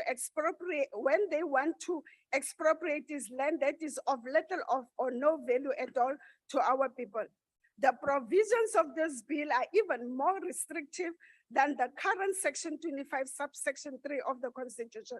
The section outlines factors that must be taken into account when determining compensation for expropriated property, and these include the current use of the property, the history of acquisition of that property, the market value, the extent of direct state investment, and the purpose for which the property is expropriated. These factors, limiting as they are more expensive than the provision of this bill. This bill would basically leave the almost 72% of the land owned by whites in the country untouched, and the government would still need to pay market value for expropriating white-owned land for land reform purposes. If in such cases, without an overarching constitutional provision for expropriation without compensation, these provisions would be subjected to endless court challenges, leaving the land reform program in disarray, and it has been over the 28 years of ANC misrule.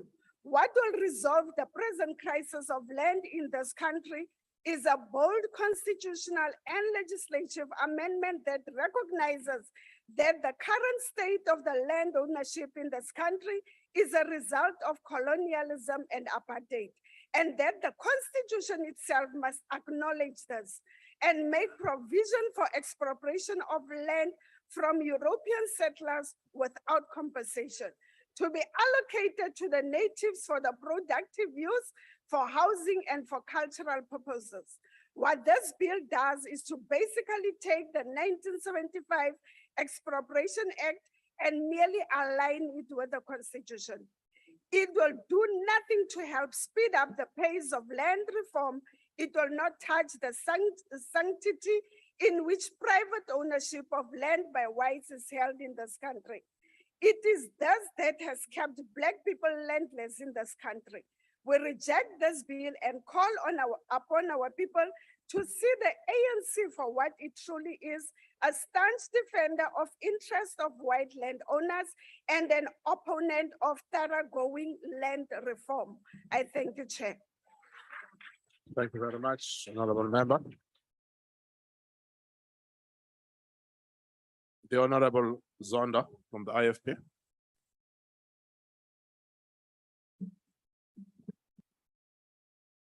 Honorable Chairperson, on an outset, let me once again reiterate that the IFP is in full support of meaningful land reform in South Africa, on the premises that such reform is just and equitable.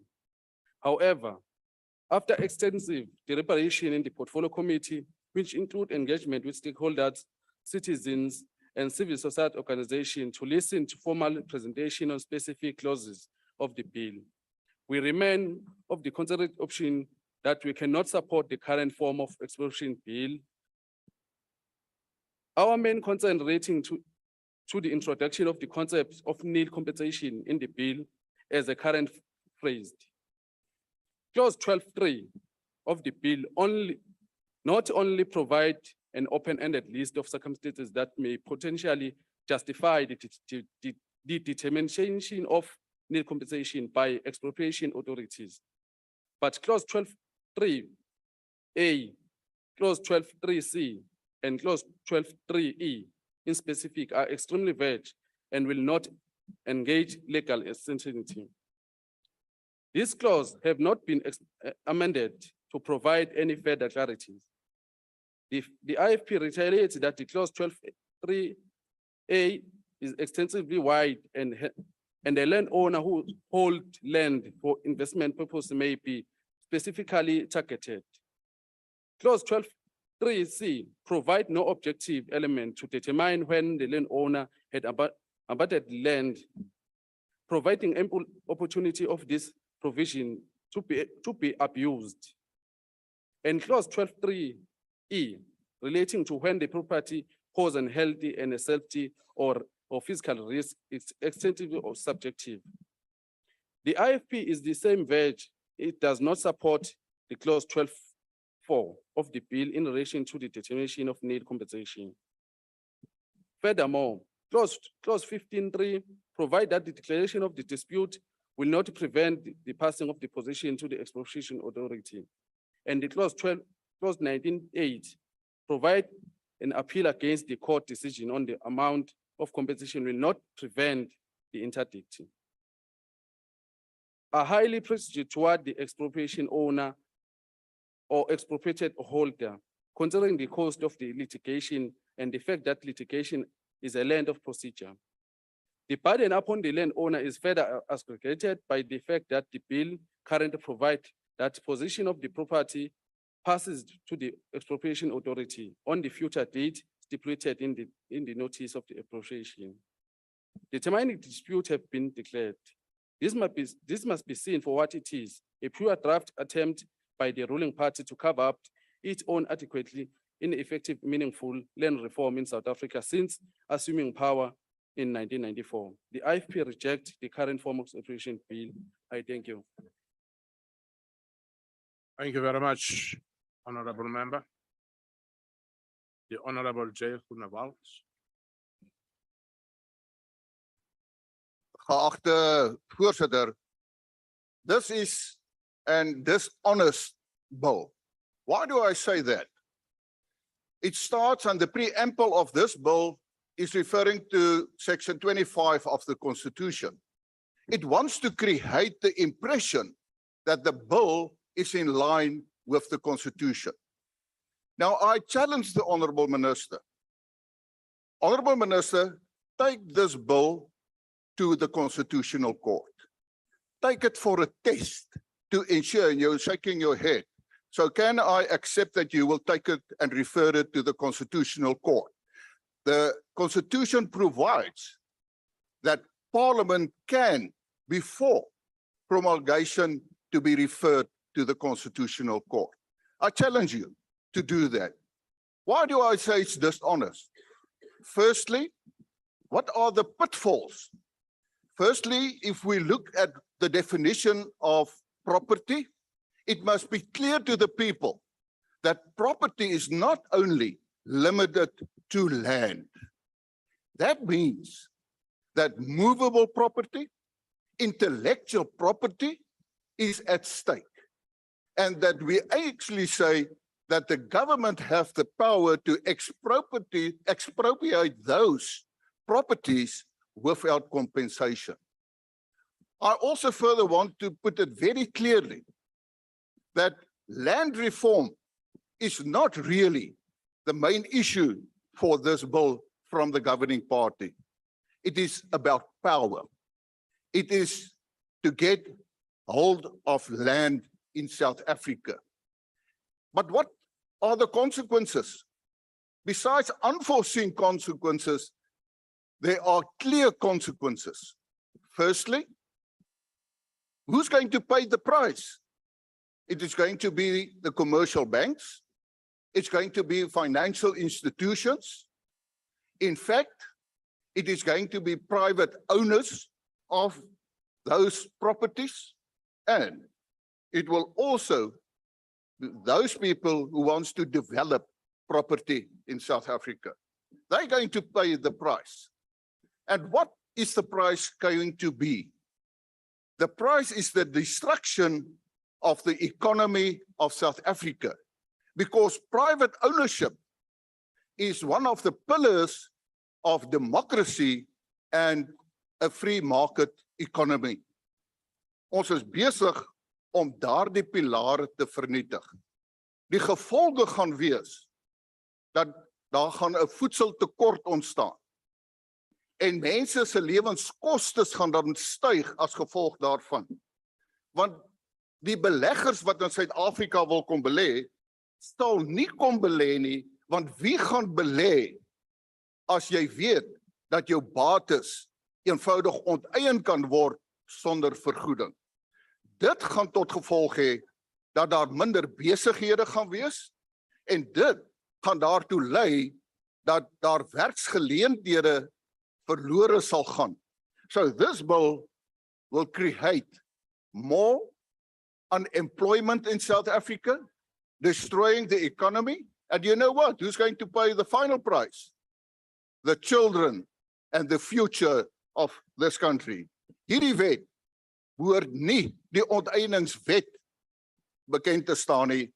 Dit moet bekend staan as die vernietigingswet, want dit is presies wat dit gaan wees. Ek dank u.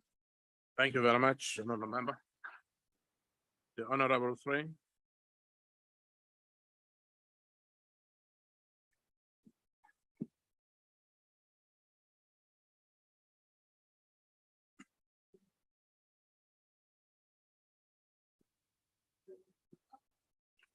Honorable House Chairperson, as we consider this amendment bill, the ACDP is cognizant of the need for legislation to deal with the expropriation of property for a public purpose or in the public interest.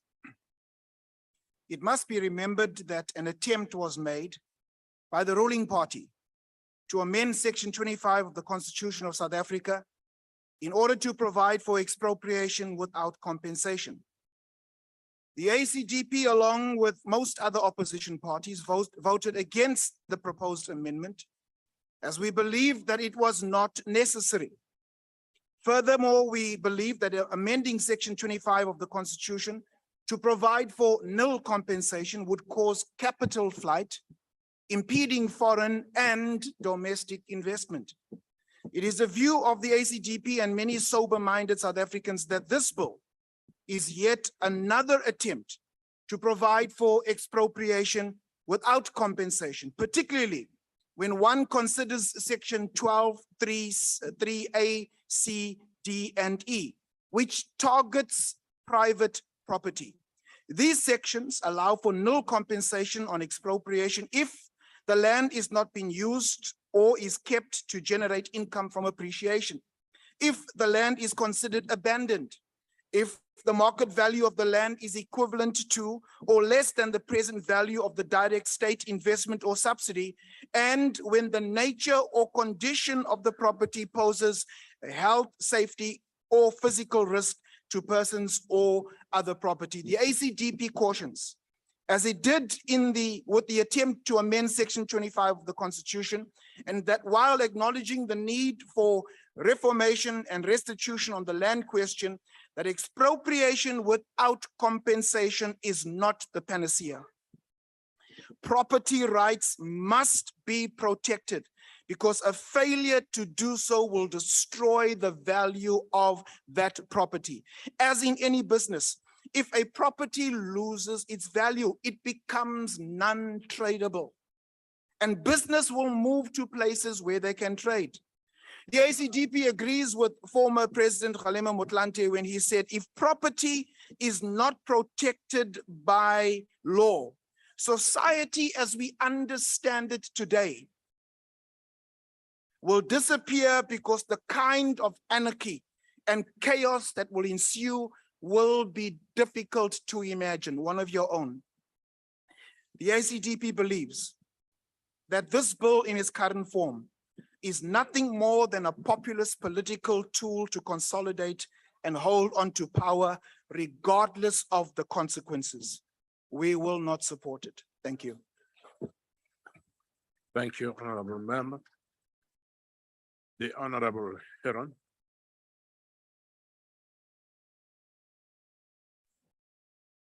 Thank you, House Chair. Sorry, House Chair. House Chair, those who oppose the expropriation bill do so mostly from a historical perspective or an irrational misunderstanding of the current constitution. While this bill is not only about expropriation with nil compensation, those who've implemented the most horrific expropriations through forced removals and still execute expropriations where they govern have made this all about that. I can assist them with their ignorance and their fear if only they could try to identify as part of the South African solution and find a little bit of care. I could take them on a short trip, not 20 minutes from our parliament, to Langa and Yango Gugs, to privately owned apartheid-era migrant labor hostels, where people are living in squalid conditions, long since abandoned by their private landlords. Take the Cape Sun Hostel in Gugs, for example, a hostel named after the luxury Cape Sun Hotel, because that is where those who built the hotel were permitted to stay. The developers of the hotel and the owners of the hostel have abandoned their tenants in a building where children are covered in sores because they're exposed to raw sewage floating in the courtyard. This is the legacy nil compensation should be used to address, the apartheid legacy that those who need to be dishonest in order to make an argument must confront. Colonial and apartheid land grabs never reversed are a major contributing factor to the state of acute inequality in our land today. Historically excluded from land ownership, the vast majority of citizens remain excluded today because they can't afford the price of entering the property market.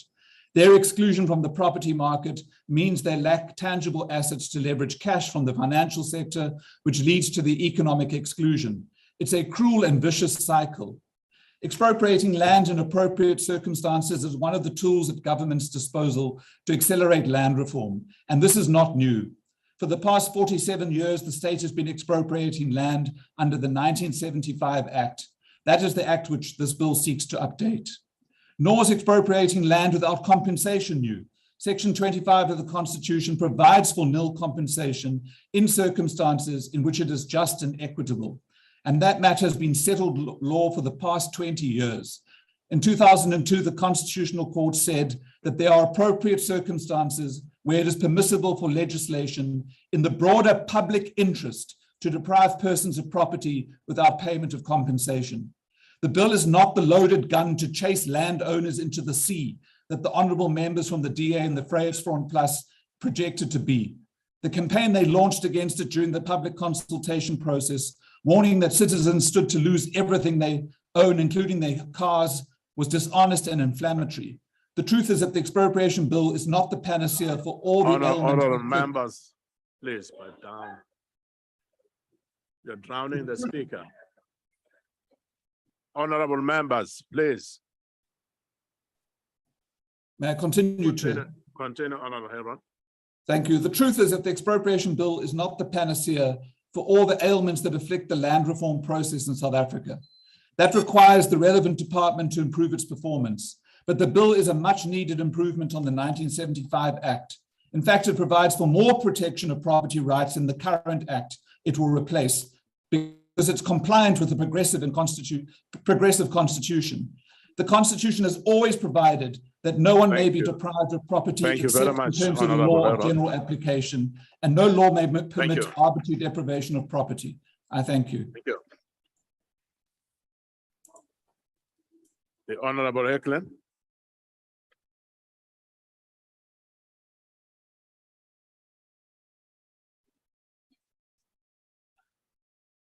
Thank you, House Chair.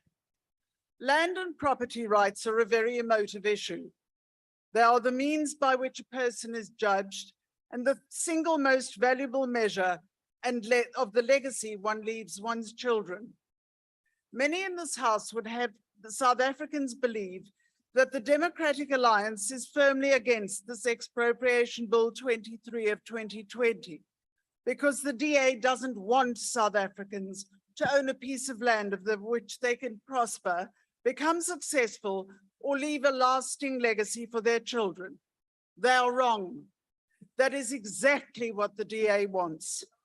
We believe land reform is both a moral and a political imperative, but this bill is not going to guarantee that. The ANC has packaged this bill as the panacea to South Africa's land reform woes, selling it as a means by which South Africans will gain access to their own land, which the ANC will give them. This is not the case.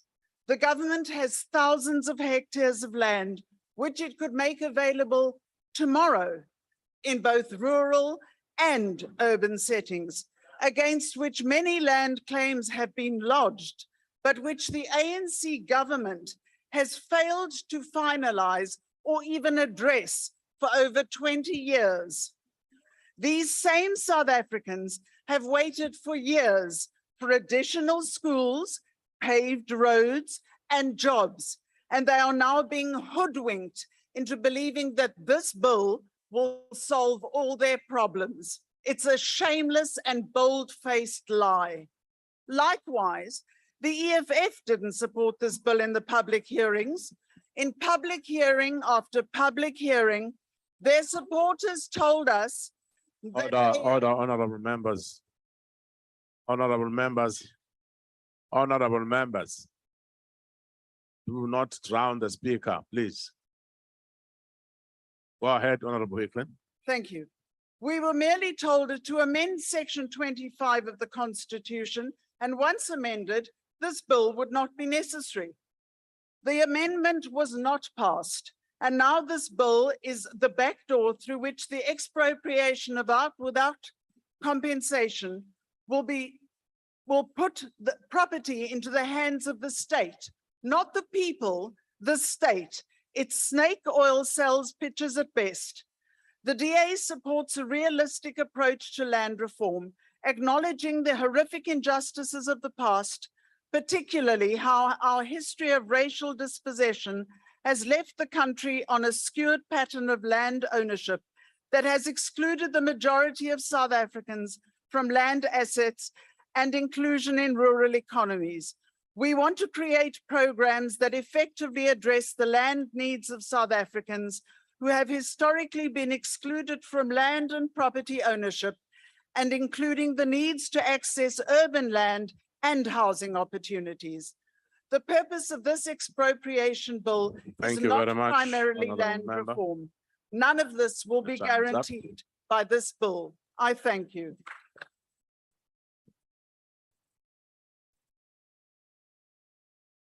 The Honorable Mashele.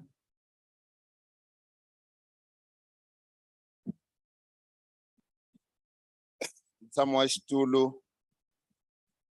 Tani African National Congress, he can sakunikwanga when it clarify some of the mistruth brought here.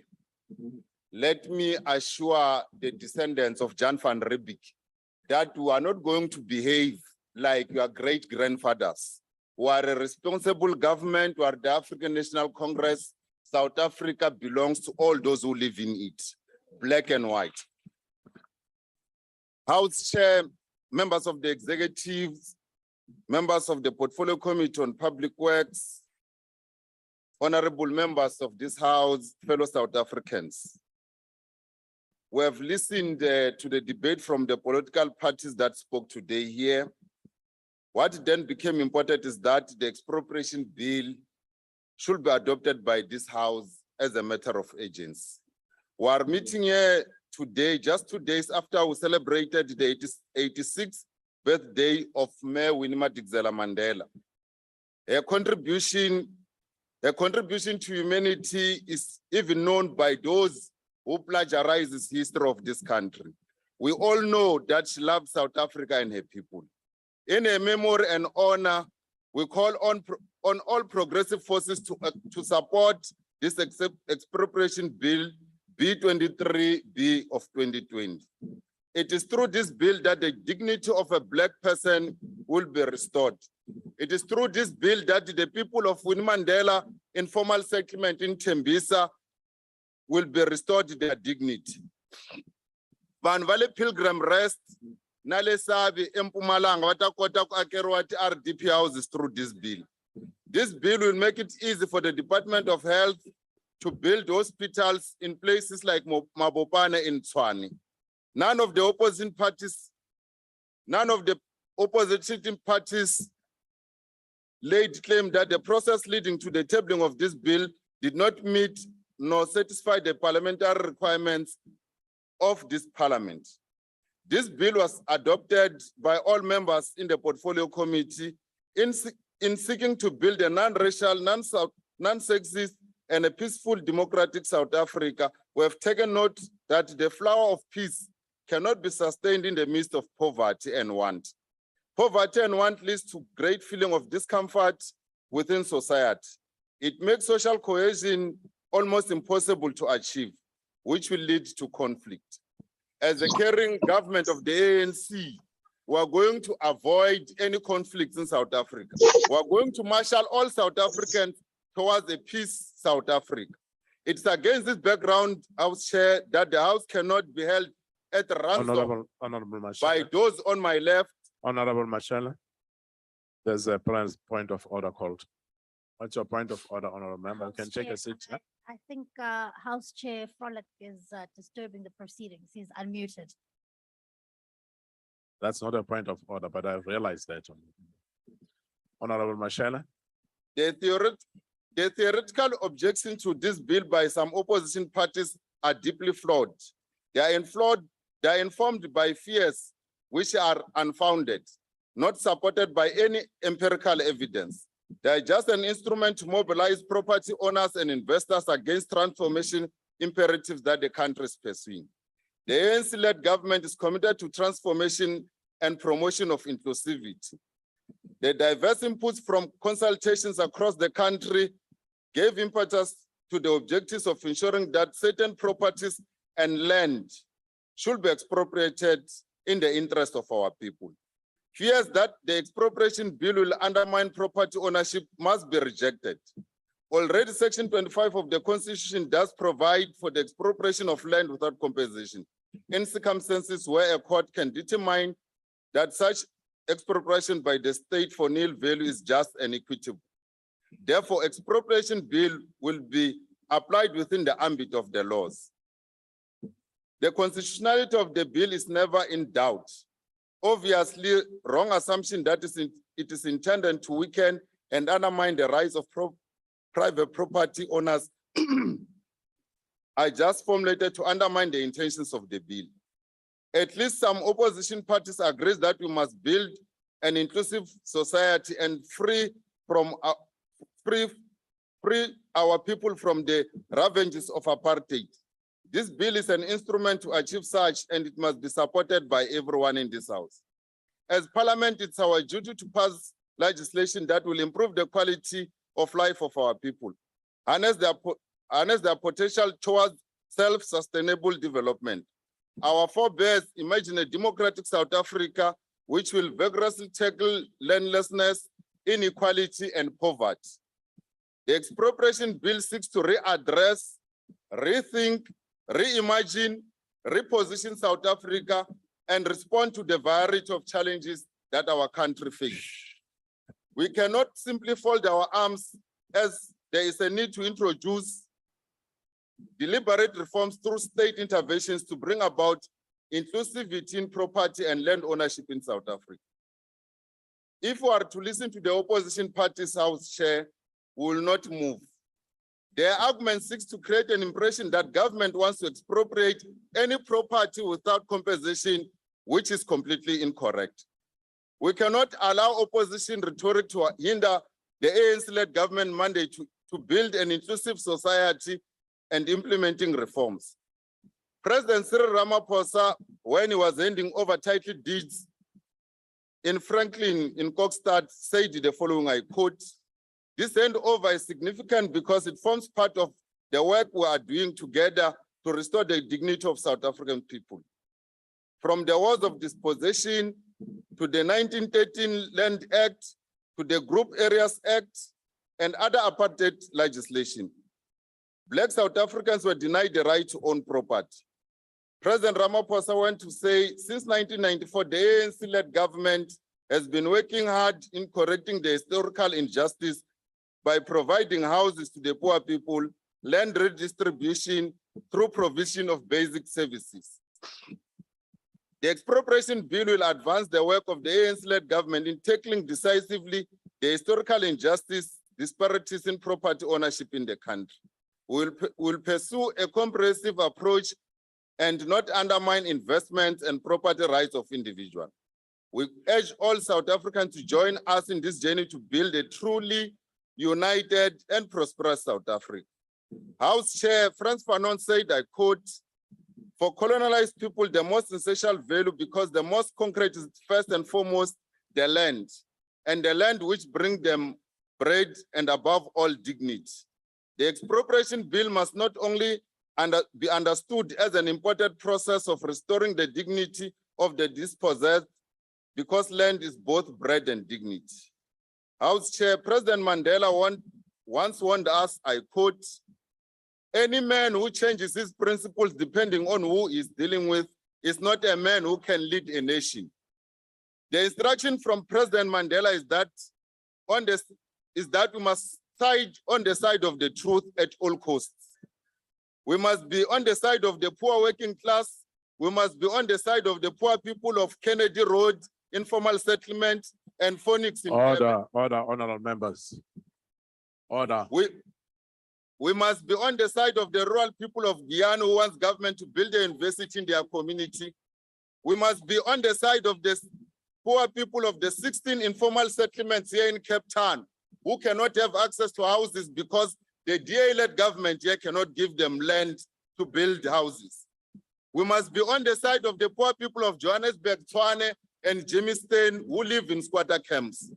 Those who oppose this bill should be unmasked for South Africa to know their real characters. During the day, they masquerade as progressive forces while they are reactionary agents. They perfectly fit the description of the biblical Philistines. These political Judas in their red uniforms should be stopped from joining the duet from their girlfriends in blue. On the point of order. What a contradiction. Honorable Mashala. They have On the point of order. Honorable Mashala. The point Can you of take order, your House seat, Chair. please? Honorable Mashala, can you take your seat, please? What's your point of order, honorable member? House Chair. Honorable I don't members, think it is can we? parliamentary can for we- this member. Okay, to- honorable members, please. Go ahead, honorable member. I do not think it's parliamentary for this member to be referring to the members of this house as red Judases. However, it is unparliamentary and he must withdraw. The He must withdraw, Chair. Okay, Was thank you very much, unparliamentary member. there. You must withdraw, Chair, or you will not speak. Thank, Point of order. honorable member, take your seat. Honorable members. Honorable members. Can I refer you to Rule 84? Can I refer you to Rule 84? Rule 84 says no member may use offensive, abusive, insulting, disrespectful, unbecoming, or unparliamentary words or language, nor offensive, unbecoming, or threatening gestures. So, Honorable Mashele.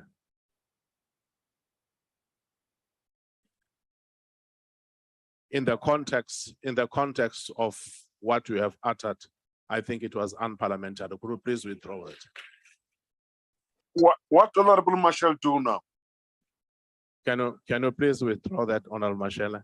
House Chair, I did not refer to anyone, but those that fits the description. Honorable Point of order, Mashele, Chair. Point of order. if you're not happy with my ruling, you know what steps to take. But at the moment, my ruling is that. Could you please withdraw that?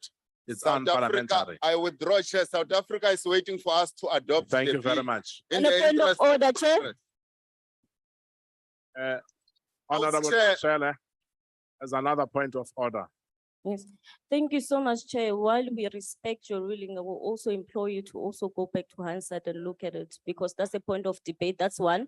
Number two, Chair, I want to call point of order around the heckling. It is drowning the member. We need to protect the member because the other side is really drowning the member. Can you please do that? Be consistent. Thank you very much. Honorable members, the heckling in the House is indeed allowed, but it also has to be controlled in such a way that we don't drown the speaker. But I'll equally in the same breath request the whole House to observe that. All of us need to observe that. What a contradiction, House Chair, that they have not are singing from the same hymn book with the haves. South Africa must stop this unholy marriage of these ones because it's a disaster in waiting in South Africa. South Africans cannot be lampooned by these charlatans. We must stop these double-faced agents of darkness. We must stop these pickpocketers from peddling lies to the masses of our people. House Chair, in conclusion, we support the expropriation bill. The African National Congress support the expropriation bill.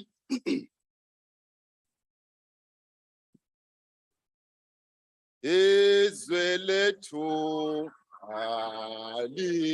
alibuye sikhalela izwe lethu elathathwa Chairperson. elathathwa.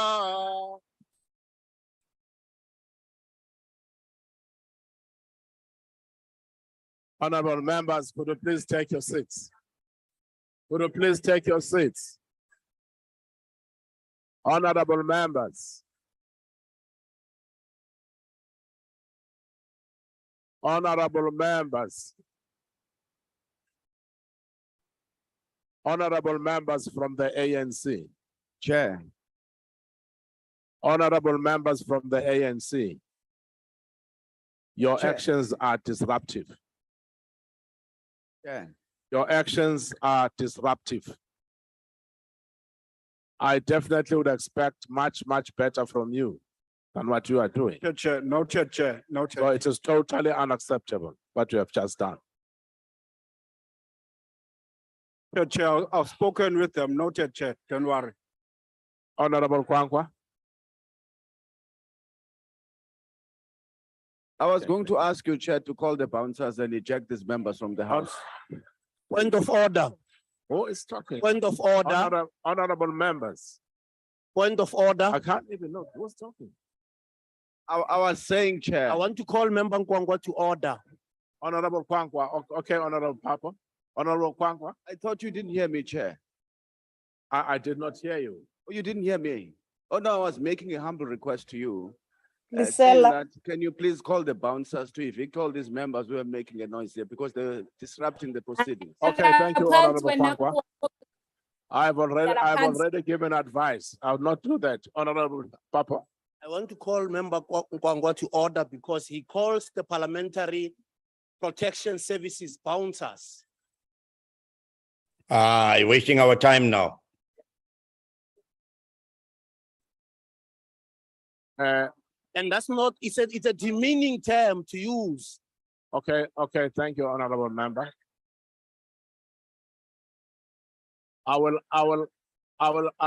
honorable members, please. Honorable members, please. Hey, we are out of order. Honorable members, you are out of order, please.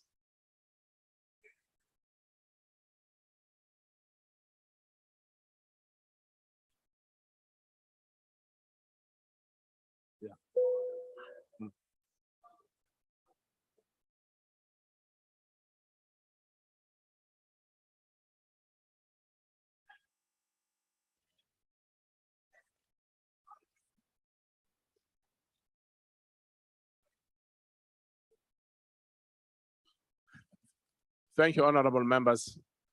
Honorable Papa, on your concern, I will come back to you after having looked into what you're saying.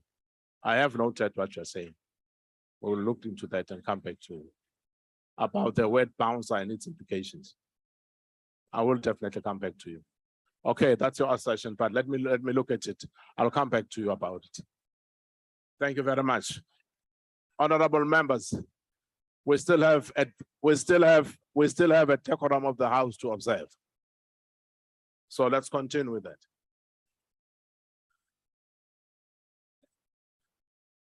that. Chair. The Honorable Minister. Oh.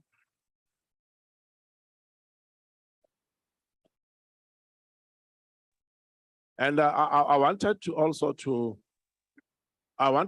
warn Honorable Cuthbert not to intimidate the minister while she was sitting there comfortably. Thank you, Honorable Cuthbert. Honorable Minister. Thank you, Honorable Chair, and thank you to the members for their support the bill. And those parties that do not support the legislation, I must make it clear to you that we can't continue with the 1975 Act because it's unconstitutional. And Honorable Groenewald, that's why I was shaking my head. If you take the 1975 Act to the Constitutional Court, they were declared unconstitutional. That's why I was shaking my head. Now, this is an effort now to replace. Honorable Minister, can you take a seat, please? It's the Honorable Member, what is your point of order? Is the Honorable Minister willing to take a question? Are She's you- a brave Thank minister. you. She's brave enough. Honorable Minister, are you willing to take a question? No, I will take him for coffee. Sal you vat for coffee?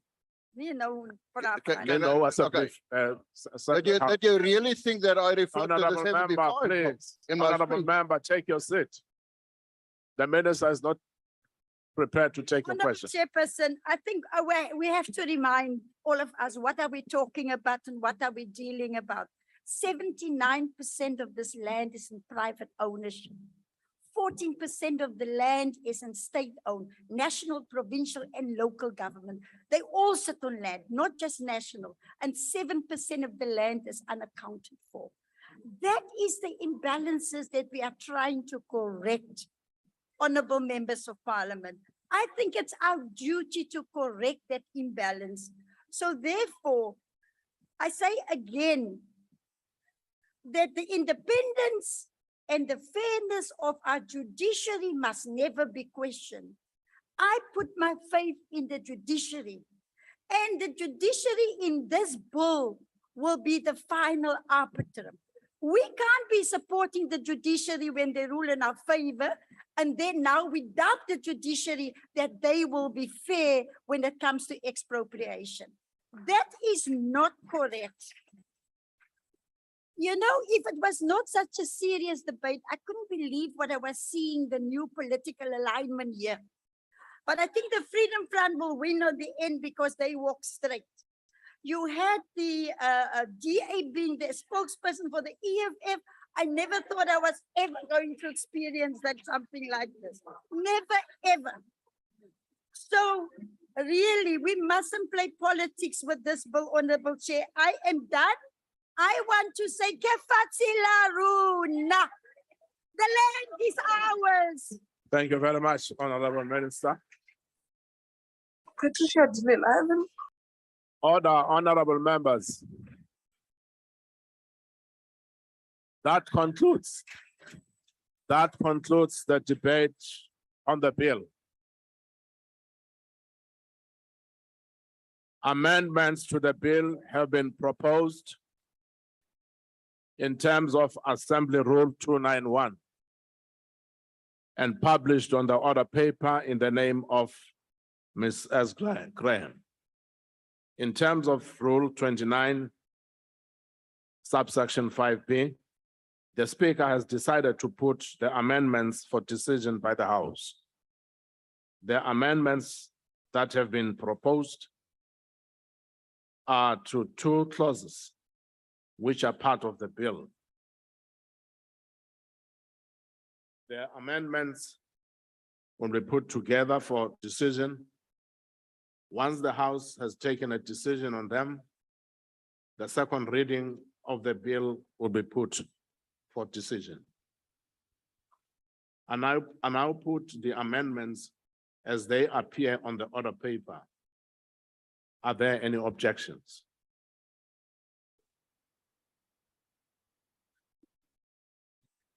Thank you very much, House Chair. The ANC objects to the amendment as presented here. Thank you. Thank you. Honorable Chair Whip of the opposition. House Chair, may we please call for a division? A division having been called, the bells will be rung for 5 minutes. Recording stopped. Fine.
Voting procedure will be used for this division. Firstly, in order to establish a quorum, I would request the table to confirm that we have the requisite number of members physically present in the chamber and on the visual platform to take this decision. Party whips will then be given an opportunity to confirm the number of their members present and indicate if they vote for or against the question. A member who wishes to abstain or vote against the party vote may do so by informing the chair. Order. Having confirmed that we have the requisite quorum, we will now proceed. The question before the House is that the amendments as they appear on the order paper in the name of Ms. Eskim be agreed to. Voting will now commence. The doors to the chamber will remain locked and members are not allowed to enter the virtual platform until voting is concluded. Whips, could you confirm the number of your members present in the chamber and on the virtual platform and indicate if they vote for or against the question? The table will assist in its be. Are there party whips ready to record the votes of their members who are present? ANC? Thank you, Honorable Chair. On the virtual platform, ANC is 37. In the House is 37. My apology for that. In the House, ANC is 37. And the virtual platform, 161. That makes it 198 voting against the amendment. Thank you. DA? House Chair, in the House, we have 18 members. Online, we have 57 members voting in favor of the amendments to make this bill constitutional. Thank you. EFF? Thank you very much, House Chair. House Chair, in the House, we have 12. And then on virtual, we have 13. That gives us 25. And we're voting not in favor. Thank you. Yep. IFP? Thank you, Honorable Chairperson. We are 3 in the House, 6 on virtual. We'll abstain. Thank you. Yep. FF plus? Thank you, House Chairperson. We are 4 members in the chamber, 5 on virtual. That's 9 members in favor. ACDP? Thank you, House Chair. We are 3 in the House voting in favor. Thank you. 1 in the House, House Chair, voting against. Yep. ATM? ATM? Good. House Chair, 1 in the House, 1 on the virtual platform, voting against. Thank you. Yep. NFP?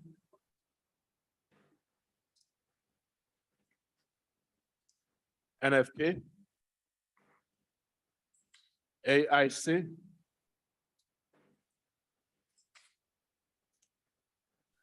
COPE? PAC? Al-Jama?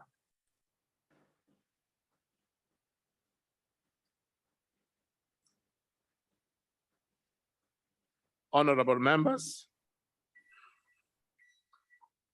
is there any member that wishes to abstain or vote differently to their party? Thank you. The voting session is now closed. And the results of the division will follow.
Honorable members,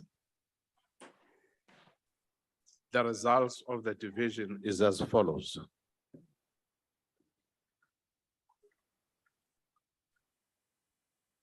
Those who voted yes are 87. And those who voted against is 26, 226.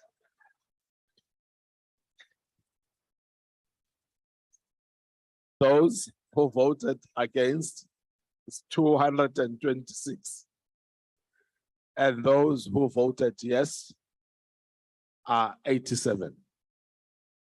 Therefore, the question is accordingly not agreed to. Chairperson, Chairperson. I think one will have to record the abstentions as well. Oh, thank you very much. Thanks for that correction, Honorable Chief Whip. The abstention is 9. Thank you, sir. Honorable Sutole, it's 9.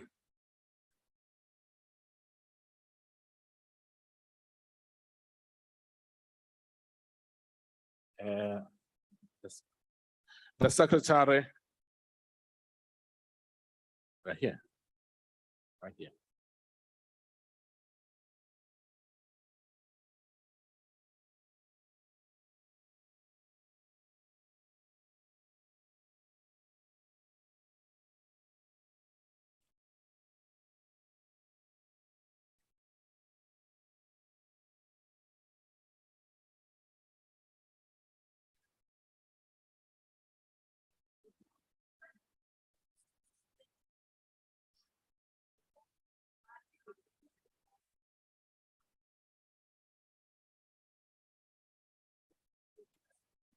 Thank you, honorable members. As the amendments have been negatived, I now put the question.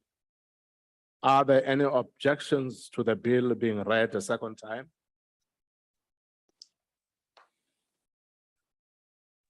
House Chair, please Chairperson. could you note the objections of the DA? Noted. House Chair, please note the objection of the EFF. Noted. Chairperson, the objection of the IFP. Noted. And the objection of the FF plus. And the Noted. objection of the ACDP, thank you. Thank you, honorable members. Any further objection? The secretary will read the bill a second time.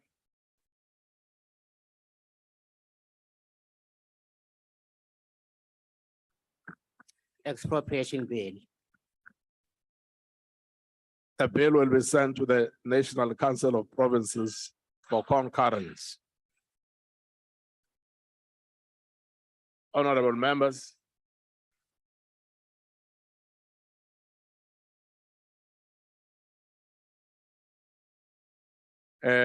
before I announce the conclusion of the House,